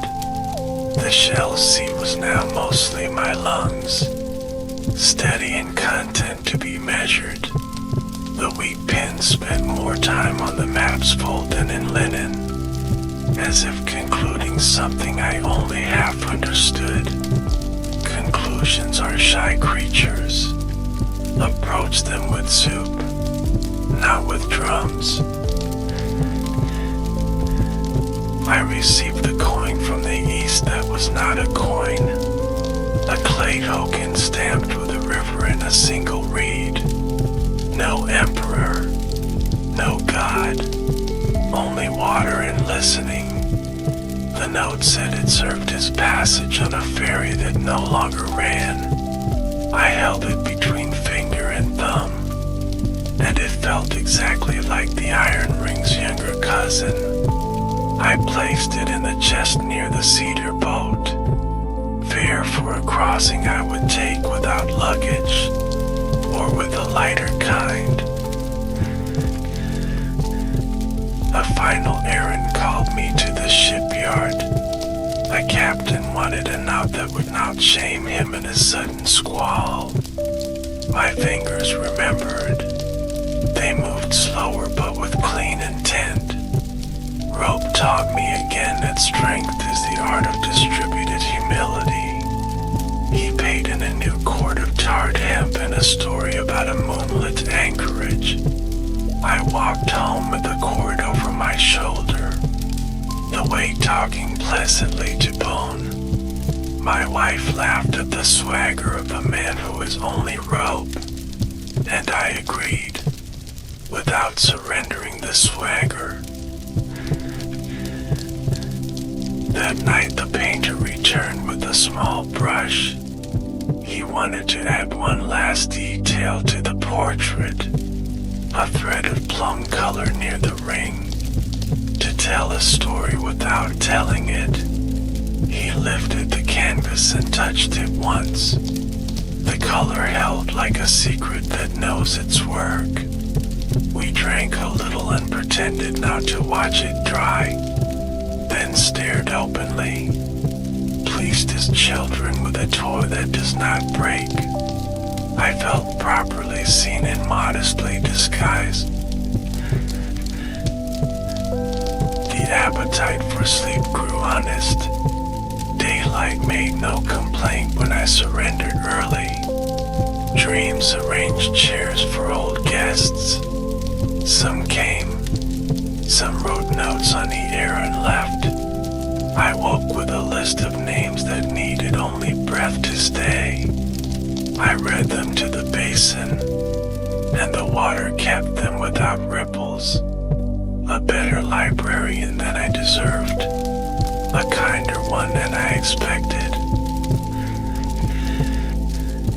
My hands thinned until veins made their own map. Blue roads crossing knuckles and fading into cough. I traced them with the mother of pearl button once, letting the fish turn in light where the river and me forked. I thought of the almond grove and quiet women with pails, of bridges that learn humility and stand longer, of a boy who heard a kettle loose to the sea and ran laughing into a courtyard of laundry. All these small sovereignties still in session, never dissolving. I wrote one last letter without an address, folded it into a paper fish rather than a tide, and set it to swim quietly in the basin. The cedar boat accepted the companion with a dignified nod. The fish turned on its crease and looked at me as paper looks, with complete attention and no judgment. It felt correct to leave the real vessel together, two ways to cross water, neither in a hurry, both remembering breath. On the festival of lights, children drifted candles along the canal, small fires walking with good posture. I stood at the window with the weed pin in my fingers, the shell against my ribs, the iron ring cool and familiar, the cedar chest open to lend its forest. I felt the same question that began in a lantern hall, warming the air between ribs and room. What is the shape of a life that listened? I breathed, and the water answered in commas. I think I am nearly ready. Shoes by the bed, rope coiled, pond come, names nearby, maps folded without pride. Tomorrow will choose its wind, and I will leave a little slack, so joy can pull. The world still smells of figs and leather and dust, the mixture that began everything. Spring returned with the modesty of a servant carrying light, setting it carefully on sills and steps, and I stepped after it, measuring my balance like a sailor on a quiet tide. The shell against my chest kept time, the iron ring cooled presumptions, and the weed pin nested where maps rest. Outside, laundry wrote soft flags for small empires, and bells rehearsed forgiveness in the morning air. A magistrate sent for me to settle a quarrel about sound. Two parishes claimed the right to ring first on saints' days. Voices had turned to oaths, and oaths wanted witnesses. I asked each side to walk the city with me at dawn. We stopped on 4 bridges and listened. Fog shook out its sleeves and made opinions gentler. I ruled that the water should decide. Bells could ring when the canal returned their echo twice, neither earlier nor later. They tested, the stones approved, and the argument dissolved into habit. Men pretended they had always known a rule, which is the highest compliment a solution can receive. I walked home content, a judge of echoes rather than of men, and wrote in the ledger of textures that justice sometimes sounds like distance folded back upon itself, neat as a cloak in dry weather, ready for the next rain. The boys of my mornings grew taller and braver with their charcoal. One drew the city as the inside of a throat, arteries of alley, a tongue of key, teeth of mooring posts. I praised the honesty of the metaphor. He blushed the way brick blushes when washed. Another boy drew my cedar chest open, and from it rose lanterns like speech bubbles. He said the chest talks when we are not listening. I agreed and gave him the mother of pearl button to copy in chalk. Merchants kept arriving with questions dressed as compliments. Would I bless their routes, their ways, their bargains? I told each a single road kindness. Sharpen your scales with generosity once a week. The measure stays honest longer. They nodded as men nod when advice costs nothing, and sometimes their eyes remember to shine. Weeks later, a fisherman brought me and had mended exactly as I had mended sails. He said the sea liked the stitch. A traveler from the east, young and grave, came with a reed token similar to mine. He had walked a rumor of roads until it led him to my door. He wanted to see if our tokens rhymed. We placed both on the table beside the basin. The clay twins shared their river without fuss.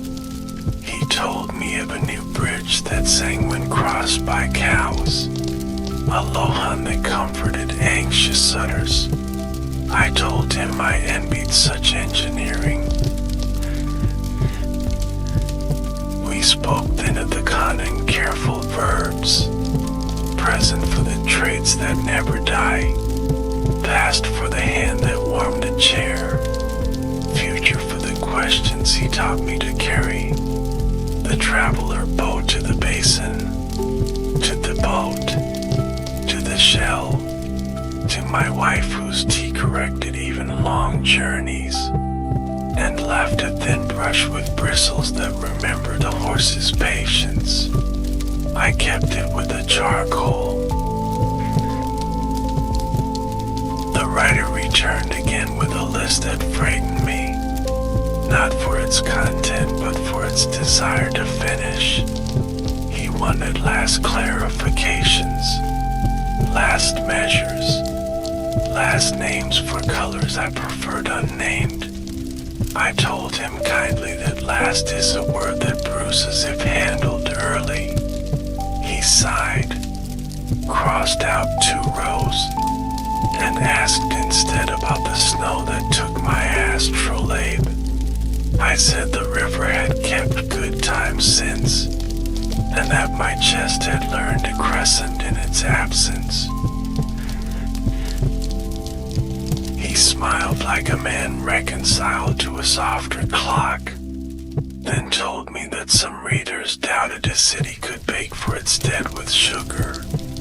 I said they should visit and taste, and if distance forbids, they might sweeten their mourning anyway, for grief listens better with bread in its hands.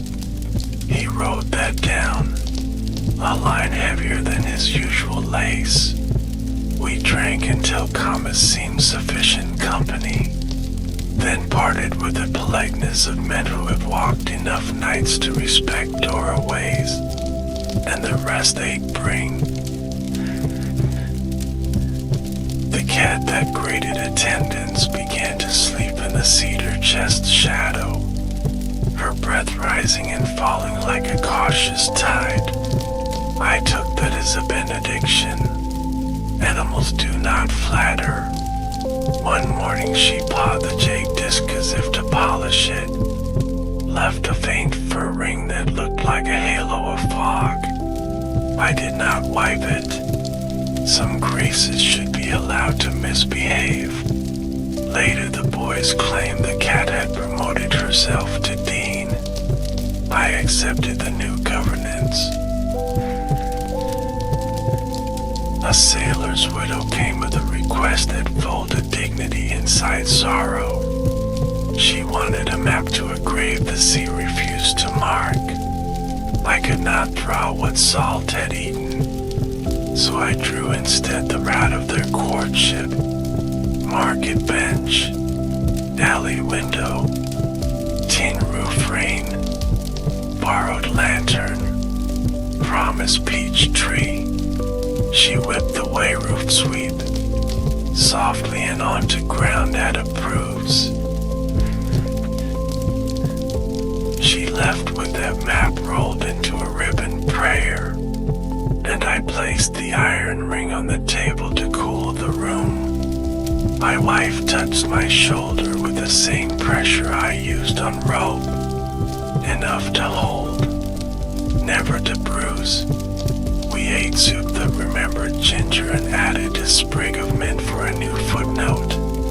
The steam wrote peace across our faces. The basin kept still as if listening to someone entering a sanctuary. I felt the city shift one grain toward kindness, and thanked the date openly, without argument. A winter storm later pressed its thumb into the lagoon, and men shouted like knots under strain. I went to the yard with a new cord of tarred hemp, hands remembering even when wrists protested. We saved 2 skiffs by teaching them humility quickly, lowering their questions into calmer water. After, under a lantern that made a small citizenship of light, I told the apprentices that braggart rope drowns, and modest rope brings everyone home. They nodded the way storm-salted boys nod. At home that night I floated both the cedar boat and the paper fish. The boat circled like an elder making room. The fish held the center the way a question does. I breathed until they agreed, slight ripples exchanging courtesies. Then I set the wheat pin on the map at a place I never walked, a kindness to the boy I had been, who wanted all distances, all names, all stars. Age pruned my world to a careful orchard, fewer trees, more fruit. I harvested mornings the way I once harvested rumors, tasting each before I shared. Sometimes I sent a student to a shop 2 bridges away only to learn patience from the change in pocket. Sometimes I asked them to return with a smell rather than an item. Time tar, new bread, wet rope. They grew deft at naming what cannot be carried. Men from distant courts came to measure me with eyes, to see if fame had built a tower or a well. I tried to be a stone with a bucket and a rope, nothing more ornate. They asked if I feared death. I answered that I feared only unwatered questions, those that crack in sun and turn strict. The men wrote notes and missed the cat's promotion ceremony entirely, which told me their maps lacked proper legends, but I wished them good traveling. A final invitation arrived, not from a court nor a ship, but from a monastery that brewed a drink with patience in it. They asked me to speak of listening. I went, climbed stairs that forgot to complain, and stood in a hall where silence had settled its accounts early. I said that listening is the oldest road, built before feet, paved by breath, and lit by questions that do not need answers to be useful. The abbot offered me a small wooden bead afterward. He said it once belonged to a rosary that had traveled farther than certainty. I rolled it in my fingers and felt prayer like a smooth corner. I placed it beside the reed token in the chest, near the mother of pearl button that was now the moon of my house, and the cedar boat that never learned arrogance despite years of applause. The chest hummed a note I recognized, gratitude tuned to sleep, a fair lullaby for aging bones and steady rooms. Night after that, I dreamed a road that passed through every door I had ever opened. The doors were all slightly ajar, as good hosts leave them. I did not hurry. The shell kept the rhythm. The ring cooled the hinge. The pin held the map of the house.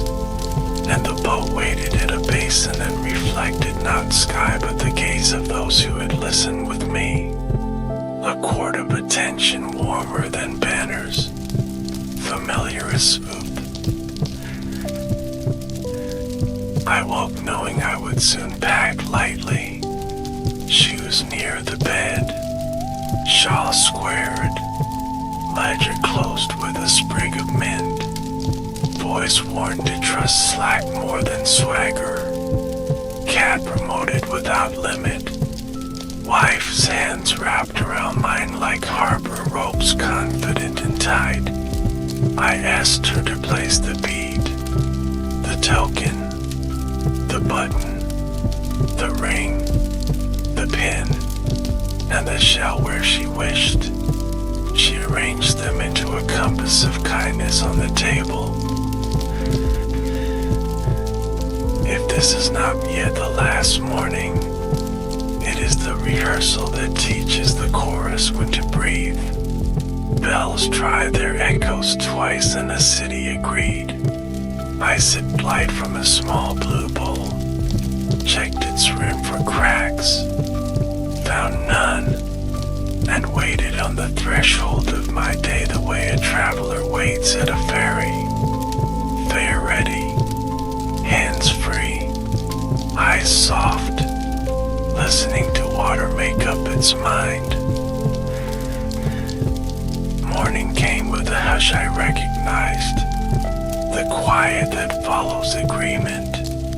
When even spoons choose to settle soft, I rose slowly, felt the shell cool and kind, and listened to my ribs answer in steady syllables.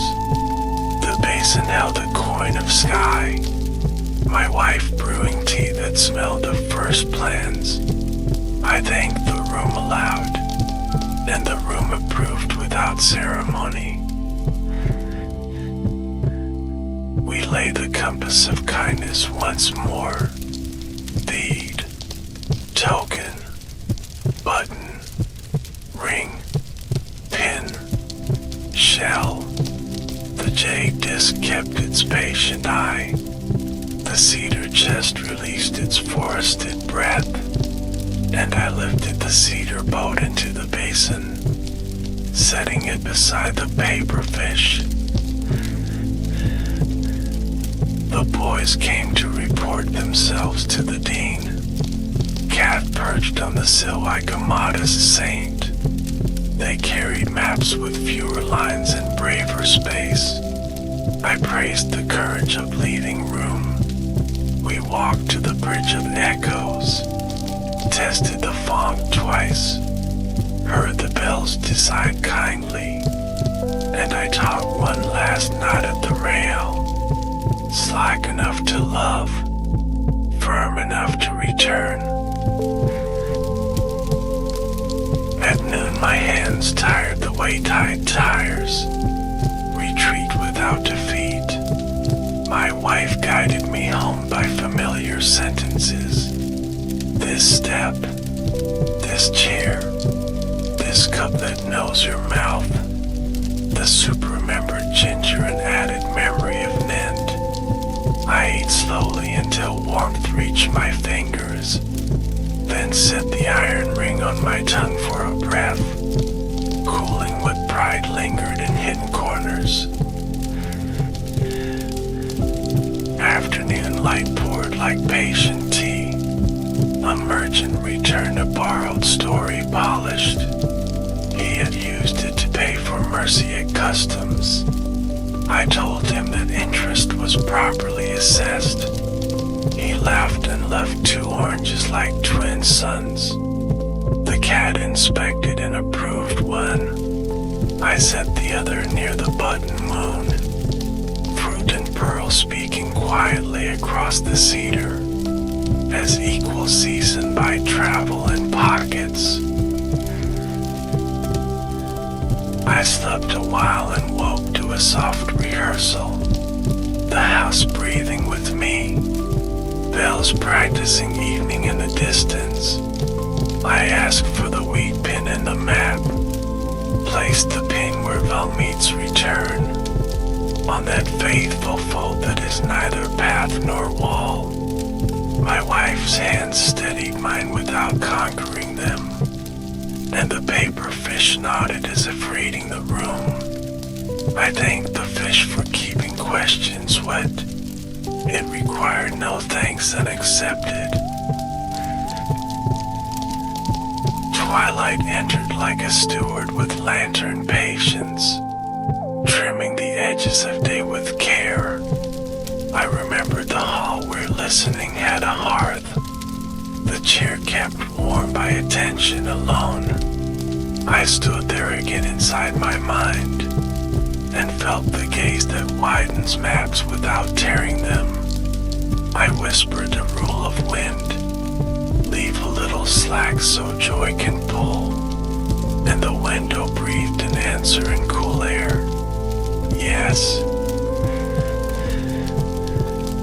Neighbors drifted by with quiet bread and practiced clumsiness, which is to say kindness. I blessed their routes with modest advice, measure with generosity, offer help before opinion, and keep a token for ferries that no longer run, because some crossings on her memory is fair.